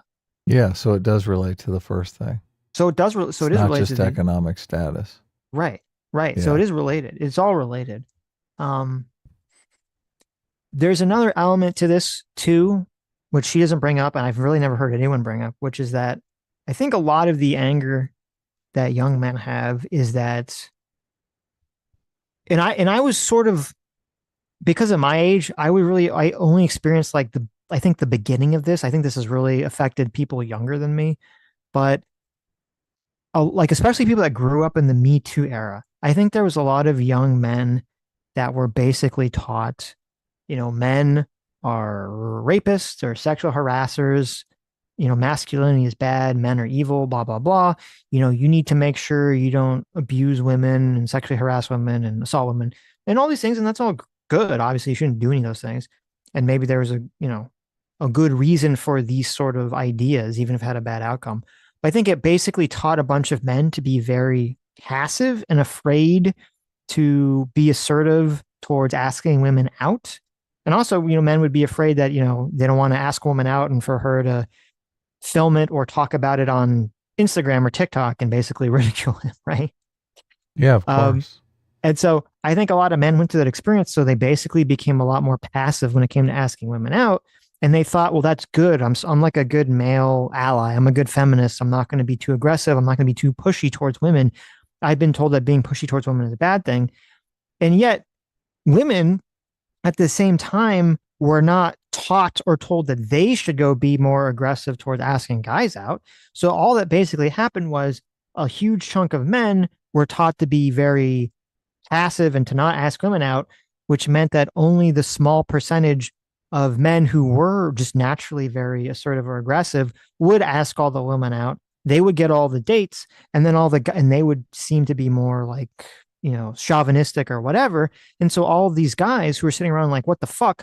I was like the good male feminist. I was a good ally that I was taught to be by society. And I totally got screwed out of the dating market because of it. And so that's where I think a lot of the anger comes from after the fact. Yeah, totally. They lost out to the asshole. Right. That's the question David Buss gets asked all the time, right? Yes, exactly. They're Exactly. super angry about it. I just on the economic anxiety issues, she wants to pin it all on economic anxieties. It's comical to me because it doesn't address the status issue that you're talking about. Like her solutions are, oh, we're going to get you, welfare, or raise the minimum wage, right? If you're making minimum wage, like your status is pretty low as it is, right? Right. We're going to get you mental health services. Oh, just what a woman wants, a guy who needs a therapist, right? Mm-hmm. All of their solutions that they want to pitch as a party just completely cause guys to take a hit to their status. So they don't even really understand the problem at all. They're not saying we need to change the cultural environment. They're saying, Right. look, we're going to put Band-Aids all over the problems that we've created. Yeah, no, I agree. Obviously, yeah, and they get into that, the mental health thing. I think a big problem is men need to there needs to be more of a cultural attitude of like pro stoicism as opposed to everyone using their mental illness as a way to acquire victim points. Yeah, Um, exactly. right, Exactly. right.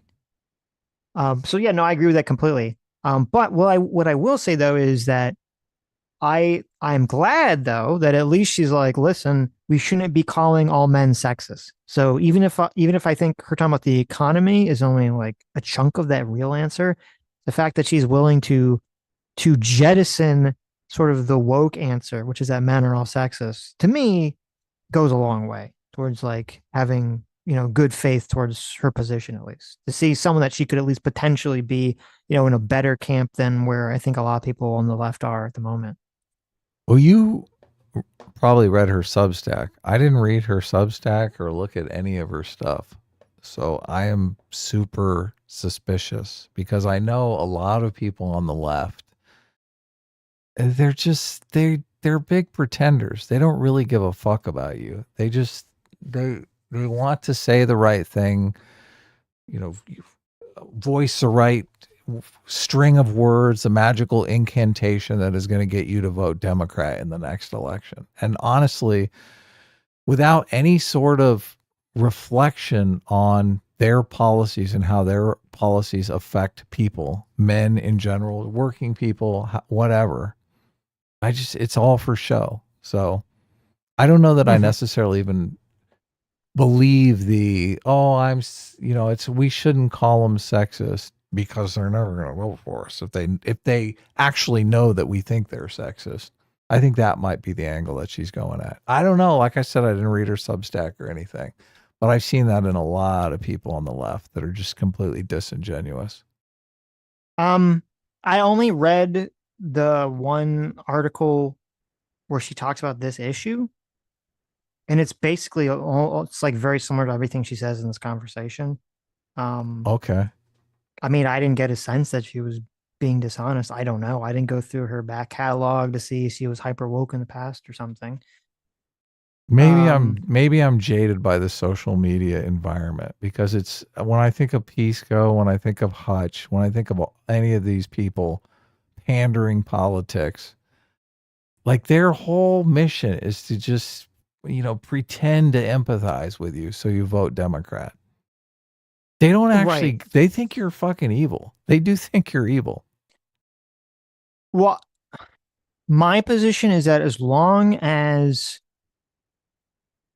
a person, like if there's a trust issue where they're like, oh, we should say that men are not sexist, right? And then they win power and they go, JK, we think men are all sexist and we're going to be hyper woke, right? Then that is obviously a huge problem.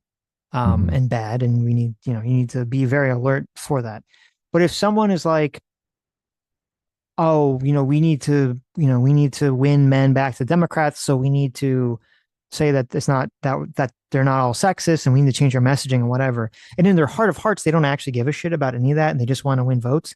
I don't actually care as long as they follow through with whatever it is that they're saying, as long as they follow through with those principles, then I don't actually care what they believe in their heart of hearts. As long as they're pushing the conversation, the politics in a direction I think is healthier for the country.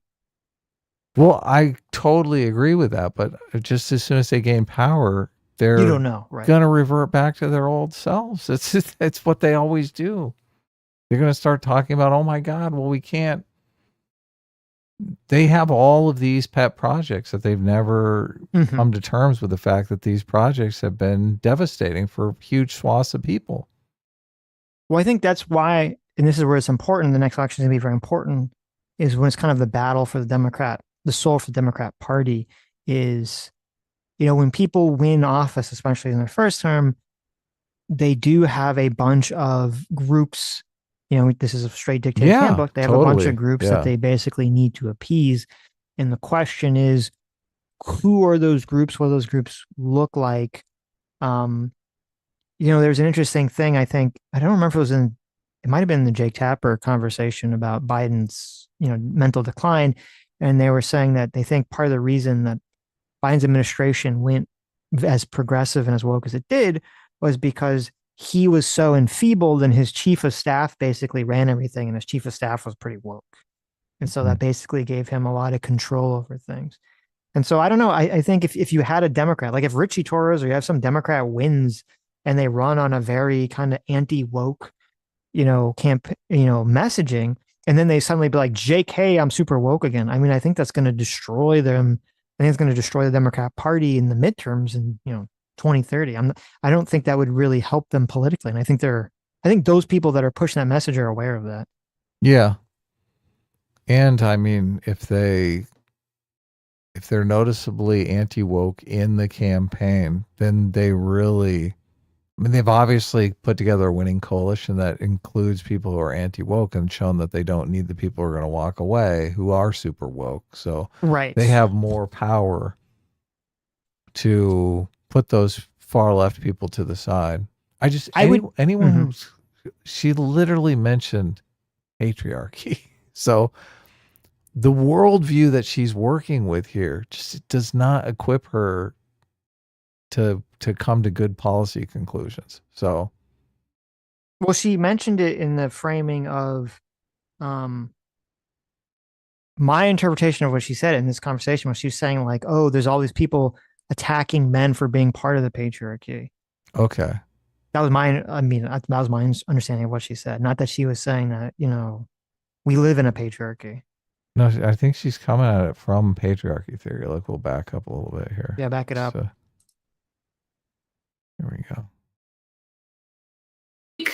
The way that men have hierarchy and power structures. Oh, I think it's right before this. Every time we message to young men, we frame it in a way that is wrapped up in the same principles that we critique. We critique the patriarchy. We critique the way. See, she believes in the patriarchy. She's critiquing the patriarchy. The patriarchy we have to critique. We have to be critical of the patriarchy. We use our critical lens on the patriarchy here. Yeah, I don't know. If you keep playing, it's unclear to me what she means by that. That I mean, she men could be have hierarchy and power structures, and then we message to them as if not only is that the reality, but that they have to continue to be like that. So this is a standard. This is what I always hear, right? Mm-hmm. We want men that are able to cry. That's what we want. You need to opt out of the hierarchical structure. You need to come over here and just have a good cry on our shoulders. Right. It's exactly the perspective. Look, we're the party that will let you cry. As if men want to fucking cry. Well, if that is her, again, that is her position. It's unclear to me that's her position. But if that is her position, as I said, it's why you need to have, you're going to need to have a guy talk about this. I don't think women generally are going to understand these issues really at all. No, of course not. Yeah. But that's what's so comical about it is, look, let me come in here and womansplain to you about how society is unfair to you. It's interesting because I was thinking about this after this came out. And man, when she talks about the mental health thing, whenever anyone is like, we need to give free mental health to all these people who are fucked up because our policies left the streets covered in criminals and fucking like they especially in California where Democrat policies have really destroyed the state. To offer people mental health as a consolation because they've completely fucked up society, fucked up the job market, fucked up the public safety, things like that, burned people's houses down, all of that shit is just completely so insulting to me. So the idea that free mental health is the solution to everything rubs me the wrong way, completely triggers me. But I had this kind of epiphany about it. They see it as a huge plus because they think, oh, we live in a world with capitalism, and capitalism is so oppressive that everyone needs mental health, obviously, to deal with this capitalist environment that we're forced to be in all the time. So mental health is just their way of dealing with the situation as it is, instead of learning to adapt to the culture that they have. Mm-hmm. Well, I would caution against sort of, we all have like the mental map in our mind of beliefs, and I would caution against jumping too far ahead and assuming what this person or anyone believes based on little information. Oh, of course. Look, maybe I'm being unfair with her, but you have to admit mental health is high on their priority. They're always pitching mental because they health. all have mental health problems. That's why it is. Yes, that's the thing that I'm getting at here. Yes. Why do they think mental health therapy is some big get? Why do they think that's something every single person wants? Because they all have mental health problems. Yes. That's the I don't fucking need mental health therapy, right. Okay? I am a normal person, okay? Yeah.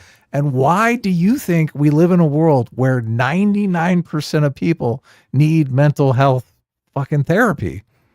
Why is that? That's a super deranged worldview. We've pathologized a lot of people's normal operating experiences. Right.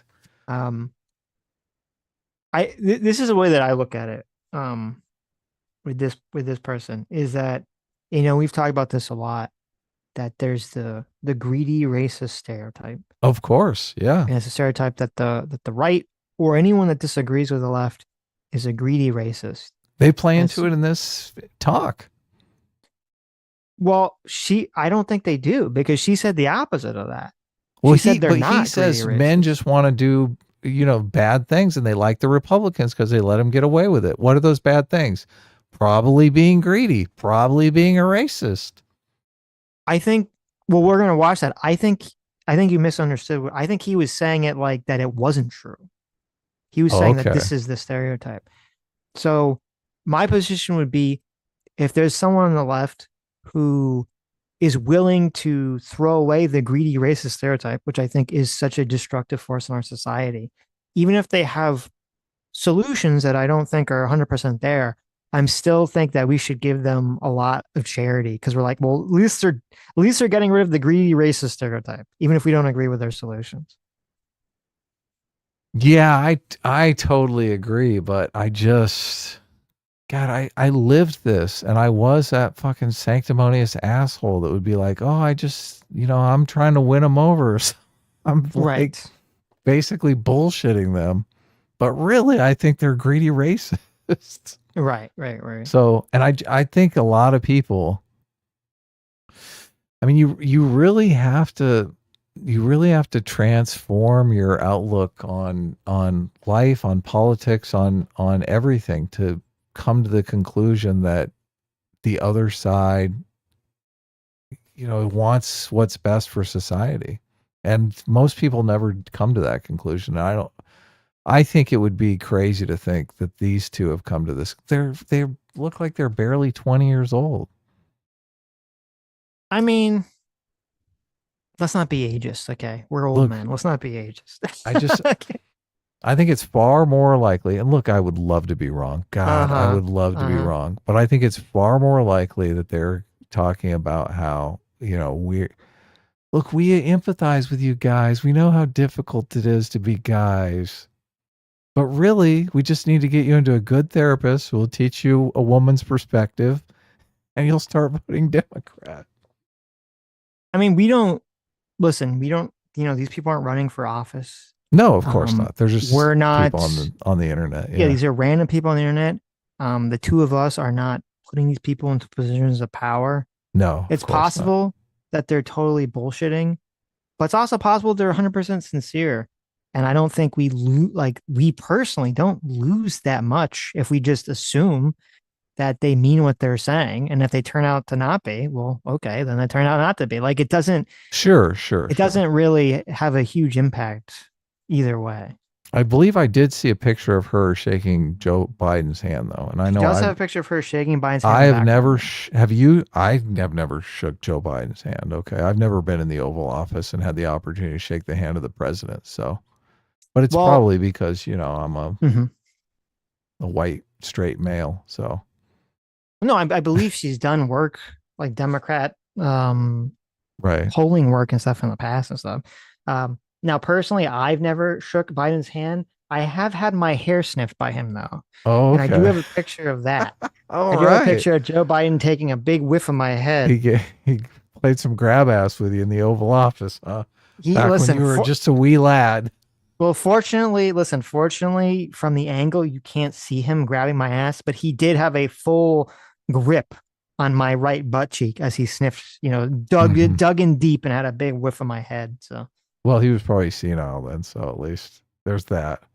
It didn't make me feel better at the time, but it's probably true. It's sad because this is her viral moment. Everyone's going to forget about this. We're never going to. I don't think that this clip has legs, so we're not going to see if this is a true transformation or not. But I hope it is.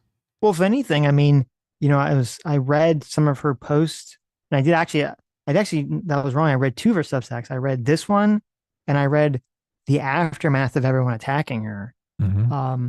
And even though in that one she still talked about trying to go forward and to be positive and to view men as not all being horrible, sexist, racist. Mm-hmm. I mean, if anything is going to say all men are horrible, racist, sexist, or the right is a bunch of horrible, racist, sexist, it would be this the entire right dragging you and making fun of you for being fat. So, of course, yeah,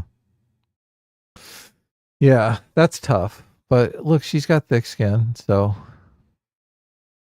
Oh, the example I use in the article is the issue of abortion. When we message to young men on abortion, we heard this part. Oh yeah, we did. Now he's on the hook to not only take care of this child that could be him, that could be coming into the world, but also to take care now of the mother of his child. And I think. And don't you want to just kill that baby and run? Come on.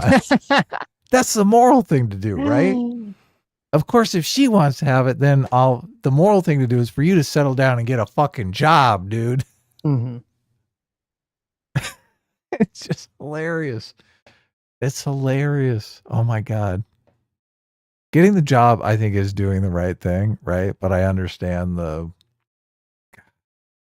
you imagine some one night stand and she's pregnant? You're like, oh my God. I've destroyed my entire life. If you have some one night stand with some person that you really don't have a child with, I get a fucking abortion. Right, but what if she wants to have the baby? What if she's like, this is my opportunity. Yeah, that's pretty bad. This is my free meal ticket. Well, as I said, if that's her attitude, and if it's going to be that the women get to choose and the man gets to choose not to, well, no, then the man gets to choose to not be involved either. If that's the way it's going to be. Look, when's that going to happen? How many fucking decades away is that? How many lives away is Trump's that? America, Adam. Okay. Her body, my choice. No, Donald Trump is, you get a job, kid, and that baby's coming. Donald Trump is paid for some abortions, okay? Probably. Yeah. I think that it would be so much easier if we just understood that the problems we're having with young men shifting to the right, it's not because they. The problems. Just, oh God. Well, she's a she's a Democrat operative. Obviously, she's trying to get people to vote Democrat. Operative. Yes. That she's literally a Democrat operative. Yes. She's trying to get people to vote for Democrats. Right. Yeah. You can't think clearly. As soon as you opt into some path of trying to get people to vote with you, you can't see clearly. Completely clouds your mind. That is true. Yeah. That's part of why I said I'm not voting. Yeah. Because it definitely fucks with your mind. Yeah. The real path of enlightenment is not to give a fuck. To be apathetic. Well, look, that's another thing that I hate about it. The fucking hubris to think, oh yes, I'm 20 and I know how everyone should vote. Fuck you. I mean, that's not how democracy works. I just conceptualize it completely differently than most people. I mean, you need to think about what is going to be best for you. Everybody does that. And it literally is a poll. It's like, it's like a collective, which direction should we go? And the wisdom of crowds, they often call it. So, but look, if everybody votes against her, she thinks, oh, they're wrong. I think, nah, they're right. They're completely correct. Well, yeah, but I mean, you got to be, I think as an institution, is a concept. I agree with you in terms of the legitimacy and validity of democracy and people voting for who should be president and all this other stuff, and that we need a system. I agree with all this stuff. But I think that needs to be separated from, that doesn't mean that those people, that whoever votes is going to necessarily vote for the best person to be in charge. No, society can collectively make mistakes, definitely. Right. But they come in next time and fix it. That's why it's a iterative process. Yeah. Well, and it's also just because it's better for, not just to get who's right or who's wrong, but just also because it's, people need to have a sense that they actually have control over the government. Otherwise, why would anyone listen to what the government has to say? Right. Yeah, they do to some extent. It's just the problem I have with partisans is they believe in a world where they could pick utopia if the elections just went their way every single time for thousands of years. They're like, then you'd achieve utopia. And it's a hubris to think, no, you're wrong. Sometimes you're dead wrong. They're dead wrong on the trans stuff now, and they can't see it. And that was what was interesting to me about, Ezra Klein's conversation with Sam Cedar, because it's essentially like you had in some states, the left had, like California, the left has had control for decades. Yeah, and destroyed things. Right. And if they've had all the time in the world to implement their policies, and they've completely fucked shit up in a lot of ways. And you need to have that, moment of clarity where you say, okay, well, obviously what we're doing is wrong. Something is, wildly wrong here. And you need to figure out what's going on. I love that you bring that up, because everyone trashed Ezra for even contemplating that they were wrong. God, the fucking hubris. The fucking hubris. It just drives me crazy. These people are maniacal, Sitch. It's because they're operating under what you're saying, where they're like, I have this idea. I have this hubris. I have this idea that I know how to make everything better. And I'm never going to stray from that idea. So I had to fit all of the world and all the facts and all the information along that concept. It's so wrong. If there was ever a flaw, in California or any blue state, well, it must be because they didn't implement my idea correctly, because the rich people did something wrong, right? Yeah, the money forces, came into play and fucked everything over. Their whole worldview comes into question. It's the cognitive dissonance thing that they have to deal with. It's so bizarre. Half a fucking city burned down in Los Angeles. How can you not think, oh, maybe we are doing something wrong? I know. And that's just, look, if I don't, maybe I'm wrong. Maybe you're correct. Maybe you're detecting some humility here that I'm not detecting. I don't see any fucking humility here. I see no humility. I'm not looking for humility at all. I'm not looking for anything emotional. I don't that's the think it can. difference here. I don't think it can happen without humility. Look, when we started talking to Anna Kasparian, and Anna Kasparian started coming to the realization that all right wingers weren't fucking evil. She did it with a sense of humility. You really have to do that to be able to come to be able to contemplate the fact that, especially something you've been invested in for a long period of time, work towards. You have to be able to contemplate, well, maybe I'm wrong here. Maybe I am incorrect. It's very fascinating because, and this is my own autism, is that Sam had a very similar experience to this as you did, which she doesn't want to listen to anyone on the left who doesn't acknowledge that the left fucked up. Right. She's like, and that's kind of what you're asking for. You're basically saying, I'm not going to listen to any unless they have the humility to acknowledge that they made a mistake or they fucked up, then I don't trust them or I'm not going to listen to them. And I understand that from an emotional perspective. I even understand from a logical perspective, because then that logically, that kind of sort of answers the question of like, it seems like they're more trustworthy, right? In terms of they're not going to just take you for a ride and then, go, Of course. They're not going to pisco you. They're not going to hutch you. They're not going to fucking pandering politics you. Sure. But from my like autistic perspective, I look at it more from the lens of just, is the person advocating for something that I think would be a net positive for whatever the problem is. And I do think that getting rid of everyone who disagrees with me is a racist, sexist, that's a net positive. And even if they're not, even if I'm not with them on a bunch of other issues, that alone says, okay, I'm willing to grant them a lot of charity just for being in that camp alone. I'm trying to think of one thing that Candace Owens agrees with you on, just because I'm totally debate brain. Think about it. Listen, think about it, right? I want to bring up but look, I completely agree with you. I do completely agree with you. You're basically saying you got to give people grace. You got to give people charity. Well, no, I'm saying like if there's to me, a big problem in politics is that people have an all-encompassing worldview that paints the other side as evil. And if someone is willing to buck that, at least buck part of that, to say, no, all the people that don't vote for us are not evil. Okay.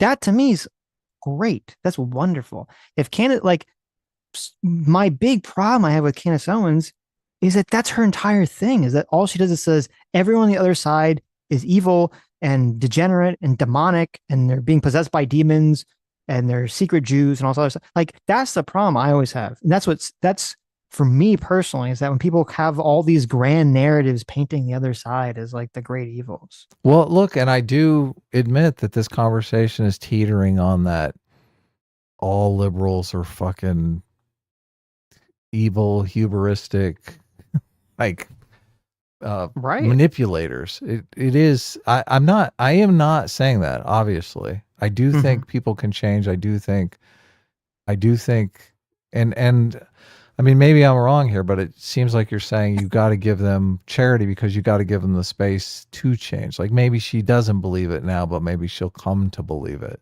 Well, there's two things, which is, I think if someone's willing to not adhere to the grand narrative that the other side is evil, then I think that makes them more likely that they're willing to be sympathetic, empathetic to your positions, to change over time, to listen. I think that's part of it. And another part of it is just from the pragmatic perspective, is that I think is like, even if I just want people need to learn to sort of bury the hatchet at some point and move forward if the forward thing is going to be beneficial to you. Like, this is sort of a big part with why Israel and Palestine could never really come to terms, is that the Palestinians, because they felt like they were wronged, and in many cases were wronged, could never just be like, okay, we just need to move forward. Like, there comes a point where you're not going to get the emotional justice that you want, and you can either kind of get stuck in it forever, or you can say, well, what's more important is just moving forward and creating something better. Yeah, and you can do that without the humility if both sides agree, just to let bygones be bygones. I think it's much easier. Of course.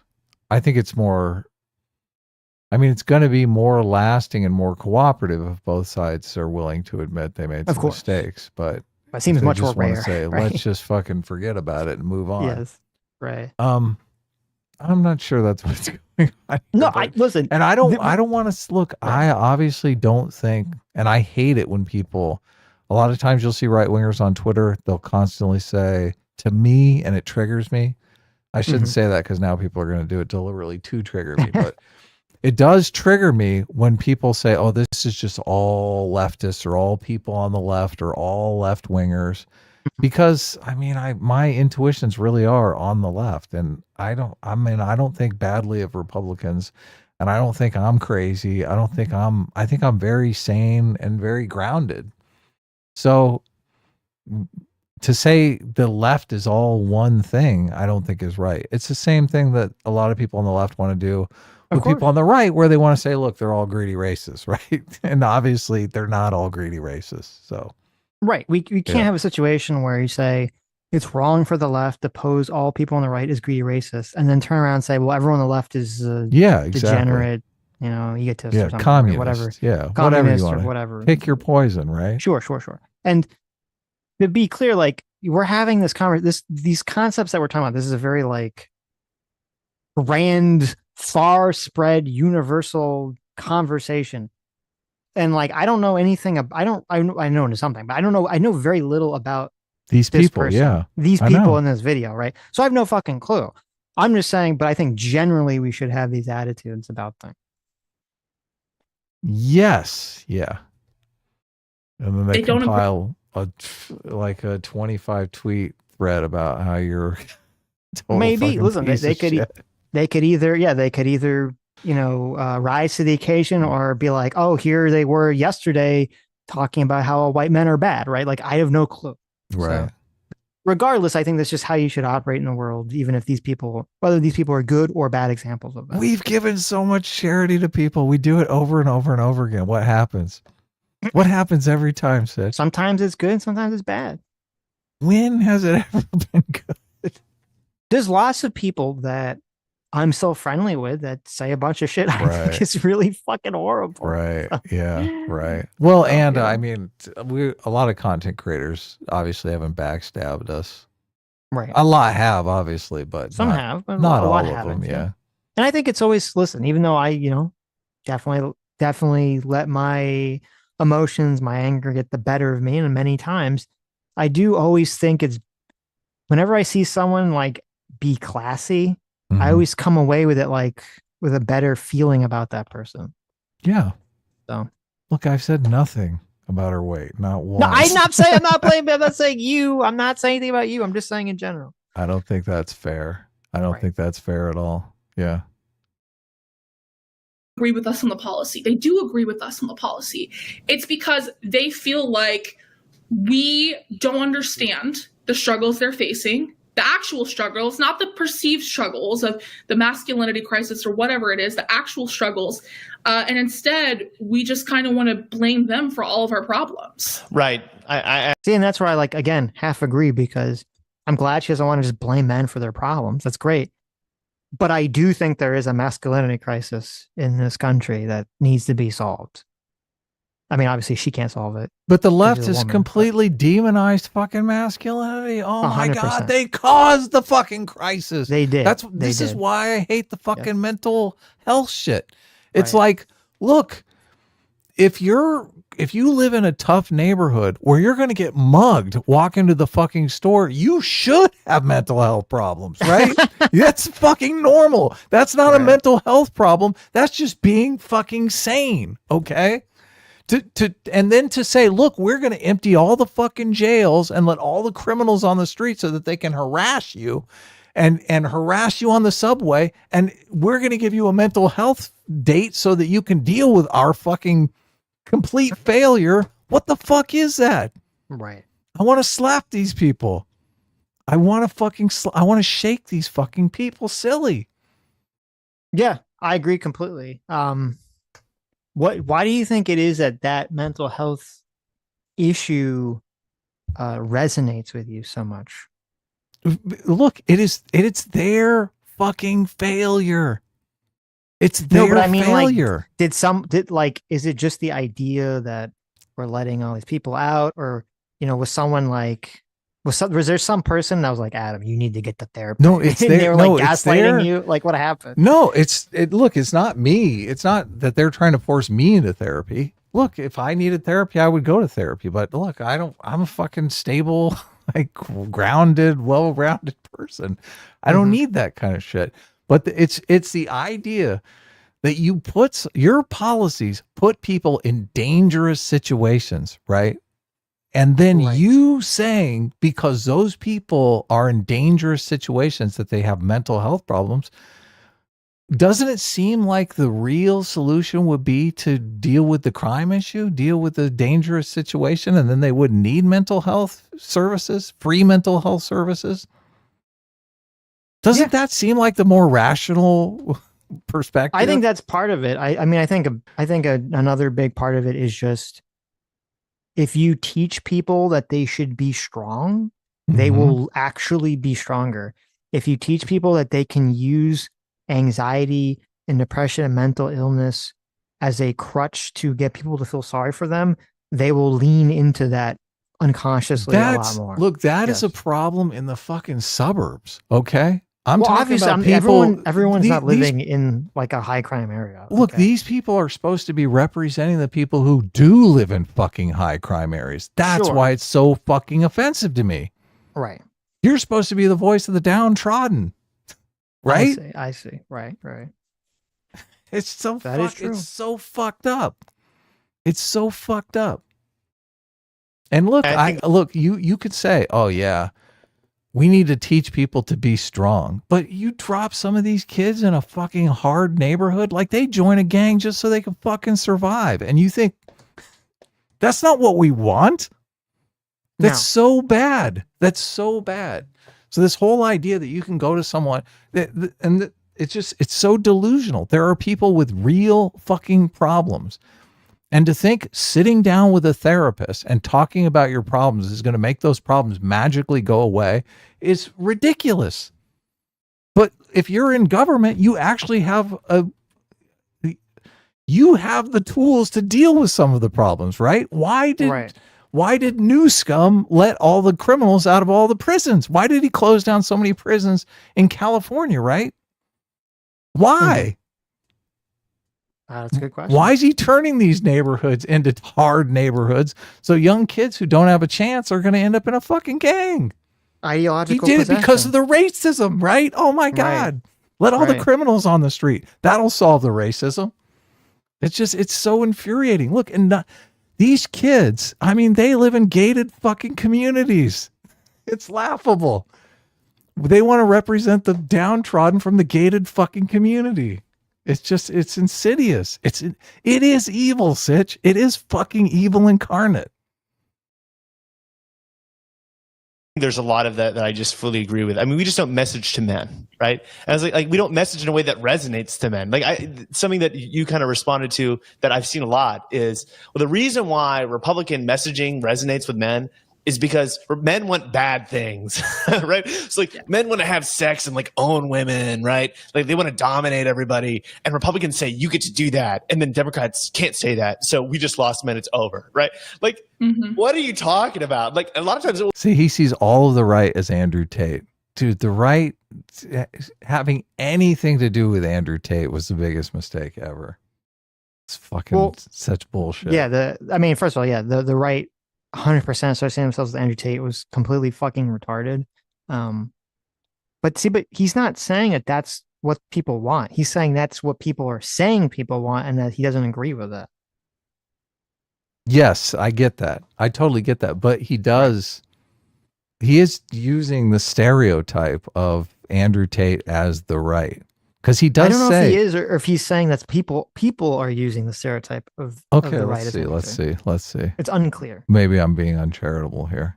a lot is, well, the reason why Republican messaging resonates with men is because men want bad things, right? It's like men want to have sex and like own women, right? Like they want to dominate everybody. And Republicans say, you get to do that. And then Democrats can't say that. So we just lost men. It's over, right? Like, what are you talking about? Like a lot of times it will be men that are liberals who will like agree with that shit. I'm like, dude, what are you like? What is going on? Like, I'm not, it's like, this is completely unclear whether or not he agrees with the stereotype or not. Because he's saying a lot of times liberal men will be like, they'll accept the Republican stereotype. He's and then saying, they'll be like, right. He's saying the left is framing it as this, right? Yeah, I get that. Yeah, and what this is, and whether how true that is, whether it's true that that's the stereotype of the right, but not true that men want that, is unclear exactly what the differentiation part is. But yeah, I'm not sure that it ever becomes clear what he thinks. Well, I didn't get all the way to the end of this video, so maybe he does elaborate on it. She said the thing about the mental health, and I had to go out and buy a new monitor. Yeah, that really bothers you. It's so fucking insidious. It is so insidious. It's up there with the Picard 5 lights thing to me. Yeah, I got it's like, look, somebody broke into your home, stole all your stuff, killed your brother, raped your sister, right? All you need is a therapist. Yeah, come on now. There's a lot of men that don't think that way, obviously, and it's just such a negative view to take on like half of the human race. Well, I also think it's just so abundant. So at least he's not buying. Listen, even though it's unclear about the Republican stuff, he's saying it's not true for men general. Okay. Only clear that the people who say these things don't actually spend time talking to young men. You know this because we know each other in real life, but I spend a lot of time on college campuses, and I spend a lot of time with young men. I love young men. I love frat guys, and in that, I couldn't tell if that's like a sarcastic thing or not, because it's weird. There's like this weird kind of sexual connotation to what they say there. Yes, there is. Yeah. But it seems like it's just a joke, that it's not really.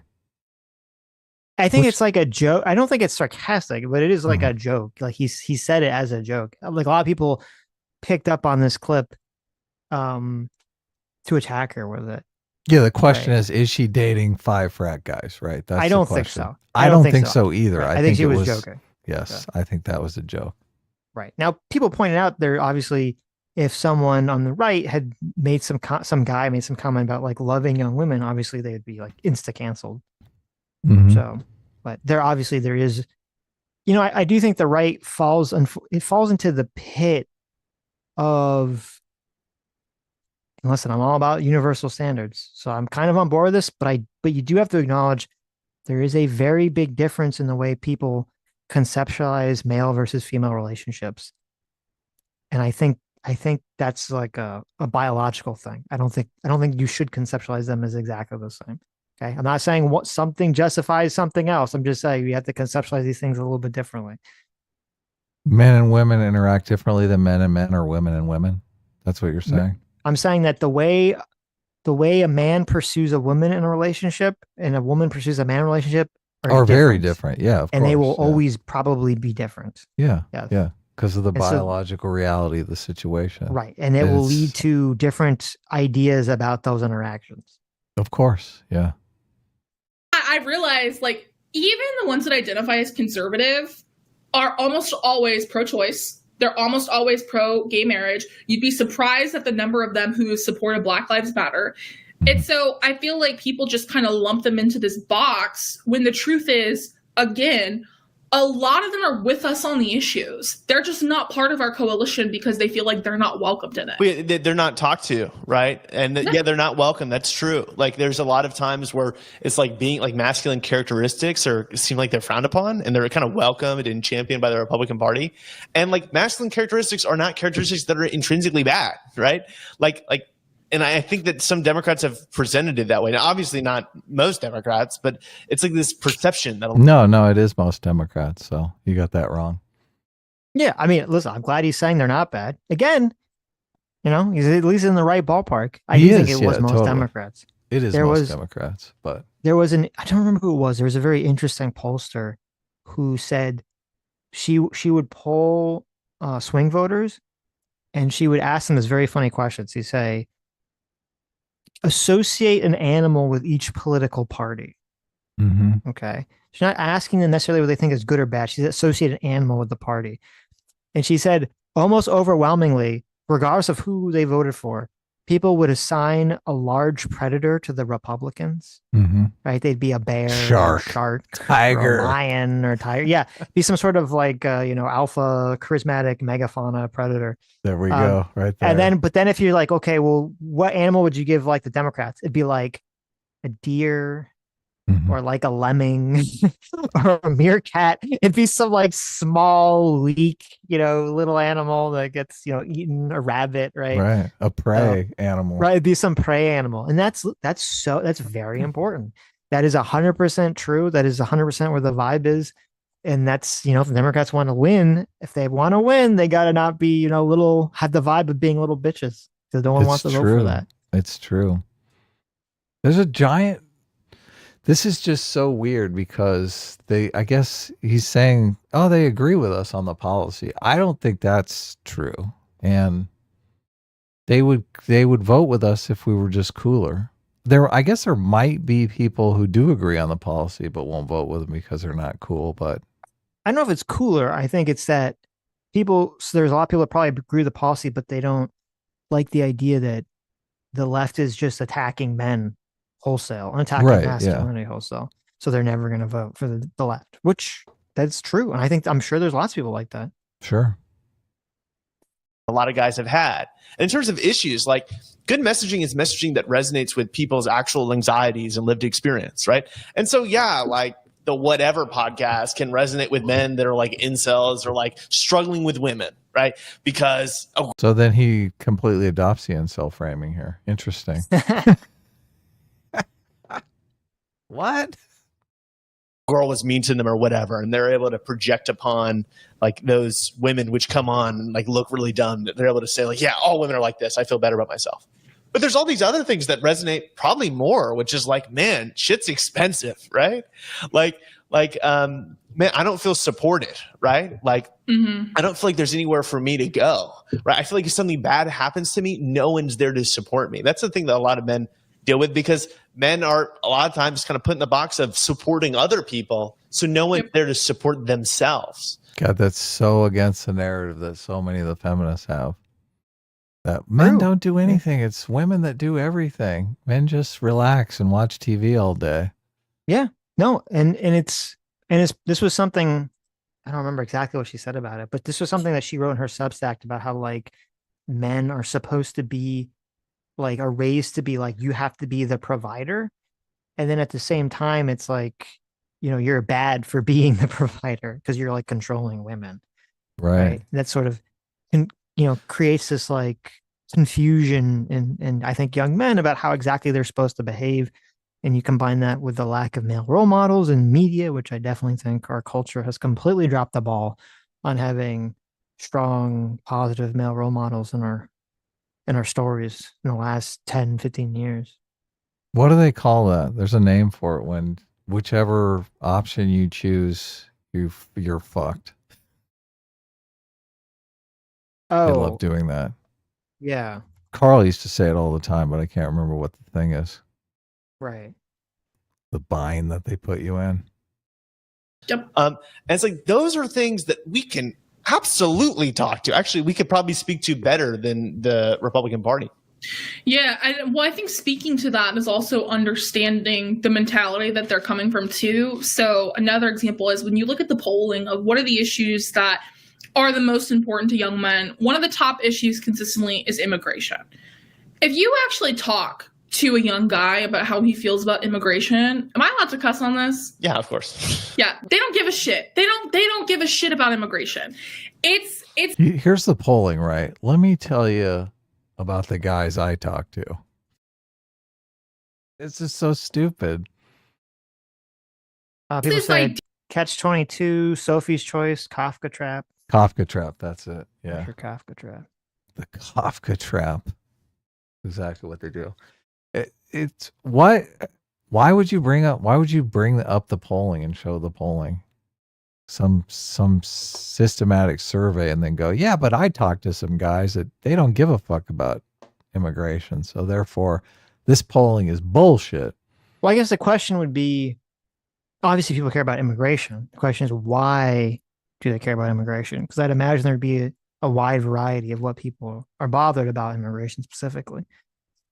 Well, I think construction used to be a good entry-level job, right? And now you got to speak Spanish to be on a construction site. Right. Yeah. Right. So you feel completely out of place. Sure. I don't know. Now, I don't know how many people that's their rationale. I don't know the answer to that question. Yeah, I don't either, but it's got to be jobs. I don't know.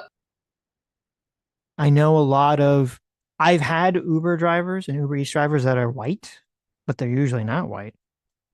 And that's got to be 100% that person's choice, right? There's no, you don't need to speak Spanish, or there's no cultural pressure necessarily that prevents you from doing that if you're white. Sure. I mean, I don't know the expenses of the people doing it, though. That's the thing. If you have very little living expenses, obviously you can do stuff like that. If you have, everything is dependent upon how much money you need to make to survive. So, of course, of scarcity and competition. Of if you're a young man in America, you are expected to go to college or go to a trade school, get a certification, get a degree. Then you're expected to get a high-paying job. And then once you get your high-paying job, you're expected to find your wife and to buy a house and to have kids and to do all of these things. And if you don't do that, then you're a failure because you are the man and you are the provider. And if you can't provide, then you're not actually a man. And so... Okay. This is what I love. So... there's two ways that you can solve this problem, right? You can figure out how to make life more affordable so that reality can take place, or you can just say, we don't really need that reality, right? Right. Fuck that reality. We just need therapy. Right. And that is key, because I think you do want to, and I don't remember what she says here, but I think you do want to have that goal, should be the goal of men. And of course. And the way to solve that is to make it more attainable. Right. Right. That is the way you should frame it. What's society's crime profile going to look like if all men decide they want to be Andrew Tate? Not going to be good. Yeah, of course. It's going to be fucking shitty. Right. And I think when it comes to the immigration thing, a lot of the immigration is that sort of like there's some invading force coming into my area to take resources and women away from me. I do think that's sort of a very, like, deep within our brains, deep within our animal brains. I think that is sort of a function. And it's not, I mean, obviously it can very well happen too. In many cases, you were talking about the construction, and it is going to push wages down in certain areas of the country and in certain industries. Yeah. I'm sure there are a lot of guys who would like to work construction. Though, but at the same token, I do think, it is also making housing prices probably cheaper. Because of the labor. So even though housing prices need to be cheaper and are not cheaper for other reasons, but right. The Republicans specifically, they set this expectation and then they make it almost impossible for young men to actually do those things, whether it's through not raising minimum wage, whether it's through the price of tuition going up, all these different things. And so what ends up happening is you have these young guys who they're working every single day. They're working on oil rigs. They're working at Amazon warehouses. Maybe they work a 9-to-5 job. They're working every single day, and they're still not getting ahead. So then we force young men to make this decision of either you can blame yourself or you can blame others. And if you're a young guy and you're working 8 to 12 hours a day, if you're paying all your bills, you're doing everything you can, and you're still not getting ahead, why do we expect them to think that they're the problem? They're doing everything that they've been told to do their entire life. And so that kind of... See, I mean, I think that's all really good. I think that's, good messaging. I'm glad someone on the left has figured this out, because it's true. You basically have a lot of people who are in these situations. They're working very hard. is having lots of problems, a lot of young men. And you have a lot of people on the left say, well, if you're white, then it's your fault, right? Because you have all the white male privilege in the world and you still can't, succeed. So obviously it must be your fault. And obviously that's terrible. Not only is it like completely untrue, but it is like completely unhealthy and terrible messaging and horrible to say that. Yeah, and the Republicans did really pick up on the economic protectionism. Obviously, all of the tariff Yeah. talk. I mean, we can debate whether or not it's going to work, but it is the goal of it is economic protectionism to help the middle class make more money. So At least the stated goal. Yes. yeah, of course. Right. So Right. look, are the Democrats doing anything like that? I guess trying to raise the minimum wage, but the problem is so few people make minimum wage. And honestly, I don't know how people can even live off a minimum wage. So I don't think raising minimum wage is going to solve the problem. No, I agree. Yeah. A little nagging insecure voice in the back of the head. That's where Republicans really push through that ideology and get to young men, is because then they can convince them, well, this is the person whose fault it is. It's not your fault that you can't get ahead in America. It's the immigrants who are coming here. It's their fault because they're taking your high-paying jobs. Right. And yeah, but then they act on it. So they're like, yeah, we're going to deport all of them so you can get that job. Right. Done. Like people are going to be like, say Donald Trump is able to deport every person in 4 years. I mean, that's not going to fix the economy. In fact, it's probably going to make it worse for most people. Like, that's the thing. You really have to separate this out into whether or not the policy is going to work and them just doing something to try to help your economic situation, right? Mm-hmm. I don't doubt that they're doing the deportations to try to help people's economic situation. And people see that. I disagree. I think I don't know why Trump honed in on immigration specifically, because that was from day one. The first day he came down that escalator, it was immigration, right? That's always been the issue he pointed to. Mm-hmm. And in day one, remember, and it's kind of interesting because Trump has never really fixated on immigration. He does a little bit, but his fixation on immigration has never been like they're taking your jobs. It's always been they're bringing crime. Right. Right. So well, it's I think different. That's a easier sell, obviously. So maybe it is. So from that perspective, at least from his stated perspective, the crime perspective, the sort of they're ruining your country through crime and filth has always been sort of the priority, not really like they're bargaining the prices of your job down to some extent. The problem with hitting it from that perspective is the Democrats have a comeback for that. They always say, oh, the immigrants, they create more economic activity and lower prices. So if you start getting on the economic, oh yeah, definitely. And if you want to argue the policy, right? That's why I said you'd have to separate this out. And look, plenty of people will argue the policy, and we will see if deporting people actually does improve the economic standing of the American middle and lower classes, right? Because that's actually happening now. Right, so right. I'm separating it out in a belief in will the policy work from actually doing something, right? So with the Democrats, if they're saying, oh, our economic situation is bad, but don't blame the immigrants, but they're not really doing anything to improve people's economic situation, then they're just not doing anything, right? Yeah, no. What are they doing? I agree with that completely, and I think that was a big boon to Trump, was that he was saying that things are bad, and the reason things are bad is because immigrants. Or the Democrats were like, things are okay, which people didn't feel, and they weren't blaming anyone. So if you're not blaming anyone or blaming anything, and you're saying things are okay, it's like, well, then you're not going to fix the problem, right? And so I agree with you. Like, Trump is doing something, and when people feel like there's a problem, they're going to pick the person who says they're going to do something over the person who says they're not going to do anything every time. Yeah. Right. even if that doing the something is not going to work, they're still going to choose it because at least someone is moving in a direction. They're changing something. So maybe something good will shift out of this, right? Of course, yeah. And so in this framing, and they've adopted the standard framing, right? Immigrants are great. They're not taking your jobs away. It's something else, something nebulous that we don't understand. Or it's just raising the minimum wage. That's going to solve everything, right? Right. So they're not making any sort of active pitch for how to change the situation. How's this any different? Look, we empathize with you. Things are tough. Here's some mental health for you. Right. Well, it depends. I don't know. Yeah. I don't know if they talk about it. I don't know what they're pointing the finger at.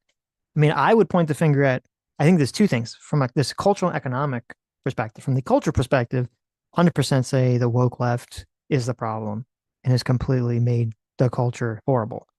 From an economic perspective, I would say it was the neoliberalism and the idea of just, let everything completely be unregulated and drive wages down for price stability for the last 50 years, which was technically the right's doing. So, and the left kind of jumped on board with it after 30 years. Yeah. Yeah. Now, I'm not smart enough to figure out how to fix the economic thing, like what you would actually do to fix that. I don't know the answer to that question. But I like Botcha's argument about how it really is a class war, because it is the left, the upper income left, that has the most to gain about immigration. And they use the wokeness stuff as an alibi, basically, for their own self-interest, because it is just them blindly profiting from immigration while the middle and lower classes suffer. I think there's some merit to that argument. I think that definitely happens. Like, if you're talking so it's not about just the Republicans. Yes, if you're talking about business leaders, yes, okay, Elon Musk, who's in favor of this, or any of the Jamie Dimon, right, or even Mark Andreessen, or any of these fucking people. You talk about people that run these big businesses. Like, yes, I would say that you should probably not trust what they're saying in regards to economic issues that just so happen to make them millions and billions of dollars. Yeah, the H-1B visa argument. Yeah. Right, or whatever, right. Obviously, they're coming at it from a perspective like that. I think the average middle class or even upper middle class Democrat voter is not coming at it from that perspective. I think they're coming up from this perspective of, like, they've been gaslit into this concept of, if you're against immigration, it's because you're racist. Yes, that's the alibi that the rich are using, because they're getting filthy rich off of all this illegal that they're using immigration. The trick. Yes, right. That they're using the trick, the median Democrat voter, to go along with the fact that they're getting filthy rich off of these policies. Right. They can't just come out and say, "Oh man, these policies are great for me. I get all this fucking cheap labor. Oh, it's just fucking, I feel 10 times richer now." Right. But as you guys suffer because there's no jobs for you, but that's okay. We'll give you some mental health services. Right. But at the same token, I don't know what, like, if you could Thanos snap every immigrant out of the country, I don't know is it a net positive or a net negative in terms of having people, be employed in the various sectors, whether it be people employed in construction, whether it be Indians taking programming jobs. I don't know the actual answer to that question. Obviously, people in those individual fields would be better off if they had less competition, but would everyone else in the country be better off? I don't know the answer to that. I don't either, but that's why mixing it up and trying something new is probably a better avenue than just keeping everything the same. Sometimes, I mean, obviously you don't want to make things worse, right? You don't want to make things worse because you're just trying to change things for the sake of change, which is interesting because it's generally, like, that's a very left-wing perspective, even though it's kind of the trajectory that the Trump administration is going on. Change for the sake of change is the sort of left-wing, more anarchist perspective. Yeah, I don't know how bad it is. I don't have a good perspective on that because I'm not feeling it. I just know seems like a lot of people are feeling it. So Well, listen, you walk outside, you go around, and I'm not in bad economic situations myself either. I do see like the price of everything is so fucking crazy now. yeah, I do wonder. It's It's got to be completely hurting crazy. people. And I literally walk around, I'm like, I don't know how the average person is affording fucking anything at the moment. And it's completely understandable why everyone's so fucking mad, and they should be fucking mad because something is horribly broken in terms of the economics of our society.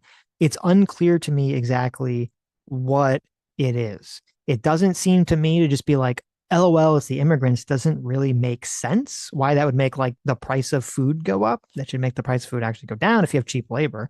So that doesn't seem to be the answer to me. But I haven't really heard anyone clearly articulate what is the answer. So I don't think anyone knows, or the people that know aren't saying because they don't want to actually change. Right. Yeah. That was interesting. I don't know. Did you see, I remember we had that very long conversation about, Kamala Harris had that. She was like, oh, we're going to go tap down on price gougers.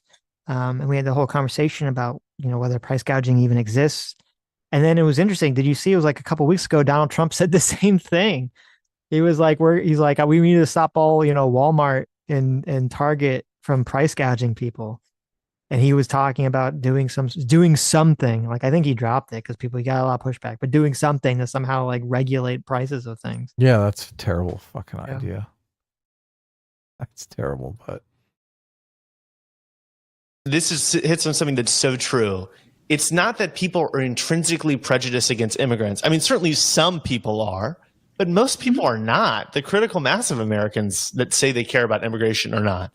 It's that Republicans have made immigration an economic issue. They made it an everything issue. I mean, they point to immigrants and they say, these are the people that are taking away your livelihood, the safety of your family, et cetera, et cetera, et cetera.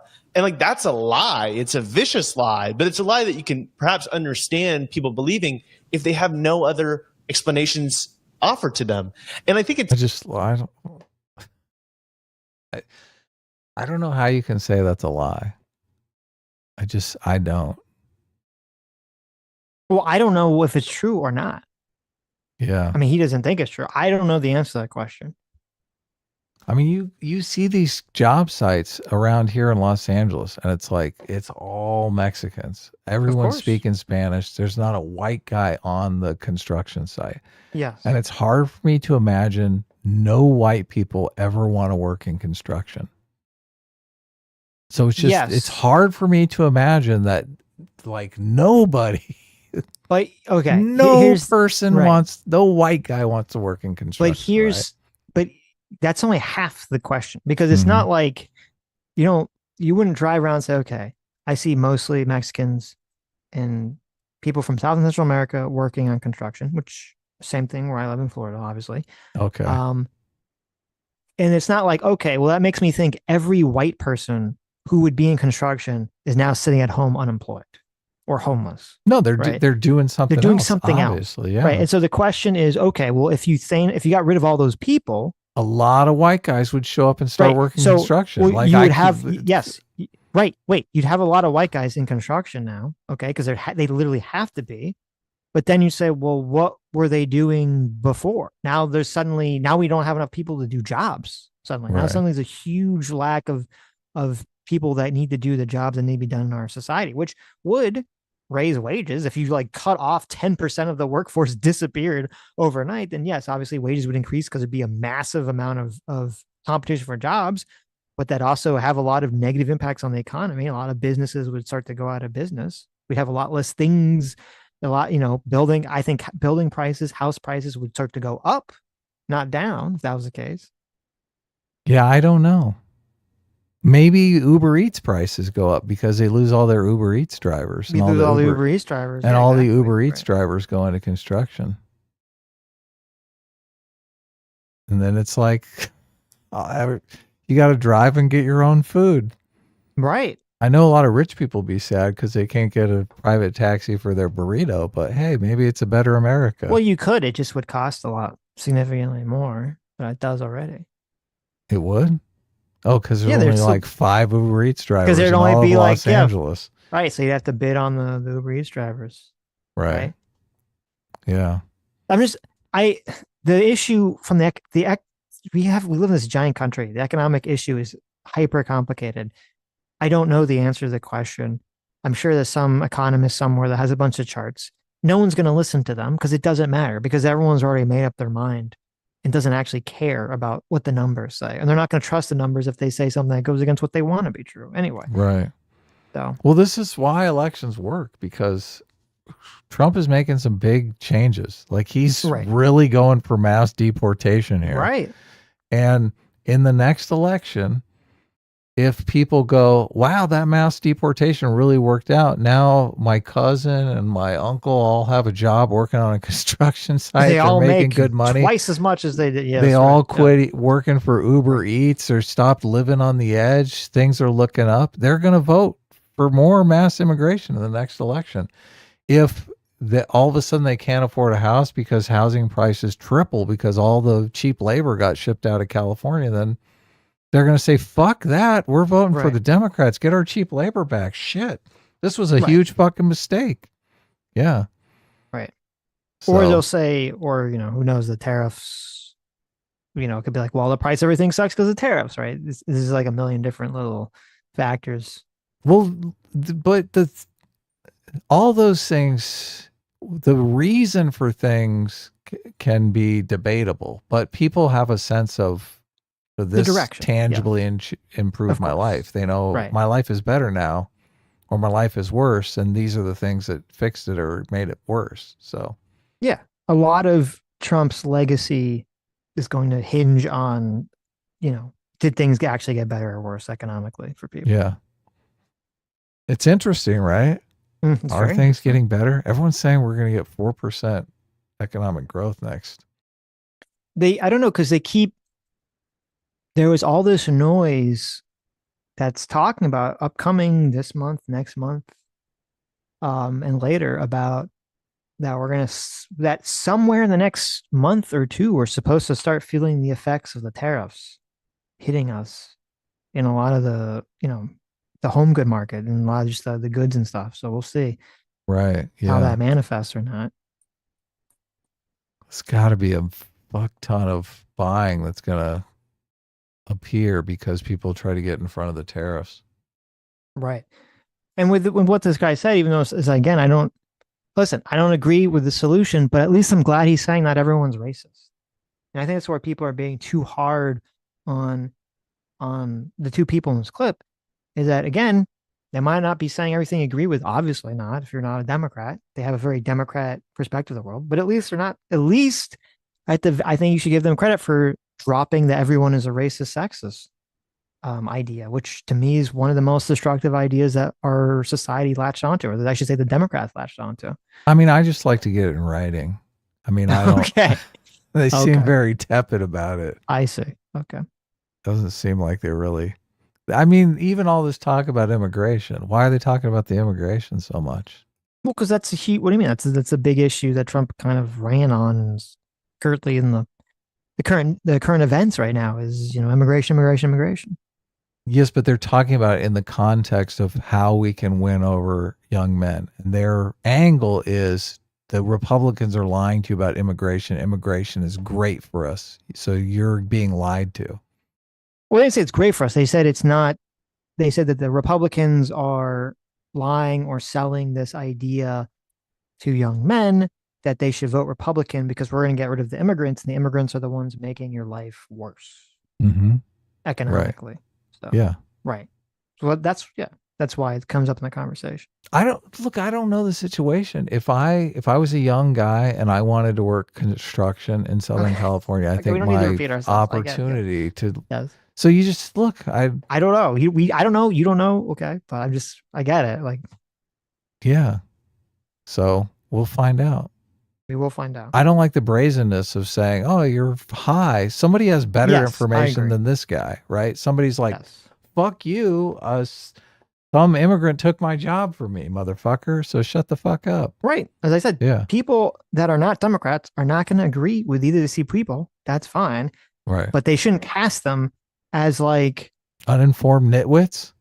They should not cast them as let's.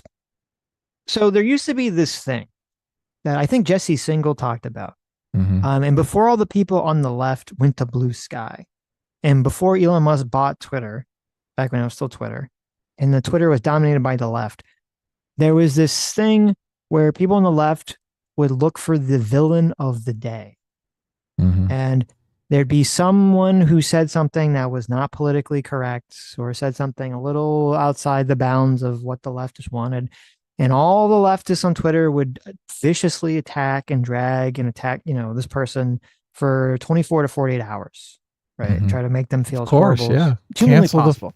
Cancel the shit out of that motherfucker. Cancel the fuck out of it. Now, this still happens, but it happens on Blue Sky now because they all moved to Blue Sky.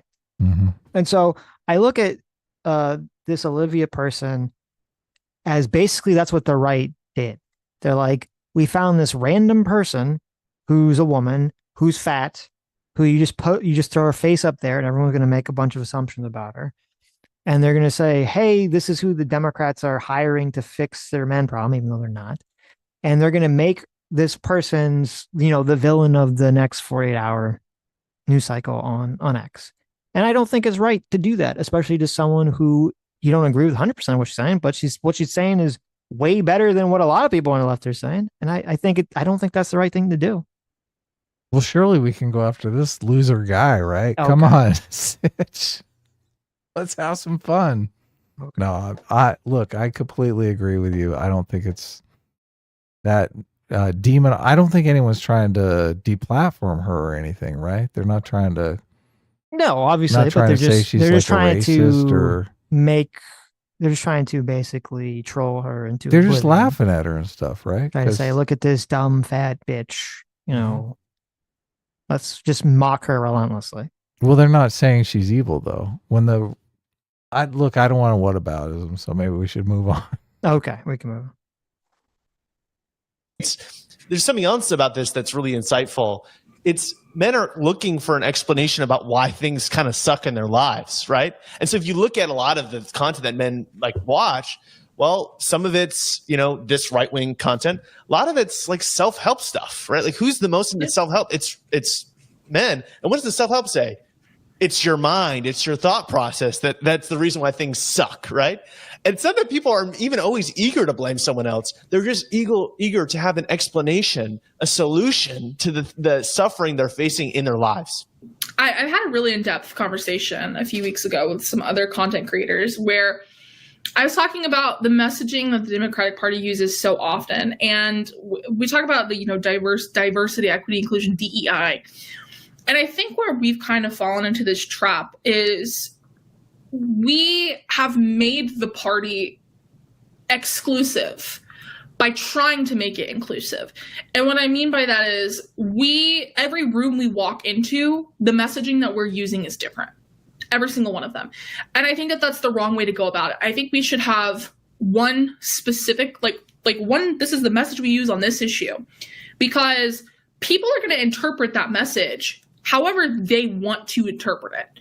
Everyone has their own form of cultural competency. So, and I think what Trump in particular is they kind of just say the same thing over and over again. And then if they ever change their opinion on it, they just say it with so much confidence that it's hard to convince people that that's not what they meant. So for us, I think we should just be saying the same thing about the same issue over and over and over again and let the voters decide what it means through their own cultural lens instead of telling them specifically what we mean every single time. Right. The issue with pandering is it looks like you're pandering. You don't seem genuine whenever you're saying something different in two different rooms with different demographics in them. Even if you are being genuine, but sometimes it's just not, right? Like the Kamala Harris's agenda for black men. I don't think that really went anywhere because it just seems so kind of contrived. It seems so like. Well, it was just. Okay, points for that. At least he gets the situation there. The code switching is not really authentic. It's completely disingenuous. Yeah. And you do need to have a universal message that applies to everyone. Completely. Of course. Yeah. Now the whole thing about just letting people interpret their way, that's not really ideological. That's just pragmatic. And that is literally, I mean, that is what Trump does. He does kind of throw out vague statements and people interpret it however they want. So I just look, I'm a nut for clarity, obviously. So I don't condone that shit. I listen, personally, I don't like that, but it apparently it works very well in politics. People read into it however they want to read into it. Oh yeah, it's great for politics. So it was, and this is the same thing. It's the same thing that Hillary Clinton did, where it's Bill, like you'll have people on the right throw out these claims of like, well, what are you doing for this group? And we'll have these long-winded like explanations with these details and these figures, and then we can go out and talk about it so we're blue in the face. But at that point, the conversation's already moved on because they didn't actually care about the answer. They cared about how they felt about the answer. And so I feel like we just get into these specifics so frequently that frankly, like people just don't care about. But we need simple ideas that you articulate all the time, right? It's like, for instance, build more housing, right? And somebody says, well, how does that benefit this group? It's like, well, do you live in housing? Like there's some big economic issues that hit everybody. Affordability is one of the most central ones. And that's something that we should champion. And the good news is it helps everyone, right? It's not just good policy all the time, but it's also like, we don't need to have different messages for different groups, in large part because there isn't different policy solutions for different groups. Like targeted policies are usually ones that are kind of watered down, right? They're kind of less, like increasing funding for specific grant programs for certain races of businesses. I mean, that's great and all, and we've had that for a long time, but that's not going to fix the big economic inequality and opportunity issues we have in this country. The only thing that could do that is dramatic investments, is a huge expansion of the social support system, et cetera, et cetera. And that's the kind of stuff that we should probably focus on talking about. Mm-hmm. Yeah. What's that mean, Sitch? Is that like more social support? I don't know. More welfare stuff. Oh, okay. I don't agree. I mean, that's not the solution. I don't think that's the solution. Build more housing is good, but Ezra Klein tried to have a conversation about how we fucking do that, and everyone on the left treated him like a leper. Yes. Yeah. So right. Build more housing is a great slogan until you start talking about the details, and then it's like, oh fuck. Yeah, because you got to start being like, okay, maybe we have too many ridiculous environmental concerns. Yeah. Maybe we have too much NIMBYism and a lot of liberal suburban areas. Maybe we do have a massive monopoly on the people that build homes, and maybe we do need to go in there and trust bust or bust up the monopolies or something. That'd be good. I think there's enough room to kind of hit it from a multitude of different angles. Mm-hmm. And I agree with you. Yeah, there's going to be some people on the left that get all pissy when you talk about the environmental concerns or whatever. But as long as people can get on the right track of the conversation, which is build more houses, then at least we're moving in a positive direction. I'm glad we're talking about it. Well, that was the benefit of Ezra's book, is it's making people, even if people like attack it, the idea is becoming too prominent. You need to build more houses. You need to build more shit. Did you read that book? I didn't read it, no. Okay. You got it though, didn't you? I did get it, but I didn't. I haven't got around to listening. Good for you. Who needs to read that fuck? It sounds boring to me. I understand. We need to build more housing.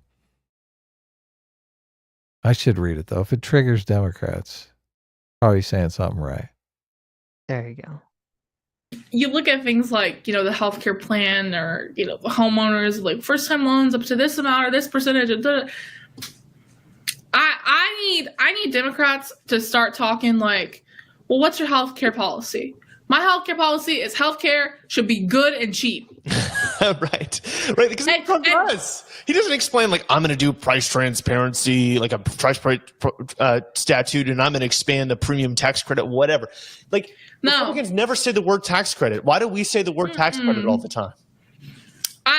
I think it's because like we're still operating in this like fallout of Reagan, Bill Clinton mentality. But the difference is that most Democrats don't have the charisma that Bill Clinton had. And so instead of leaning on the charisma, they lean on the details. And I just don't think it translates the same way. We just come off as a bunch of dorks.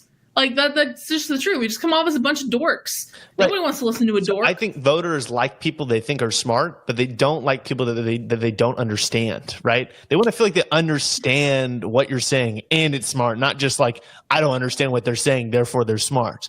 Now they're making some sense, Sitch. They're like, hey, you need to make it simple. Keep it simple. Keep it simple, stupid. Right. Yeah, exactly. Yeah.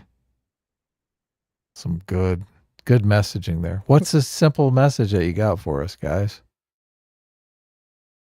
Right. And they also like simple solutions. Right? Like we don't need to talk about each detail of each healthcare policy. We can just say, like you said, what we're going to do, right? And you can tell people the basic details about how you're going to do it, but you don't need to really get in the weeds. And you also don't need to talk about 20 things at once.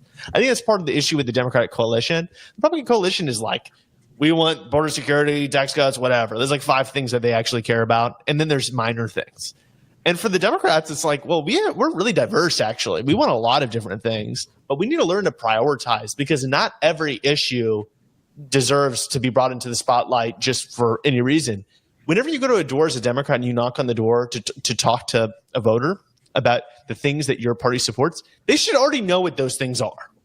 If they don't, that means that you're not doing a good job messaging. If you go to they do. It's free wokeness. health care for illegal immigrant trans people. Right. It's we got to trans the prisoners. Right. Yeah, it's which I think they hilarious. bring up in this. They talk about that's what people thought Harris's positions were. Right. Somebody, you ask them, what does Trump support? They're going to be able to list. I disagree with him a bit on the details because this is actually where Kamala Harris ran into trouble, right? Because, I mean, you don't want to go too deep on the details, but you do want to be able to give the broad scope of what you plan to do, right? Trump obviously said he was going to bring inflation down because he was going to lower energy costs. And energy goes into the manufacture of everything, right? That's a logical argument I can understand. You can disagree and say, oh, I don't think that's going to work, right? I think something else is causing the inflation. But you do need to have some sort of logical, broad. You can't just come out and say, I'm going to bring inflation down. And Trump did this poorly, obviously, on the Ukraine war because he said, look, I'm going to end that war on day one, but he didn't give us any details on that, right? Right. So you don't want to go too deep on the details where you're losing people, but you can't just say, oh yeah, this. List at least 2 things, probably. They can't list anything for Kamala Harris. $30,000 home buy. Well, I think it's people. I think candidates can create a vibe in a party can create a vibe about what issues it cares about. Like it was incredibly clear that Trump cared about immigration, right? Yes. Like everyone understood that. It wasn't maybe necessarily clear. Now it's interesting because what Trump said he was going to do is not exactly what they're doing. Because remember, the Trump when he was running, he kept saying, we're going to focus on getting rid of all the criminals. And now it seems like they're focusing on just getting rid of everyone they possibly can. Right. And so, but then with Harris, it was like, well, what was the focus? There was no focus. What did Harris feel strongly about? I don't fucking know. No one fucking knows. She didn't feel strongly about anything. Right. She was a fucking empty, an empty trash bag floating in the wind. So. Oh my God. You called her a trash bag. She was. Kamala Harris was an empty grocery store bag fluttering around in the wind, caught in whatever draft, that blows by. That's what she was. That's what her candidacy was.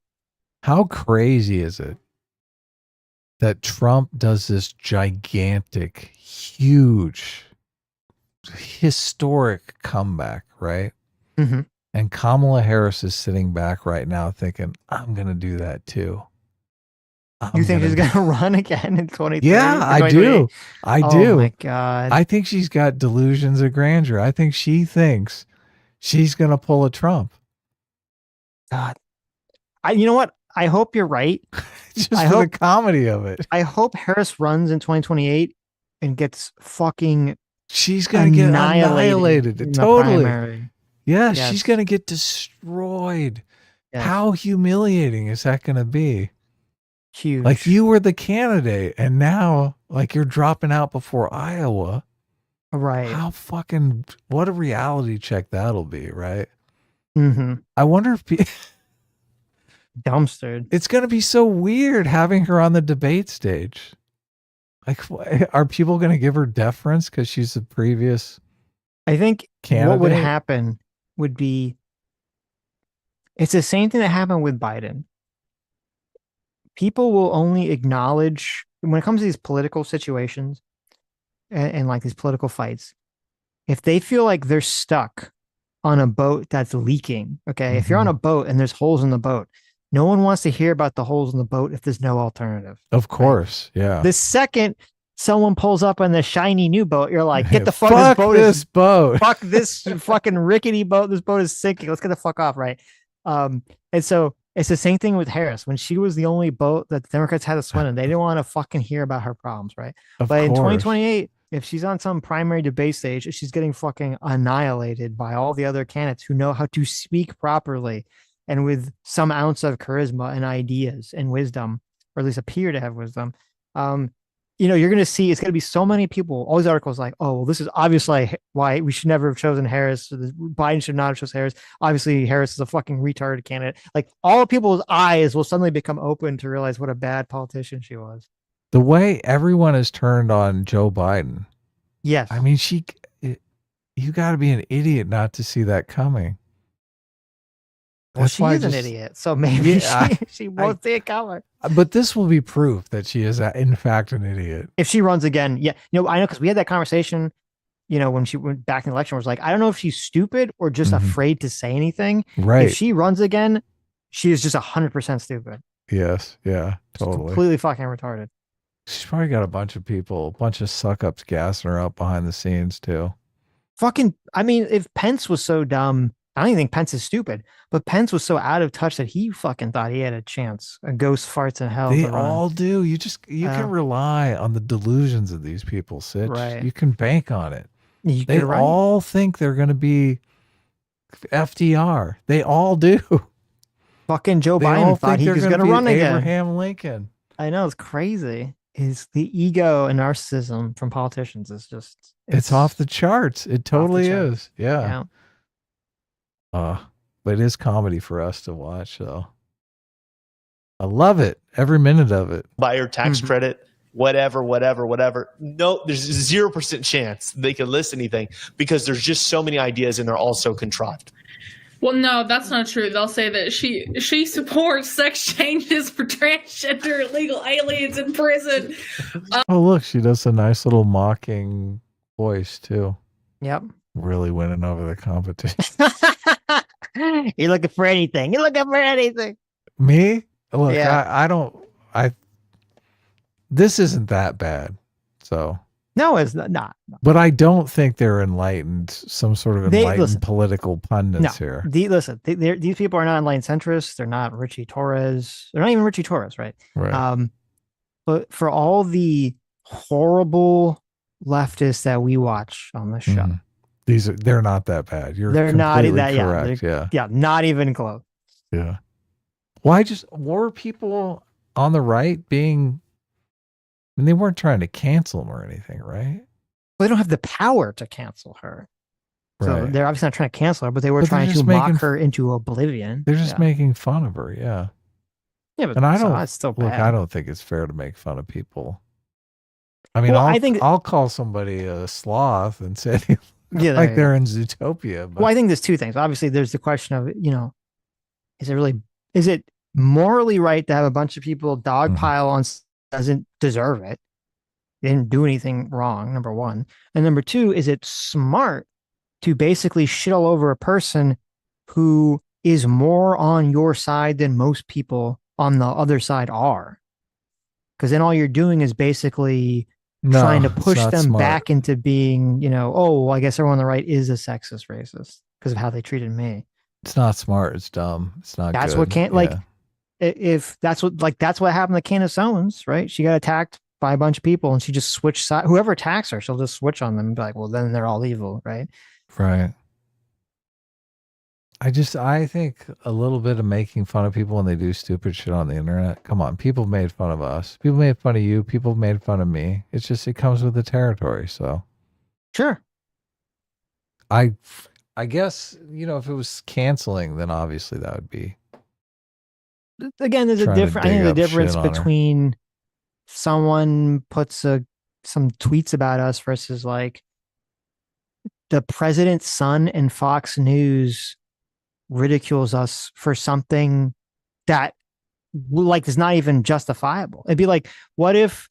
Because I mean, I know this is the thing that always gets us agitated. It was the thing that got us. That I was like, why it was so gross. What was going on with Destiny's community? Because they kept attacking us as like the secret right wingers. Yeah, and it was like just dishonest. It was very dishonest. So imagine if like MSNBC and like all like fucking Kamala Harris were like tweeting about how we're, secret right wingers. Secret right wingers and the biggest Trump supporters, like, right? Fuck this. It's right. No, over. but I'm just, so it's like, it's extra like shitty because you're not just getting attacked. You're getting attacked for something that's not even your position. That's not even like real. I get it. I totally get it. We don't really know their position though. So no, I'm just judging based on what she's saying in this clip. Which I is think not we so could bad. probably, yes, it's not so bad in this. Maybe we can get her to come on. Maybe she'll come on. Yeah, maybe. That'd be an interesting conversation. Yeah. A very a center of her platform, yes. It was a central part of her platform. Yeah, I mean, it's just the same thing over and over again. It's kind of like, guys, what are we doing here? I think of it as America or voters in general, when they're deciding who they want to vote for, they want a mom and they want a dad. Not to be homophobic, because there can be, same-sex parents here. See, this is so fucking condescending. This is horrible advice. People vote based on policy. You dumbass. I disagree with you on that one completely, but they want a mom and a dad. I wouldn't phrase it that way. You vote based on who's going to be your good daddy. First of all, it was I literally saw a lot of large right-wing pundit accounts would be like, "Daddy's home" when Trump won, right? Or when they want Trump to win. So this is like there are a lot of people that look at it through this lens. Okay, I think that is true. Now, I think most people look at it more from a vibe perspective of who they, not necessarily mom or dad, but who they think is competent or who's going to bring about better things. I don't think people do it on the strict policy perspective. Why do you think the daddy's home thing was a meme with Trump? What do you think the thinking with that is? That the country is too soft and filled with feminine, progressive values, and you need a strong man who's stern and is going to come home and he's going to spank the children and discipline the people. And he's coming home to reestablish order. I mean, that's pretty good. Yeah. That's what the thought is. Okay. I know what's going on. So do you think she means the daddy in that sense? Do you think this woman and the guy thinks that's what people say when they want a mommy or a daddy? I assume that's what she's referring to. Oh, I think she thinks it completely differently. I think she thinks of a daddy as like a protector. And I don't think people are thinking of Trump as the daddy protector. I think they're thinking, oh, the children have been bad, and now daddy's going to come and punish these fucking degenerate children that have been fucking around and destroying things. But that's part of being a protector. I wouldn't separate those things out. You have to punish children when they're wrong to protect them so that they become better people in the future. Yeah, but right? you're not protecting the people that voted for you. You're dealing with you're punishing the people who've been morally wrong. No, that's part of it, but I don't know. I don't know if you can separate it. I think you're protecting your voters. You're protecting America by punishing the degenerates, by punishing the people that are morally wrong, by deporting the immigrants. Right. That's how you protect. Right. You know, it's funny. I actually, You can't conceptualize it that way, but you don't necessarily Right. have to. if you, if you look on Amazon, there's an entire line of Trump shirts that say "Daddy's home" with Trump on. This is. You could buy. Listen, it'll arrive before Father's Day. Okay, if you want to get your dad a shirt that says "Daddy's home" with Trump's face on it, you can on Amazon. You'll get it before Father's Day. I think more people are voting based on policy than they are. I need a daddy. I need daddy to come protect me. I don't think people are. I think people are voting based on a vibe. I don't think they're voting based on policy. Really? But that's what I mean. That's classic Jonathan Haidt thinking. You have some emotional intuition about something, and then you justify it after the fact. So many people justify with policy after the fact, right? Yeah.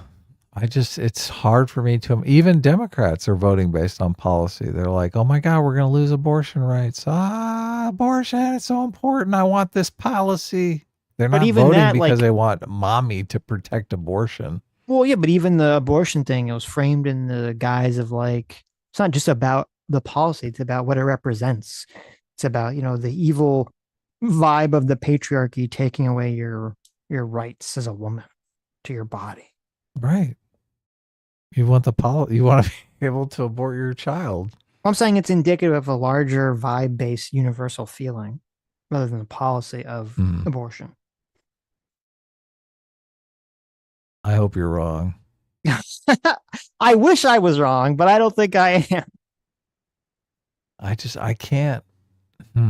I guess I do know people who you can talk to and they have I guess you're probably taking this off of all those man on the street interviews where the people don't have one fucking iota what one policy is, right? I'm taking it from Haidt. This is the way, if this is the way people think about everything, why would it be different when it comes to politics? Because policy does touch their lives in some way, shape, or form. And even if it's just a tax cut, nobody voted for Trump because they're a waiter and they make most of their income off of tips. And he said no tax on tips. And they were like, fuck, I'm sure there were some people. Yeah, I'm sure voting for this guy. They're like, no, I need a daddy. No, listen, listen, we had these conversations, we're talking about very universal terms. Okay. I'm sure there were some people who were, you know, for whatever reason, had a very specific policy issue, like no tax on tips, which was one of the few very specific policies. Or there were some people who their job market was influenced by immigration. And so they voted for like that specific reason. But I don't think that's the average. I don't think that's the whole. I think that's the minority of voters. Right. I do think break it down. What's the percentage? I do think that the vibe voters. I'm gonna say that's 20. I'm gonna give 20% to the strict policy voters. Okay. 80% to the vibe voters. 80% of the vibe. 80% just are like daddy. To the vibe. Well, no, but there's including in the vibe. There are people who say, "Oh, I look around at prices and prices of everything, including homes, food, everything is too expensive." Okay. So now you would say, well, but Sitch isn't that a policy? And I'd say no, because they're voting like on an issue. Prices of everything is too high, but they don't know how to fix it. Most people, I don't know how to fucking fix it. Most people don't know how to fucking fix it, right? So what they do is they say prices are too high. That's a problem. And they listen to the candidates and they say, well, whatever candidate to me seems to either care about the issue or more competent, I'm going to trust them to fix this policy. I'm not necessarily going to listen to them lay out some highly technical policy plan to fix housing prices and then vote for them based on that. That's not the average person. Right. Okay. Do you disagree with that? I think to say that 80% of people vote strictly on vibe, I mean, it's got to be a huge number. 80%. I mean, well, most people just listen. Most people are just voting left or right for who, like they're stuck voting left or right forever anyway. So because of the policies. No, because of their moral intuitions. Look, even when Democrats are completely gaslit into believing that Republicans are going to take away gay marriage or make being trans illegal. Well, now maybe they will. Yeah, exactly. Things are getting scary around here. Right. They're voting based on a policy. They're like, we have to have gay marriage. I'm voting Democrats because gay marriage is the most important policy for me. Okay. Not because I need daddy Joe Biden or I need mommy Kamala Harris. They're saying this policy is super important to me. We just disagree. I think that's the post hoc rationale to whatever the situation. Well, that's convenient because then everyone is just like rationalizing. Even you, even me. I'm like, yes, that's how we think. Unfortunately, that's how human beings operate. So if I just go along with this just for the thought experiment, right? Yes. I am for building more houses to make houses more affordable. Well, no, you're different. You're different. Adam. You have free will. Right. Okay. I think everyone should be. Look, I believe you should be able to have a wife, a kid, and a family, and a house, and all that, even if you're stupid and just can work a dumb job. Right. I think that's something most people should strive for, and that's fine. Right. So I would be in favor of lowering the cost of housing to kind of work towards that. But I'm only reverse engineering. I'm only in favor of that. Really, I want daddy. I want daddy or mommy. You're different because once you're aware that that's how people think, you can break outside of the matrix and actually think, right? You and I, we are not NPCs. We're free-willed individuals. That's why we sell free will to the people that are listening. Okay. Okay. But they all have free will because they bought it from us, so they can do whatever they want. They all vote based on policy anyway. Exactly. And just to put a pin on this, they actually sell a Trump's Daddy Home shirt at Walmart. Oh, perfect. Okay. I mean, it's a meme. I think they're doing it just to like trigger people. Walmart? I mean, obviously it's going to trigger people on the left. Well, people are buying them, or why are they buying them? I don't know. Look, I sent you a picture of it if you want to look at it. This is I'll on bring it up. Walmart's website. Okay. It's an ugly shirt. I'll now, bring it up, because of this conversation, Sam is going to buy this t-shirt. Now, You I'm going to should tell her to wear send it. it to No, I'm going to tell her she should send it to you and you should wear it on stream. She's going to want to send it to me. I'm like, no. You should send it to Adam. He can wear it on stream. Okay, let's finish this video.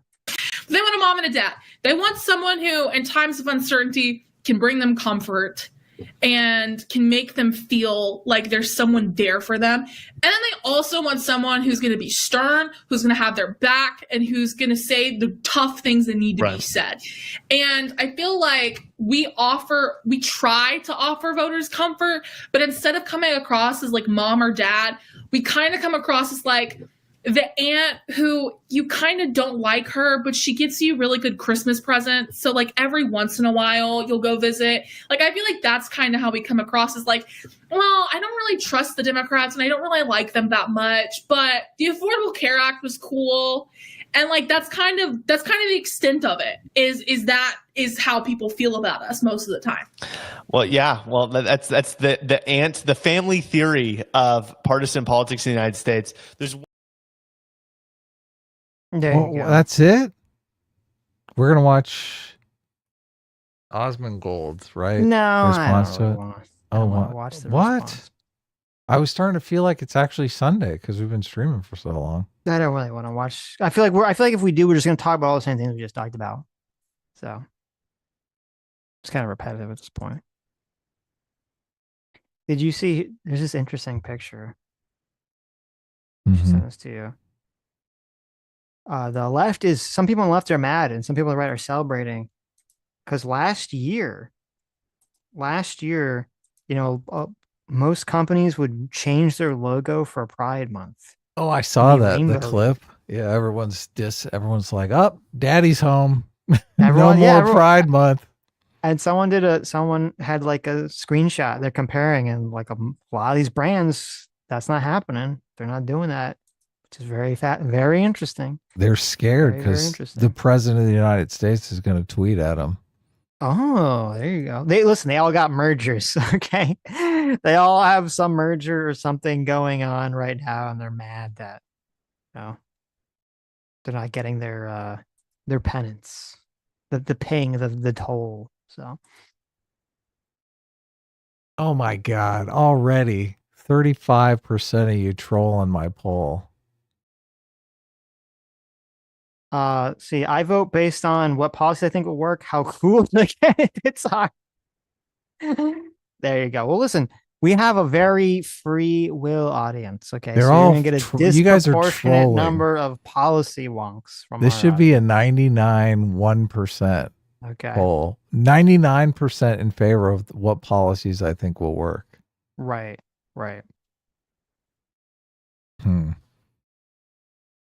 Yeah, I mean, you can make this argument if somebody votes and they have no idea what the policies are, which they do. A lot of times the man on the street interviews, they go and talk to the people and you realize, holy shit, this person has no idea what's going on around them. Mm-hmm. Right? Chi-Chi McSwag, thank you so much for the $50. Thank you. Oh, yes. Look at that. So generous. How did you answer the poll, Sitch? Just says so I can know. Well, I can't answer the poll. Oh, you can't You answer. posted on my account. I know. I got to answer it, though. Right. It says women have been freed from their gender roles, but men haven't. We still have to be what we always have, but now it's called toxic. Kamala doesn't have to say men bad in speeches for me to notice the change has Democrat fingerprints all over it. That's a very interesting point. That is beautifully put. Very true. Women have been freed from their gender roles, but men haven't. That is very true. Very interesting. Yeah. Ace in the chat said, iDubbbz posted one of the worst videos in recent living memory. Bring it up. Bring it up. Send it Come to on, me. it's Sunday. What are we doing? Yeah. I think I'll watch some iDubbbz cringe. Sitch Okay. might be getting tired. Is it the one he just posted, the concern trolling video? Maybe we should save it for another day. It's 23 minutes long. JMac for $20. What if I compromise and I vote on how I vibe with the cool policies? There you go. Look at that. Of course. There you go. But that's basically that's voting based on policy. You vote on the vibe with the policies, not on the politician. Uh-oh, Adam, look. Your thing's changing. We've gone down to 58% for policies, 42% for Everyone's coolness. trolling me. I can't believe this is happening. Look at this. He doesn't want to accept the truth. Well, this is why I worded the poll this way. You're saying you vote that way. I don't want you to be answering the poll how you think other people vote. I want you to answer the poll how you personally vote. Okay. So now, wait a minute. 40% of you, 40 of you are saying I vote based on the candidate is cool. If the candidate wants to do something insane, nuke a hurricane, you're like, I'm down. That's a based alpha chat thing to do. Yeah. Right. No, but actually that's an interesting, because you should ask the question, do you vote based on policy or vibes? And then you ask, do other people vote on policy or vibes? Yes. So those are completely different. I wanted to poll the audience. Right. This could be a completely accurate poll if people just answered honestly, because then we get a sample, right? But yes. I don't think people are answering honestly. I think they are. No, they're trolling. I think they're answering honestly. Trolling. Cremage says, you have to watch the iDubbbz video now. You need to make up for not having a Sunday show after Sammy G's homicide attempt. That's the second one she's done, man. I would hire a private investigator. Yeah, it was weird. In JMax D&D, there was a dwarf named G who was trying to kill us. Isn't that interesting?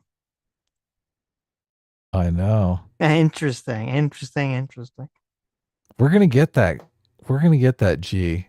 Yeah, we're gonna find out who's behind this. G might be a female, because that's trying to kill us while we're not paying attention. That's definitely a female move, right? There you go. JMac, I take a 5 for $20 says, no, take responsibility for the life you created or wear a goddamn condom, you degenerates. Well, obviously, you should wear a condom. Obviously, you should wear a condom. Oh, yeah. But Sammy G for 38 months of Order of the Enlightened. Look at that. Says the left lost to charity and their biggest challenge is them figuring out how to earn it back. That's step one. For all their talk of privilege, they do not have the privilege to be given charity at this time. Yeah, Sammy wants the mea culpa before she grants the charity, right? Anna Kasparian went on her YouTube channel, on the Young Turks YouTube channel, and said, look, I got the Kyle Rittenhouse thing completely wrong. I thought it was Kyle Rittenhouse chasing the other guy in the video. Right. Yeah. I mean, that's just the kind of humility that takes. I don't think I think it takes that kind of humility to actually make some progress. Right. So, and I don't, most of these people, they become Democrat or Republican operatives and they just stay there their entire lives. I mean, we were never, I mean, we're just into politics. We never actually got into politics, but I mean, would I have gotten into politics professionally if the opportunity came my way? I probably would have. Would you? I mean, if you had a family member or something or knew somebody, they were like, hey, you'd be great for this job. And you could be like a bundler for the Democrats. Right. You're good at sales. Oh, it's just basically a sales job. I'd be like, oh, wow, I am super into politics. Jeff Schatz, thanks so much for the $40. Says, hi, guys. While I'm sympathetic to Sitch giving charity to these guys, I got to side with Adam overall. Unless they realize the need to make actual policy changes, not just change messaging, they are not to be trusted. Well, I would agree with that. I think it's not just messaging. Obviously, it is policy. I do agree with that. And also said civilization is almost entirely dependent on men doing a lot of dirty work. To say they don't do anything is delusional. That is true. That is true. Yeah, of course. Our economy, robots are going to change our economy as much as cell phones changed our economy. Right. Which I mean, cell phones did a pretty big fucking change on our economy, right? Mm-hmm. Joe the Make for $20 says, leave it to lefties who dump all over the nuclear family to superimpose the parental figures onto the fucking federal government. I'm just saying, I think it's more lefties that do that. I mean, you could say it's ironic for lefties to do it, but I think it's more lefties that do that. Right. I think she did it in a condescending way. I don't think she herself thinks that she votes that way. I think she would say, I vote based on policy. I'm not here. Right. I'm not one of these vibe feelings people who votes just because they want mommy or daddy to come home. Probably. I wouldn't disagree with that. Okay, let me start. I still think the daddy meme is they've done a lot of, well, you can frame it as protectionism, but I think of it more as just, we just want to be left alone. All right, where are we going? Top Ace, of the month. thank you so much, Ace, for joining the Free Will Seekers. Bruins, thanks so much for being a Free Will Seeker for 35 months. Says, does this give XP? I'm going to say yes. I super chatted $20 and I think I lost a spot. I think I went down a spot. So. Very confusing. I know. Fucking sucks. Joey Hollywood Films for $5 says, all these streams super chat random Star Trek stuff, and I missed the one where you almost did a full stream on it. There are 5 lights, Mr. Peterson. That's right. That's right. But at least you heard it in the replay. Yeah.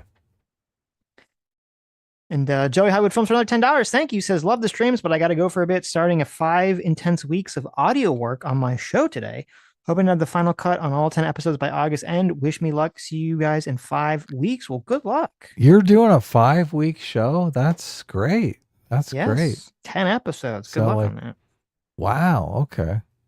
Got like you've got a deal with Netflix or something like that, or are you just doing it for YouTube? What's the deal? Yeah, what's Let going us on know. there? That's cool. We want to see it. Joe the I Make for won't 38 even let months. Sitch crap on it if he doesn't like it. I just, I don't like. It's the world is a very harsh place. Crapping on like friends' projects is just not really a good No, that's not a good look. thing. Yeah, exactly. Joe the Make for 38 months says, quote, how do we appeal to men? I know let's hire a condescending woman who thinks she knows what men believe. That's true. That is true. That was kind of my take. It says Stug is now the number 2 slot according to the leaderboard. But why am I not number 1? Let's look here. Oh my God. I've fallen to 13. This is pathetic. So sad. I bet I'm not even on that board though. Yeah, you don't. Not even there. You got to get in there with your main channel. Yep. Jump on in. Jack of Spades for 38 months says, don't you hate it when it's Sunday and it feels like a Tuesday? I hate when that happens, right? Oh, yeah. It's the worst. All day, you're like, all day I've been feeling it's Sunday.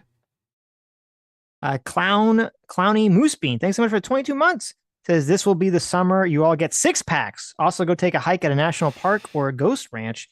A nature walk will do you a world of good. I completely agree with that. I know. I mean, listen, this is, I don't know what a ghost ranch is, but this is, I mean, Sam is really trying to push me to get the 6-pack. Okay. She's pushing me every day. You don't have a 6-pack? No. How'd you get a girlfriend without a 6-pack? That's crazy. Oh, is that the prerequisite? Well, I mean, when I got my girlfriend, I had it. I mean, I don't have a 6-pack anymore, but I married her. Well, see, I got a girlfriend by being a micro internet niche celebrity. Oh, okay. So there wasn't the internet when I had my 6-pack, so I got a girlfriend by accepting a giant dick box and then winning in Super Smash Brothers. All right. I don't know if this is the trajectory that most people should follow to try to get a girl. It is endearing though. I do like it. It's quite the story. Ace for $5 says, guys, I think you can make it good with Hutch. I know the dude is imperfect, but he's becoming more centrist pilled. So I think a bridge can be made. Where the fuck? Ban that person. That was Ace. Really? Ace, why are you fucking with us? I haven't watched any of Hutch's content. I don't know where he's at the moment. Someone did a video that they wanted us to cover where Hutch was going at somebody else. And if we covered it, we would be agreeing with Hutch a lot. And I was like, oh, fuck that. I don't want to agree with You're like, no. I don't want to agree with that asshole. Jesus. No. Look, I'm only joking around, obviously, Ace. If a bridge can be built with Hutch, I am not against it at all. So, right. Everyone in the chat is speculating. I am thin. I am not fat. Because I said I didn't have a 6-pack. I'm not fat, but I don't have a 6-pack anymore. Right. It's depressing. Right. I know. I used to be able to look in the mirror and go, I know, right? Right. I'd just be ripped. I'd take my shirt off as much as possible. I'd be like, that's right, baby. Listen, I've been doing crunches for the last 2 weeks. Okay. I'm back in the game. Mm-hmm. I'm back in the game. All right. I know when I was young, right, I could do like 100 sit-ups, no problem. I'm not quite there. Of course. Well, I never did sit-ups. I just eat Ben and Jerry's and have a 6-pack. I don't. Sammy said I'm a twink, so there you go. There you go. Everybody. Nice. Is that good? That sounds bad. I mean, it's better than being Make fat. her take it back. Right. And J-Max says Sitch has a strong jawline. Thank you. Look at that. J-Max got my back. Oh, that's right. He knows how Chadley I am. Jawline is good. It is true. Antonio Cunningham, thank you for the $5. Says, I've been starving for this live stream. There you go. You got your 6-pack. I'm so glad you're feeling better, Sitch. Now we can sit back and enjoy the show. Well, thank you. I do appreciate that. I'm glad you liked it. Yeah. Noah Screaming to the Void for $2 says, $250 says she's a Nepo baby. Ooh, maybe. Wow. Wow. That might be possible. I don't know what I'm assuming you're talking about the, I don't know if you're talking about, I'm assuming you're talking about the CNN lady, the interviewer. I don't know what her background is, but I wouldn't be surprised. I would take the bet that all of them are. All Right. of the people we covered today are Nepo babies. That's probably a fair guess. Yeah. That's probably a fair guess. Yeah. That's the world Yeah, we our live Wikipedia in. doesn't say if she has like some rich parents or something, so I don't know. Roadside for 27 months. Thanks so much. Since I've been watching Tim Dillon for years, I don't think there's a man that understands the American people more. His 4th of July speech is amazing. Interesting. Check it Okay, out. maybe we'll check him out. Maybe Yeah. we'll watch a little more. Not be so in the Matt dark. J-Mac says, I have a picture of Sitch in cosplay. None of you will ever see it. Ooh. That's true. J-Mac did see me in cosplay. That is true. I think I have a copy of that picture, though. Yeah. Matt Geddes for $5 says, United States of the world, baby. Also sent you a message on Twitter. Sitch, check it out when you get a chance. Not relevant to the stream, though. Oh, I'll check it out. United States of the world, baby. I like it. Cool. Squeeze Louise for $5 says, we need to stop pumping all this money into Ukraine and Israel and redirect our war efforts to Canada ASAP. To go to war with Canada. There you go. Yeah. We have a bunch of immigrants stealing our jobs, Sitch. You ever think about That's that? true. We have a bunch of Canadians stealing our political pundit jobs. And British people, Sargon British talking people. about American Yes. politics all the time. I mean, what Get all them these fucking out of here. All right. I guess they're technically not immigrants, though, right? They're just because they're in their own countries. I mean, it's terribly confusing, but Right. maybe we can pull rank on them. Sketch for $5 says, I still think Harris would have had a better chance of winning or even might have won if she had chosen Josh Shapiro as her VP instead of Walz. Much better chance. Yes. Yeah. I don't know if she would have, but she would have had a better chance. Everyone would be like, oh, pray, and she dies in office. Holy shit. Right. Sketch for $2. Thank you. Says prime time with Vosh is airing at 8 p.m. Eastern on MSNBC. Is that true? That can't. That's a troll. I could believe that's true. Even though I know it's not true.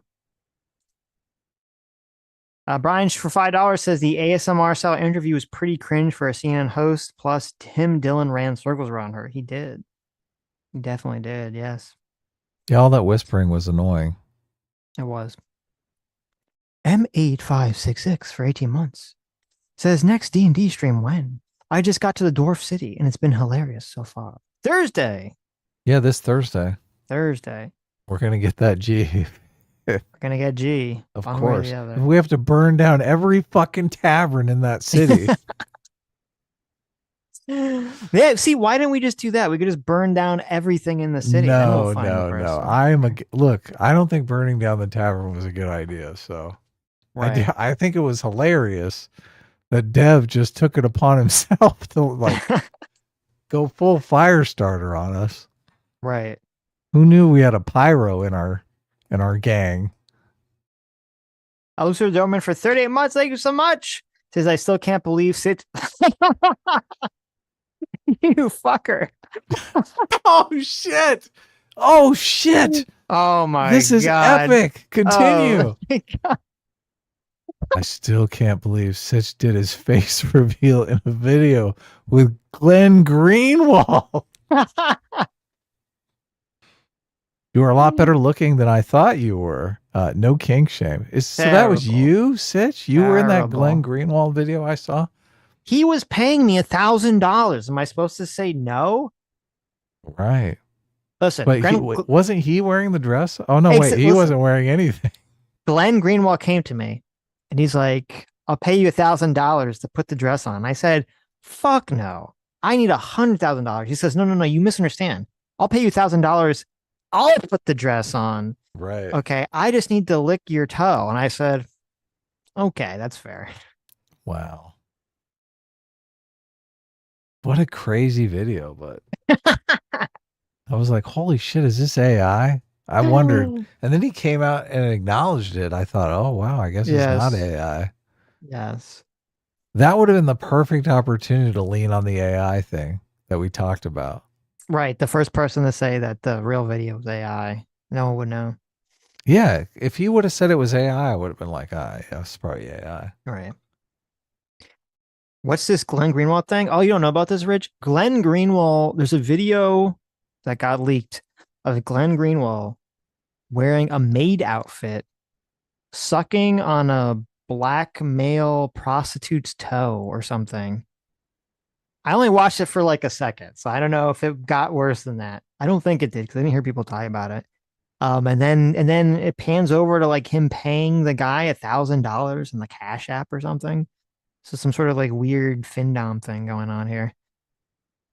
You did the same thing as me. You were like, "Fuck this video. I'm not watching this shit."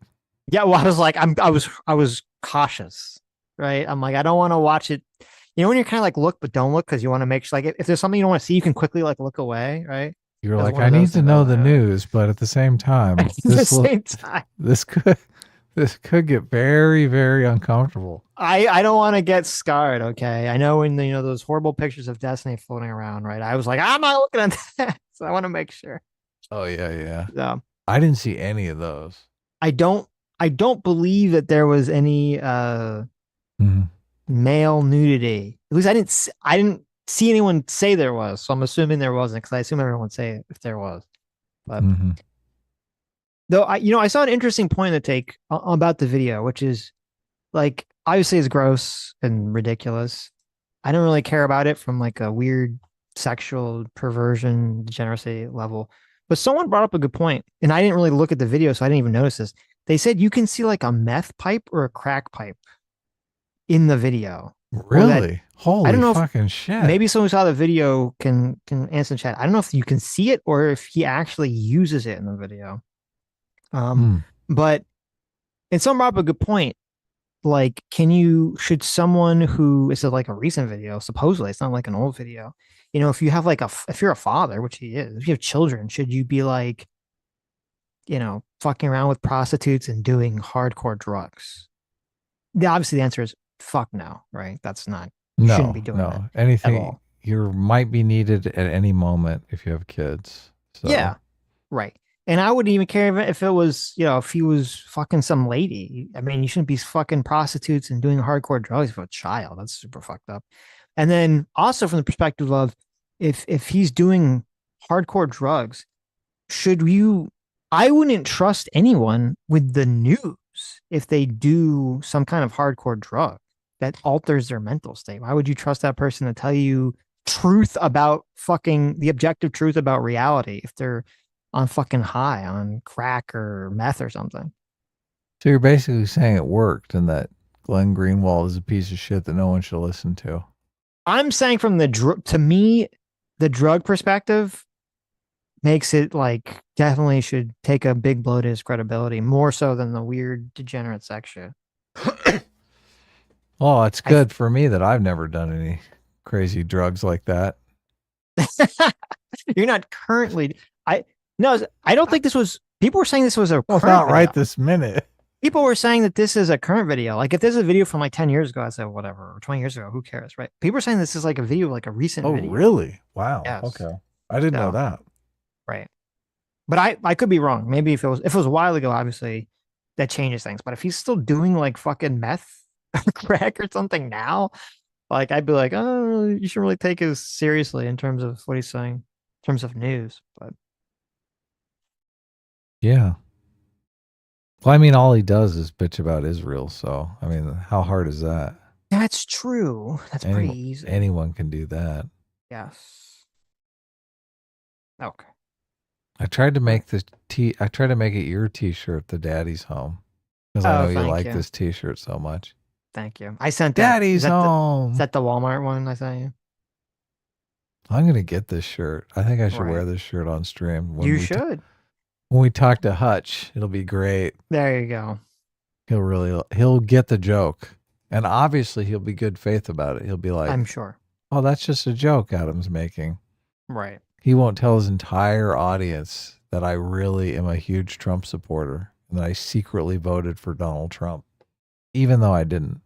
You voted for him because of the Daddy's Home connection. thing. Yeah, look, I saw the shirt and I couldn't resist. I was like, right. Yeah, I did see there was a picture. I didn't look in to see if the picture was real, but there was a picture that was showing that Glenn Greenwald and his husband at the time supposedly had some sort of like weird sex tourism thing in Brazil.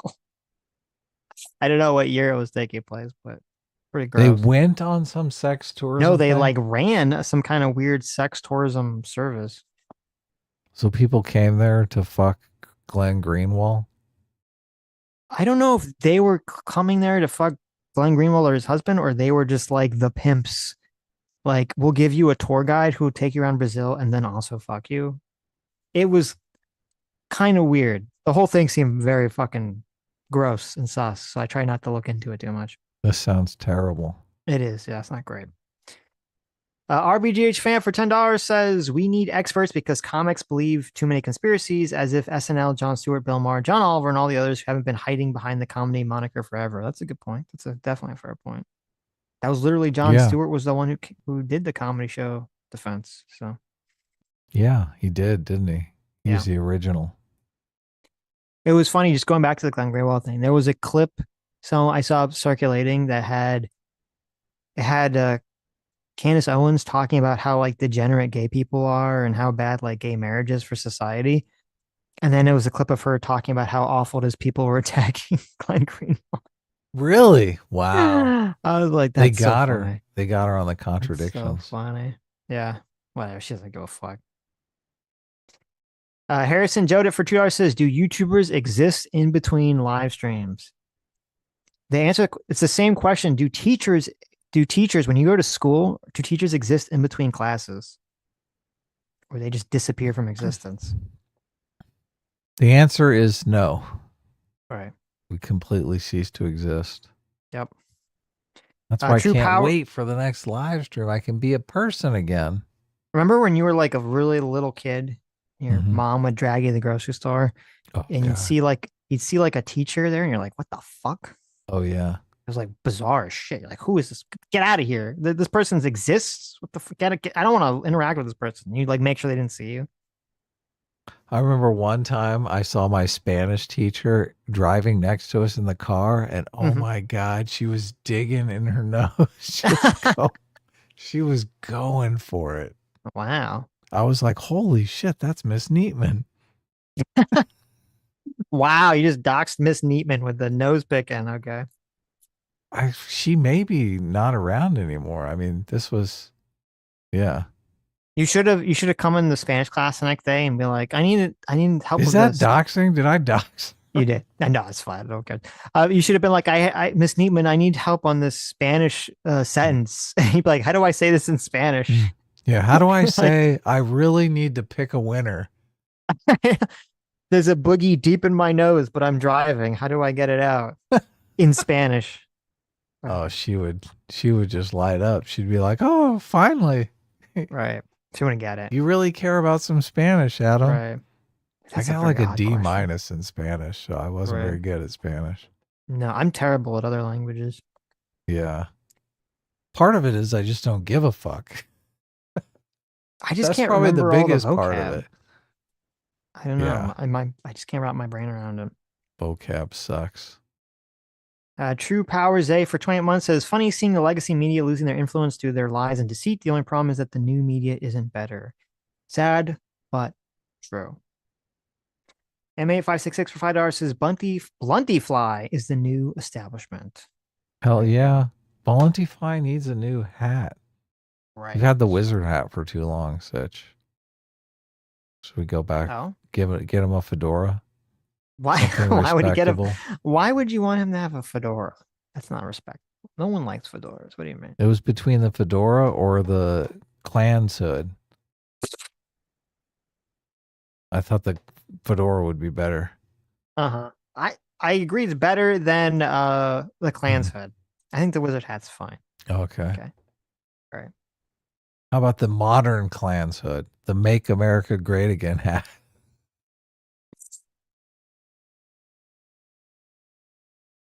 No? No. What about the dark MAGA? Elon really likes the dark MAGA. No. What if it's a red hat that says free will on it? Oh, okay. Or I like purple it. hat. The color of royalty. Short side goblin for 2 hours says, but it's okay when CNN uses their audience. Rogan bad. True. Yeah.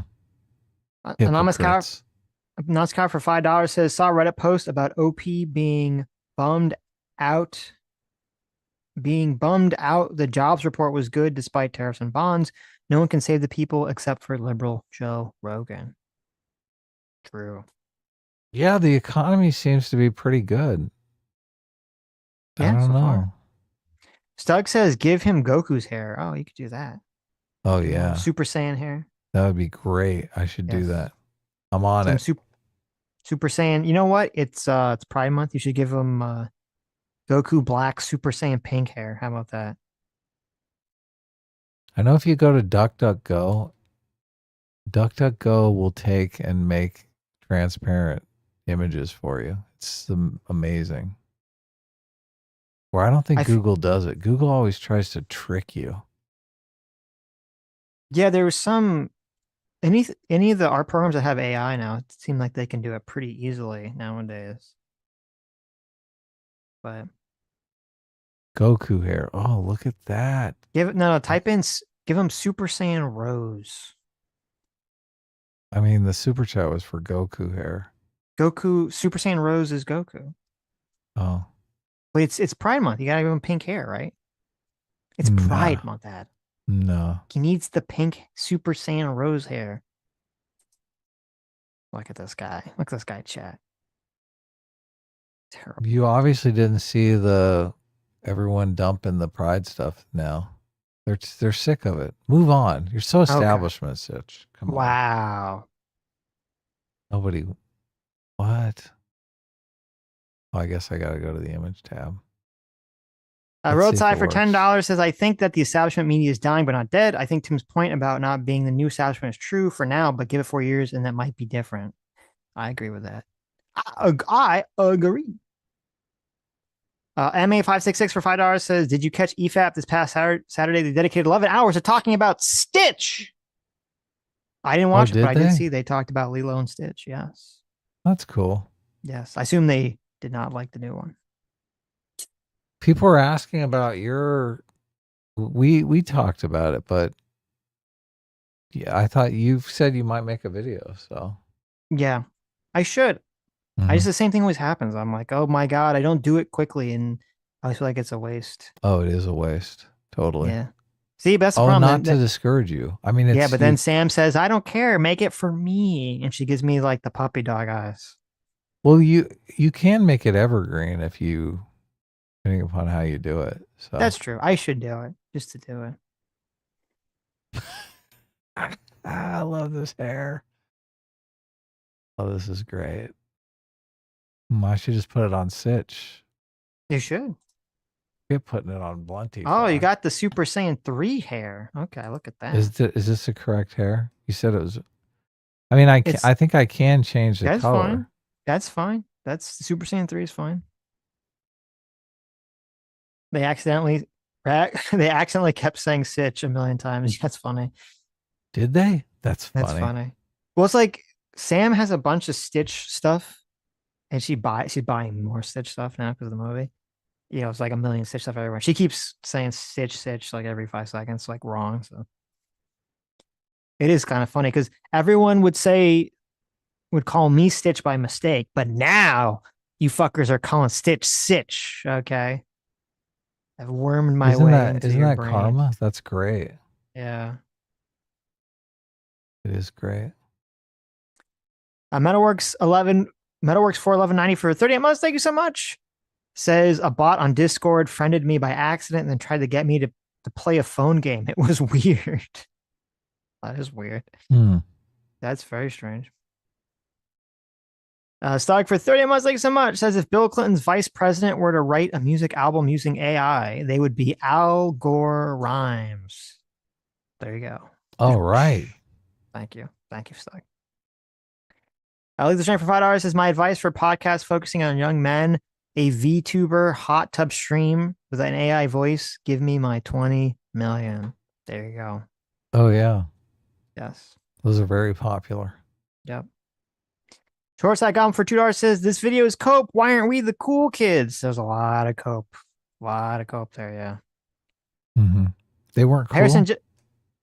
Harrison Jodit it for $5 says which conspiracy theory is crazier? MMT or the idea that Sitch and Adam do not exist when nobody is watching their video? The second one. There you go. J-Mac, thanks so much. A circuit fire. Daddy J-Mac for the $50 says, I've been proven a good parent. My wife's dad took my kids to see the new Lilo and Stitch. I told them it was shit and showed them the original, and they both agreed that it was way better. I'm raising well-adjusted adults. You are all welcome. Wow. Okay, everyone. So I'll just applaud Jay. This is the correct way to be a parent. All right. True.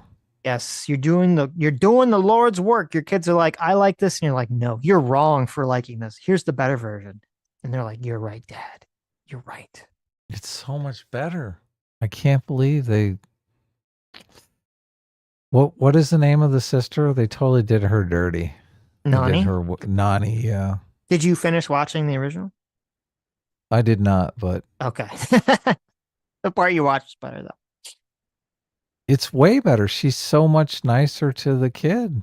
She's like incredibly nice to the kid.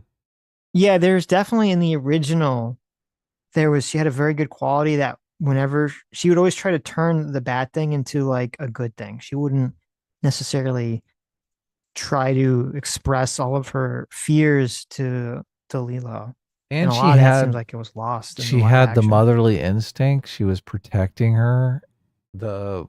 It's just so fucked up the way they changed it. Yeah. Yep. She's like a completely selfish millennial in the new one. Well, now you know who the audience that they're appealing to is. So sad. Alex Wright for $2 says Adam supports the BBB ? Why is he crying about taxes? What is that? Big beautiful bill? Is that the big beautiful bill or the Build Back Better? They both have the same acronym. Oh wow, they do, don't they? I assume he means big beautiful bill. Did you support? I'm gonna be real. I've completely tapped out on the big beautiful bill. I don't I did not follow any part of that conversation. Good. So I just know it's extension of the original Trump tax cuts, so you're not going to get a tax hike if it goes through, which I'm in favor of. I don't want my taxes to go up, but we were talking in the chat while I was doing the show. I was in the chat a little bit. Mm-hmm. That always feels wrong, but so evidently Elon Musk left government crying like a big fucking baby because oh my god, the deficit's gonna get bigger and holy shit. Mm-hmm.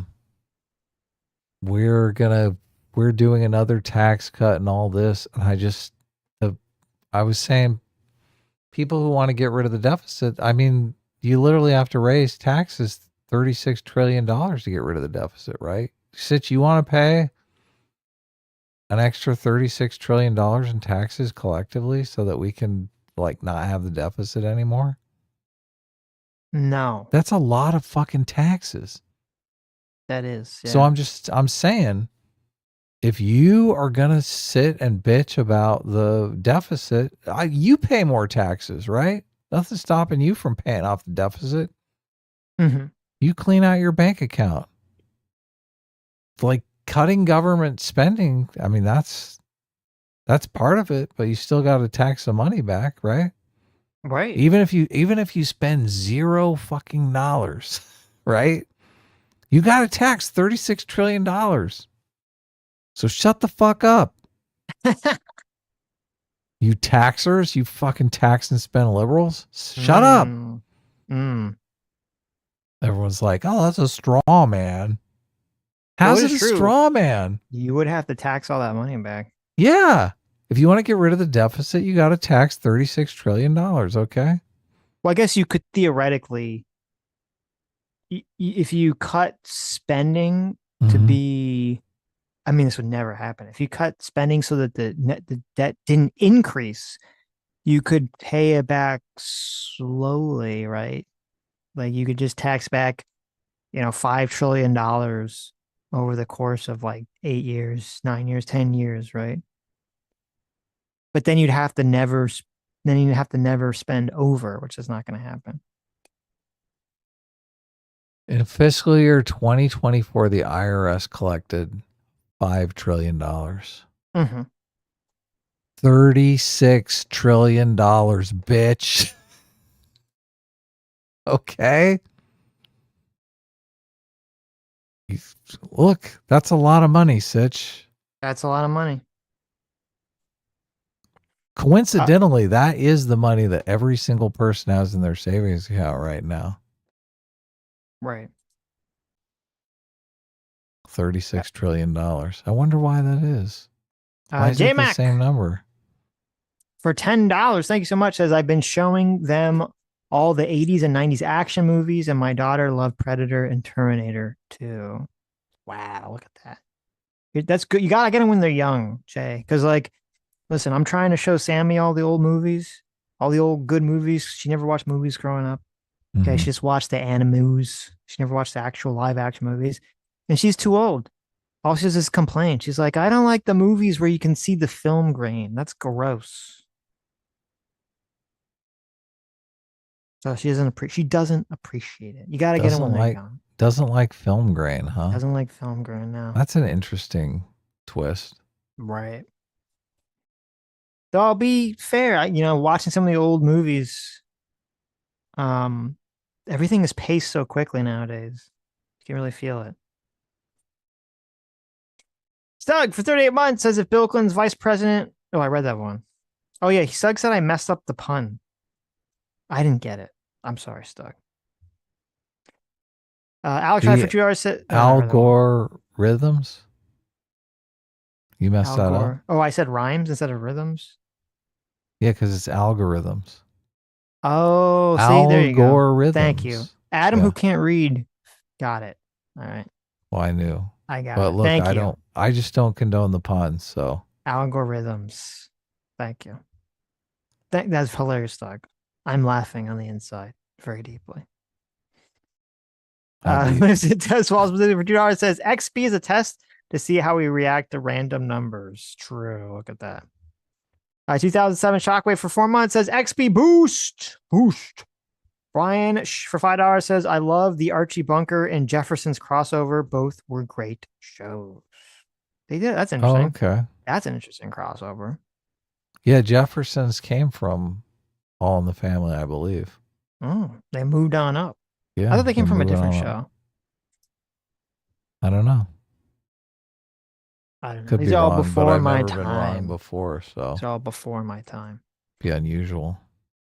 Zero for $5 says I watched the Daryl Cooper Tucker Carlson interview, and my goodness, the guy is dumb. You should plan a call-in show. I'd love to come on and trash him. Wow, there you go. Look at that. We should have more people on. We should. Call-ins are always fun. No, call-ins are not fun, but when we just have one person on. I see. Yeah.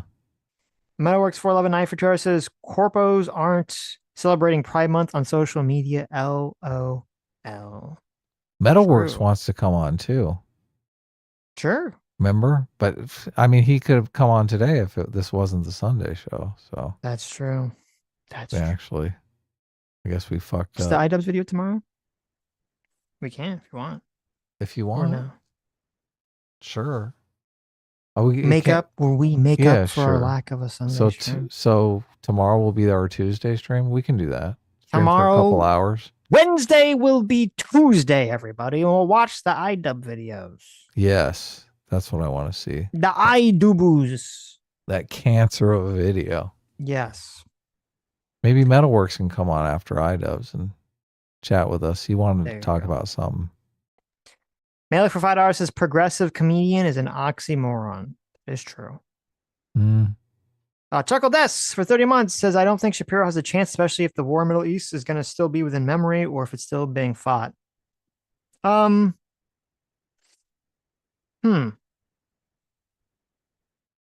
I don't know. It's a good question. If 3 years from now, people are going to be like, well, he's Jewish and we don't like Israel anymore.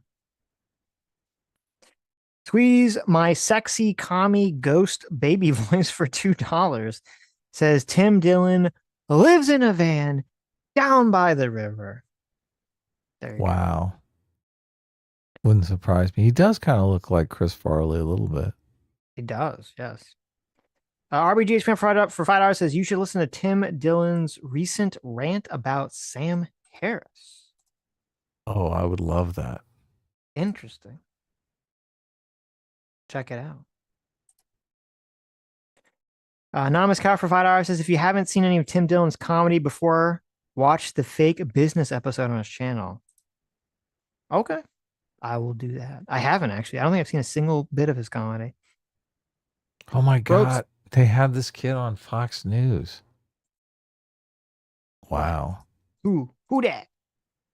I'm noticing the play next and the watch together. And it's the kid, but he's on Fox News. So they're making fun of him on Fox News. That's got to be a little. Oh, yes. Yeah. Isn't that crazy? To go from nobody to the Fox News punching bag. Well, they're making fun of the girl probably, but he's in the thumbnail. Yeah, but maybe he put himself in the thumbnail. Oh, is he? But no, I mean, they probably showed him. Oh, wait, what is this? Olivia, right? Okay. I don't know that it gave me that video when I clicked on it, but whatever. It does. It just pops up in a different window. But anyways. Roadside Fried R says Tim's episode on tariffs is one of the funniest things and one of the better explanations of support for them on the right. He supported tariffs. Interesting. Did he support like tariffs in theory, or did he support the retarded application of the tariffs? That'd be my question. JB for $5 says their skepticism is very selective. Also, Tim is being so spineless. He's walking on eggshells with every word and refuses to make a defense of Bannon. Yeah, I don't know enough about his own personal politics because I mean he does come off as very like non-committal, which is what I was assuming is his position. But if he's not non-committal and he's super like right wing, then I would agree he's being spineless and should just stick to his principles or his guns. Lethal Strain for $5 says a CNN anchor isn't going to tell Trump that cocaine will turn you into an owl like Theo Vaughn did. Then Trump invites him to Saudi Arabia for the troops. That's a good point. Yeah, exactly. Real entertainer. Squeeze my sexy commie ghost baby voice for $5 says instead of looking for JRE of the left, just start sending leftists on JRE. It's literally that simple. It literally is that simple. They're so weird. And this responsible platforming whole mess kind of plays into that. Like the whole theme of this is responsible platforming, right? Yes, it is. Yeah. They're like, how can you go on Joe Rogan? You're just making him bigger and he's an irresponsible platformer. Ah! Right. Roadside for $10 says Tim Dillon is completely conspiracy brained, parentheses, good thing, and he's good friends with Alex Jones and RFK Jr. Well, there you go. Wow. Noel Screaming to the Void for $2 says Girl is Julia Brown's song Cause I'm Blonde. There you go. Fatwad for £2 says who gives a fuck what Tim's politics are? I mean, I guess does he talk up? Depends if he talks about it on a show or not. If he's just like a random person. M8566 for $5 says, Sitch, you should use your platform the way I want you to. You shouldn't talk to the people who I don't like. You have to be responsible. There you go. Thank you. That's all true. It's all true. Stug for $5. Thanks, Stug. Says, based on this discussion of responsible platforming, do you suppose Joe Rogan should be banning Steve from his podcast? Oh, that was very tortured, Stug. That was very tortured. I liked it. Nice try. There you go. I see you're number 2, and I'm insanely jealous. There you go. Who's number 1? Oh, Stug is number 1 now. Oh, is he now? Oh, he's moved up in the world. Look, Stug moving on up. Did it change the chat? It didn't. It did. Well, not in the super chat, but changed him in the normal chat. Oh my God, I'm not even in the running. I'm 16. There you go. That's bullshit. Fatwat for another £2 says we need to control public opinion. Very, very true. Very true. Gay Rex Vectum for 21 months. Thank you so much. Says he should have just said, quote, yeah, we are actually taking your job because you suck and nobody likes you. That'd be pretty Chad. I know. See, I wish he did. if he had said that, that clip would have like blown up. He's not really thinking about this from like an internet perspective, from a viral perspective. Okay. He sucked up to her way too much. He did. He should have gone after her. He did. Brian for $10 says the Republican led bill to tariff Russia more and also include a 500% tariff on countries who buy from Russia is going strong to pass this to Senate. Trump will be pushed to hammer down on Putin soon. That's interesting. Why does it take the Senate to do that? It's not Trump doing that. I mean, I'm glad that the Republicans in the Senate will do that, but what the fuck's Trump doing? I'm not sure. They were saying something about some things can't be done in reconciliation, so they can't be put in the big, beautiful bill. They have to be done by the Senate in a separate bill. Right. Maybe it's along those lines. Maybe it's not. I don't know if the tariffs are wrapped up in that. The Mongolian Leprechaun Surf Man from Saturn for 22 months. Thanks so much. Says, Sitch and Adam, have you guys ever watched House 1977? It's a pretty weird acid trip Japanese horror film about a girl and 6 of her friends going to her aunt's mansion, which happens to be haunted. I have not seen that one, but it sounds good. I have seen it. That movie's amazing. Really? No, I've never seen it. Oh, fuck. I was like, holy shit. I've actually seen the cover, the weird cat cover. I didn't know what it was ever for, but it looks really weird. Cool. M8566 for $5 says Sitch is the gay Ben Shapiro. Thank you. I appreciate that. Yes. Fwatwad for another £5 says nothing can beat Hulk Hogan, Triple H, and The Undertaker. I'm sorry. There you go. That's the show to beat. Except for Bubba the Love Sponge's wife swapping. That can beat Hulk Hogan. That did happen. Shortstock Goblin for $2 says, why would Prince Charming settle for you? True. They won't. They're just gonna fuck you and dump you. So sad. So sad. Nobody taught them men are pigs. Well, it's weird because it seems like that's all the Democrat Party wants to teach them, but they don't learn the lesson. Well, it's interesting because I heard from Sammy, and I'm assuming it's true for people that are even younger now, the next generation, that there was like definitely a message. Like girls have this like weird mentality where they basically just tell each other like to be sluts. They should just be fucking like crazy in college and stuff. They should just be super slutty. Who's telling them that? Like girls are telling each other this. Like this is the messaging. Mm-hmm. So okay. That's not a good attitude to have. No. It's a terrible attitude to have. Squeeze, my sexy comic ghost baby voice for $5 says economic anxiety argument for why people aren't dating or having kids is such a load of horseshit. For the dating, I would agree. I don't think it's related to dating. I don't agree on the kids thing though. I don't know why you say that. I think that definitely plays into it. Lethal Strain for $5 says Homath did a great breakdown on the divergence of men and women after the cell phone came out. Dating apps prey on lonely men and gas up the myths. That's probably true. I mean, yes. I don't really trust Homath at all, but that is probably true. Oh, really? You don't like Homath? No, that person is fucking totally like insane.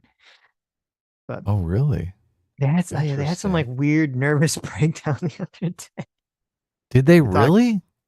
I think it's Homath. Maybe it was someone else. Like they had like this weird post about how like they're not gonna make. They've like given up and they're not gonna make anything of their life except that they're like a weird social media account. I was like, geez, I was like really sad. I was like, fuck. Really? Yeah. Wow. I thought it was Homath. Maybe it was someone else. Automata for $5 says, is it true they found a note next to Francis that just said the Pope didn't say please? They did find that. Yes.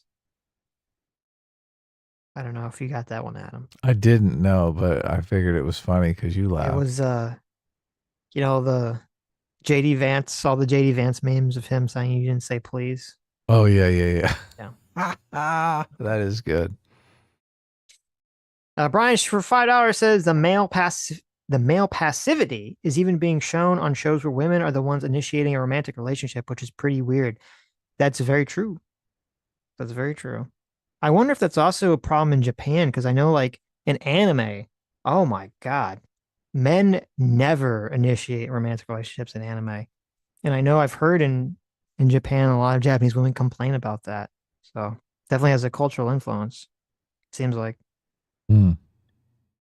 Stug for $5 says, I'm just saying the only consistent pro men lefty feminist position for the last 10 or 20 years has basically been men should cry more. That is true. That is true. Short Side Goblin for $2 says they just want men to conform to their sensibilities. Yeah, the feminization of everything has definitely had a huge impact. MA566 for $5 says leftism is currently based around living in misery and justifying said misery, and their solutions will end in misery. That's true. Very sad. I guess just everyone on the left needs therapy. Brian for $5 says I asked a lefty why California has the most housing regulations, and her response was all the right-wing homeowners are voting for it. No responsibility. There you go. Brian for $10 says Sitch has a really low bar. At least they don't think other people are evil. We're so screwed. Someone who can't admit fault speaks volumes, step at a time, I guess. You are correct. I have a very low bar for everyone in politics at the moment. It's so low, it's underneath dinosaur bones. Okay. We're down in King Kong center of the earth territory in terms of low bar. Yes. Very low bar. Paul Watson for $5 says 75% of Democrats are socialist and only 2% of Republicans are racist. There isn't a comparison here, so why equivocate between us and them? Well, listen, I hate to be that guy, but I do want a source for those numbers. Okay. I'm a little skeptical of those numbers. Lethal Stray for $5 says this mental health talk reminds me of how in the Matrix they sent Neo to therapy to keep him swallowing the blue pill. Oh my god, I forgot about that. That was in the new Matrix, right? They were sending him to therapy. That's right. It was Doogie Howser was his therapist, right? Am I crazy? That was Doogie a Howser was a therapist of who? What? Neil Patrick Harris was in the last in Matrix, right? Oh, you're right. He was the therapist. Holy fucking shit. Yeah. He'll take any job. I forgot. If someone came to me and said, showed me that script for Matrix 4, I'd be like, fuck you. I know. I can't believe, I don't know why Keanu Reeves just didn't tell him. Oh, I guess because it's 2 trans women, so he can't. He's in Hollywood. He can't. It would have been pretty funny if they had that would have been that would have been a cool reveal. I mean, that movie sucked, but like Neo walks in his therapist and you see it's like he sits down and you see like it's Hugo Weaving as his therapist. And he goes, Mr. Anderson. Oh, yeah. How can I help you today? Oh, that would have been like, they couldn't do anything cool like that. That would have been cool, right? Oh, shit. Brian for $5 says, I think he's saying he doesn't agree the Democrats can't compete with the right, not that the right lets men do bad things is wrong. Manny Fresh for $5 says Orestes Dilemma. Probably saying that wrong.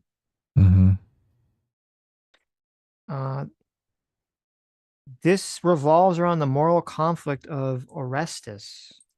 How do I say this? How do you say Orestes? Orestes. Pronounce. Orestes? Orestes faces after killing his mother Clytemnestra to avenge his father Agamemnon. Orestes, driven by a duty to his father and the gods, commits matricide, a crime deeply offensive in Greek morality. However, the act leads him to be tormented by the Furies who seek retribution for his crime.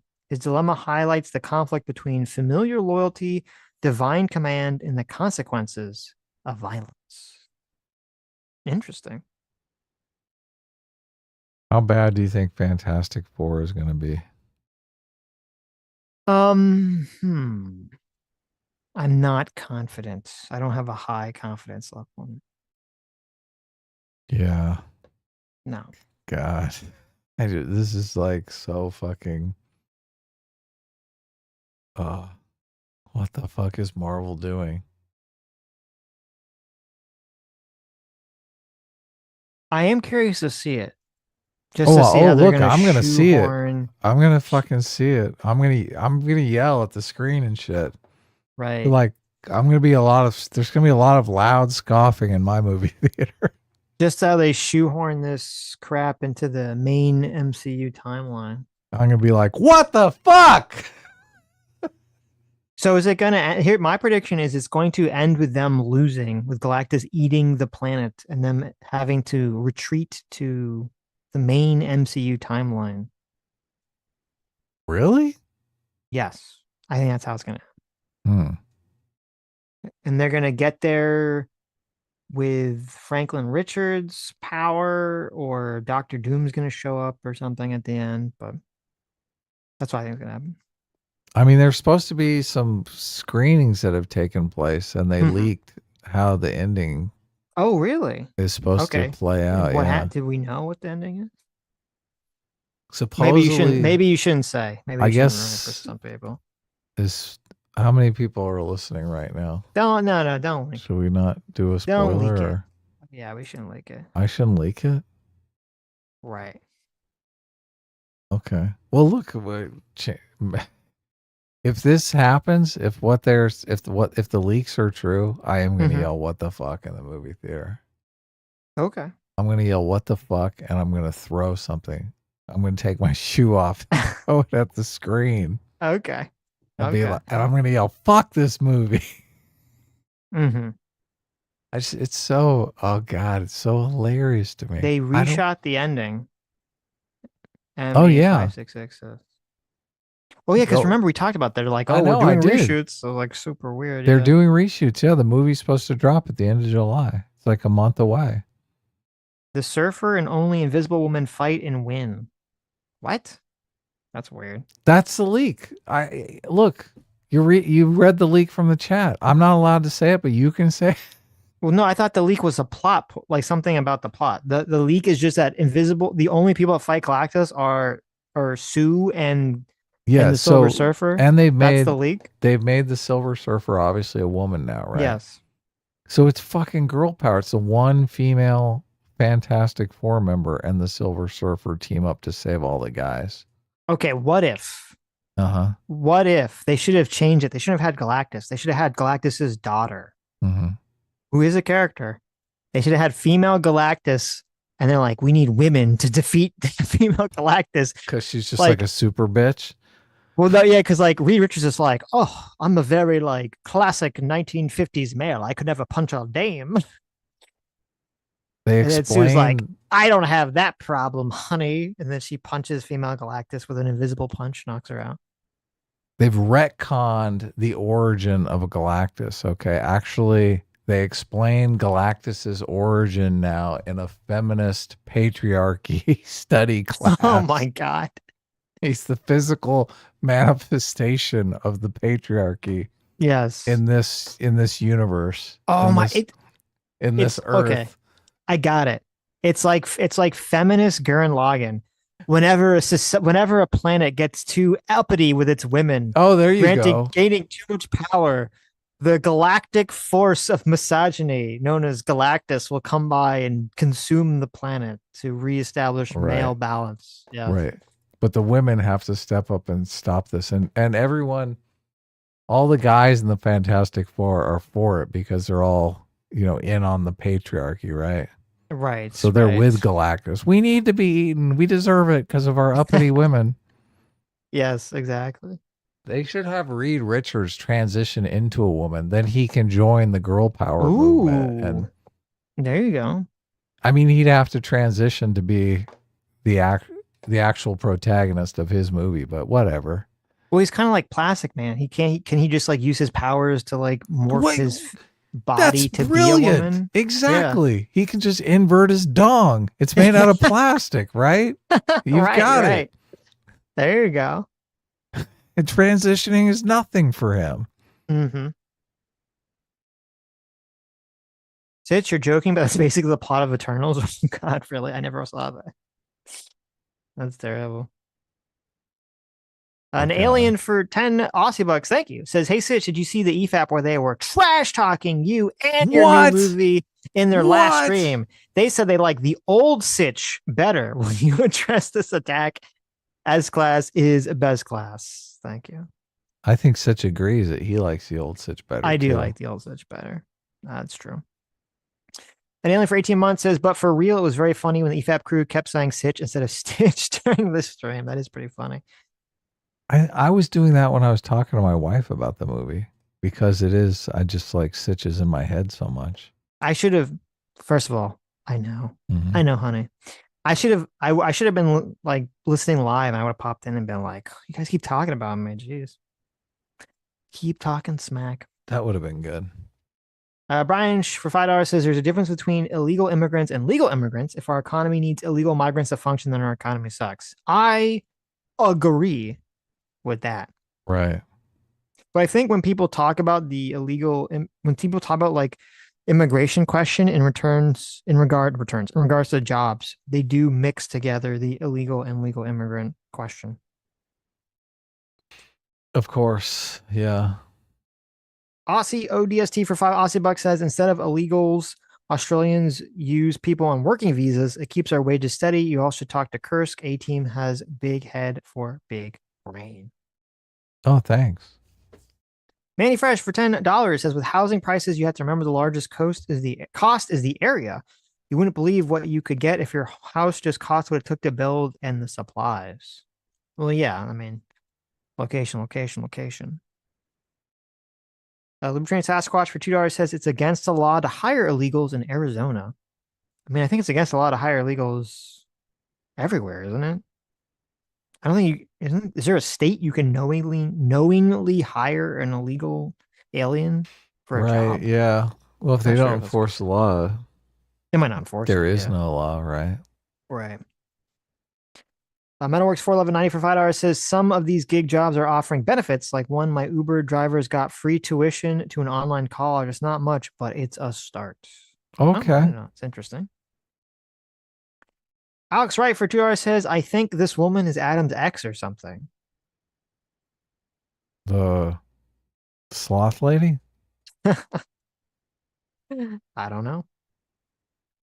Zero for $2 says, is it Sitch or Adam that has the free will milkers? Oh, yeah.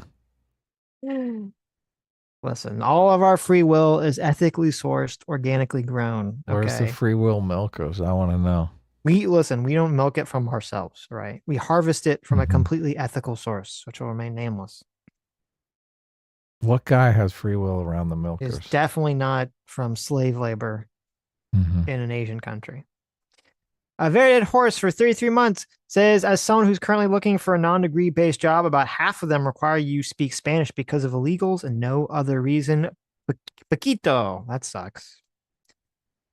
I wonder how much, if you just told people you can we'll grant you a green card, temporary green card. Obviously you have to like be in the country, not fuck around.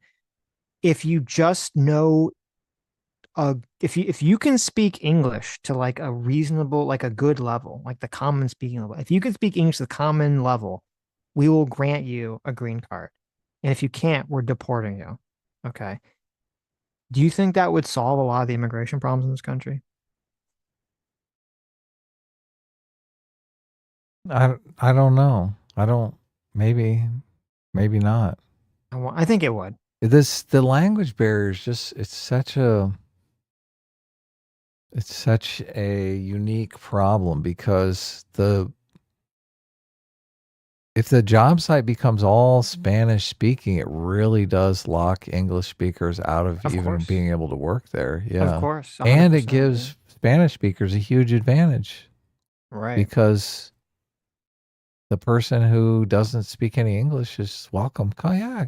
Have them come join us. A lot of those jobs are, a lot of the construction jobs are, you work there so they can see if you're a good worker, and then it's basically like a dress rehearsal. It's not a formal application type job, right? Mm-hmm. Yeah. I don't know. J-Mac for $10, thanks so much, says, yeah, pretty soon you'll be able to have your Tesla bot GM for you. Feels bad, man. Listen, we'll never replace you with the AI bot, okay? For GM. Never. No, of course not. GM will be the only job left, though. That's true. Ace for 5 months says, Ian CC series, Content Cop series, made many of us and him think he was in any way intelligent or funny, when in reality he was always a humorless moron. Wow. I don't know if I agree with that. I mean, I think he was funny back in the day. People just change. Corn Pop. Look at that. Good old Corn Pop for $10. Says Hutch and Brad Palumbo had a cordial debate recently regarding minors transitioning. Brad opposed it completely, and Hutch was more on the fence, but generally defaulted to trusting the institutions and experts. We kind of had that conversation with him, too. Yeah, I think we did have that exact conversation, but yeah. Metalworks 411.90 for $2 says, if you start at 2 o'clock, I'll be at work. I get home at 5. Okay. Well, you can listen to it at 5 then. Or you he wanted to come on. He's been wanting to come on forever, remember? Right. He's been DMing me. You told him he could come on. Told him keep DMing me. Keep DMing Adam. But I don't know if it's 5. Let us know in the regular chat if it's 5 p.m. or if it's 5 Pacific or Eastern. What's your time zone? That's key. Because Sitch I always assume the default is East Coast. We do the streams. Sitch and I do the streams at 3 hours difference. So it's a completely different experience for me than it is for Sitch. Sitch, it's like 9 p.m. there right now. It is 9 p.m., yes. Yeah. It is. It's only 6 p.m. here. It's still daylight. It's great. Disgusting. If we wrap up, I'm going to have time to go see a movie. What should I see? Lilo and Stitch again. No, I'm not going to go see a movie. What movies are even out? I don't remember. Seems like I looked, but... Oh my God, there's a female John Wick movie. Make it stop. You want to watch the female John Wick movie? John Wick transitioned into a female and now he's got another movie? Let me guess. What the Her cat gets killed.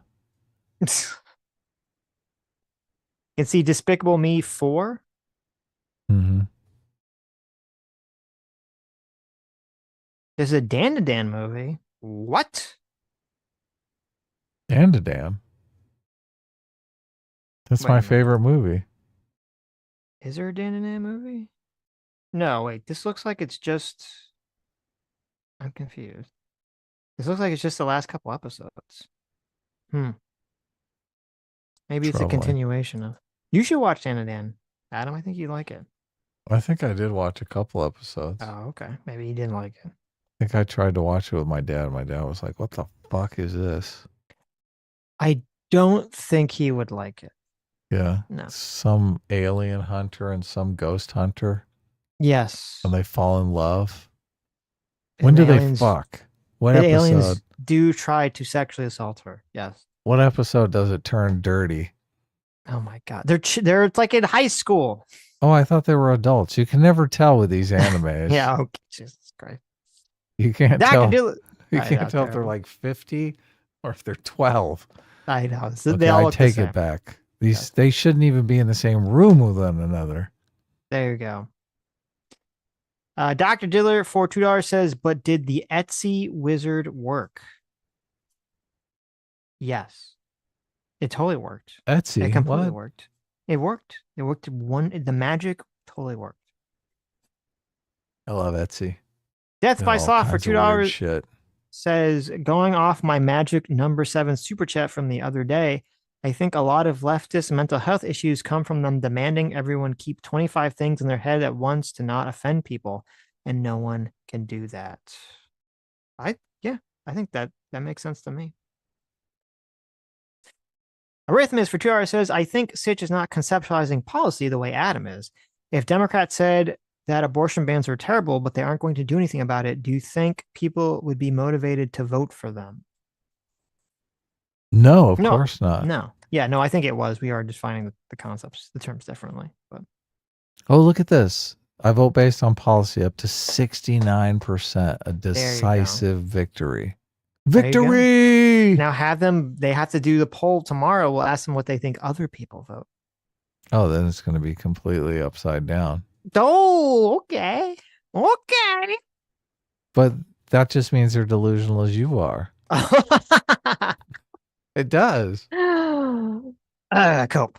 Obviously, no. Look, if people are you, so you're saying, let me get this straight here. The people who voted in this poll, right. The hundreds of people who voted in this poll, the hundreds of people who've told you right now that they vote based on policy, you're saying that those people are lying to themselves? No, of course not. Okay. Our audience has a disproportionate number of non-NPC free will seekers. Right. Those are the people that vote based on policy. Okay. So they're being honest with themselves. Right. But you're saying there's a lot of other people that aren't in our audience and they're voting based on vibes. I'm saying everyone else who's not in our audience is an NPC. Right. Every human soul on this earth that doesn't watch our show is an NPC. They're voting because they watch Hassan and they're like, oh, I think I like Hassan. He's cool. He makes fun of people. Exactly. That's why I'm voting for Biden. Oh, he didn't vote for Biden, though. He got in trouble because he didn't vote for Biden. True. Or he didn't vote for Kamala. Did he vote for Biden? I don't think he ever voted for Biden, no. I thought he voted and then didn't say who he voted for and then implied that maybe he voted for Biden and then didn't say and then eventually claimed that he did, but it seemed kind of suspect. Oh, he's probably not even registered to vote. Probably. Arrhythmus for $2 says, I think people vote for policies that they think will work to solve their problem. That doesn't mean they're correct, but they do think the policy is going to do what they want it to do. True, yeah. Well, that's Adam's position. That's a different question, though. That's not my position. Yeah. Sitch's position is people just turn their brains off. I mean, yes. Look at this. How's Stug number one in the leaderboards and Vile Van Gogh's everyone's number one in the leaderboards now. How's that possible? We have 2 number ones in the leaderboards? Yeah, it doesn't make any sense. Where do you see the leaderboard? Oh, wow. Stug just got completely annihilated. He got completely. Sammy is number 3 in the leaderboards now. Look at this, Stug. What happened? How is Sammy? Vile Van Gogh is number 1. Astrolac is number 2. Sammy's number 3. Are you sneaking Sammy experience points? I've been sneaking Sammy experience points this whole time. Wow. Look at that. I'm still number 16. Motherfucker. Who do I complain to? I guess since Sammy made it into the top 3, we can stay together, right? I mean, she's not number 1. That's true, but I don't know Vile Van Gogh like that. So, right. Oh, look, now she's number 2. She's catching up. Is she? Oh, I didn't see that. Oh, look. Oh, she did move up. Look at this. Keep going, Sammy. I believe in you. I trust in you. Yes. And she's technically tied with Vile Van Gogh. I don't know why. Sometimes it does. It did that to me too, where I was tied with number 1, but it just kept me in number 3 spot anyway. Sammy just shouted it was unfair. Sammy just shouted that whoever's number 1 is my girlfriend. So I guess Vile Van Gogh, that means pucker up. Pucker up, buddy. I haven't shaved today, so there's some stubble, Vile. I hope you're I hope that doesn't bother you. Right? You're okay with stubble, right? I guess. I don't ask him. Anyways. Oh, did we make it to the end? We made it to the end. Well, this was a beautiful Sunday. I'm so glad we could spend it together. Yes. It was very beautiful. I dug it. Anyways, tomorrow, Mm-hmm. 2 p.m., we'll be here. We'll watch this iDubbbz video. 11 Maybe Pacific. Don't forget, if you're on the West Coast, the good coast, West is the best. Don't forget. East Coast is all that matters. Maybe afterwards, Mental Works will come on, talk to him. And then on Thursday, on How to Kill a Franchise, we'll be finishing up our D&D game with J-Mac, Rags, and Dab. Anyways, thank you all for coming. Thank you all for your incredibly generous donations. You who make the stream, you are the true heroes. You are the true free will seekers. You are the true people, the true isekai protagonists. Who vote based on policy? Who, when you're reincarnated in a medieval fantasy, will reintroduce into that society a democratic-based system away from a feudal monarchy where people will vote based on policy and not simply on vibes. We'll see you all tomorrow. Bye-bye! Policy voters.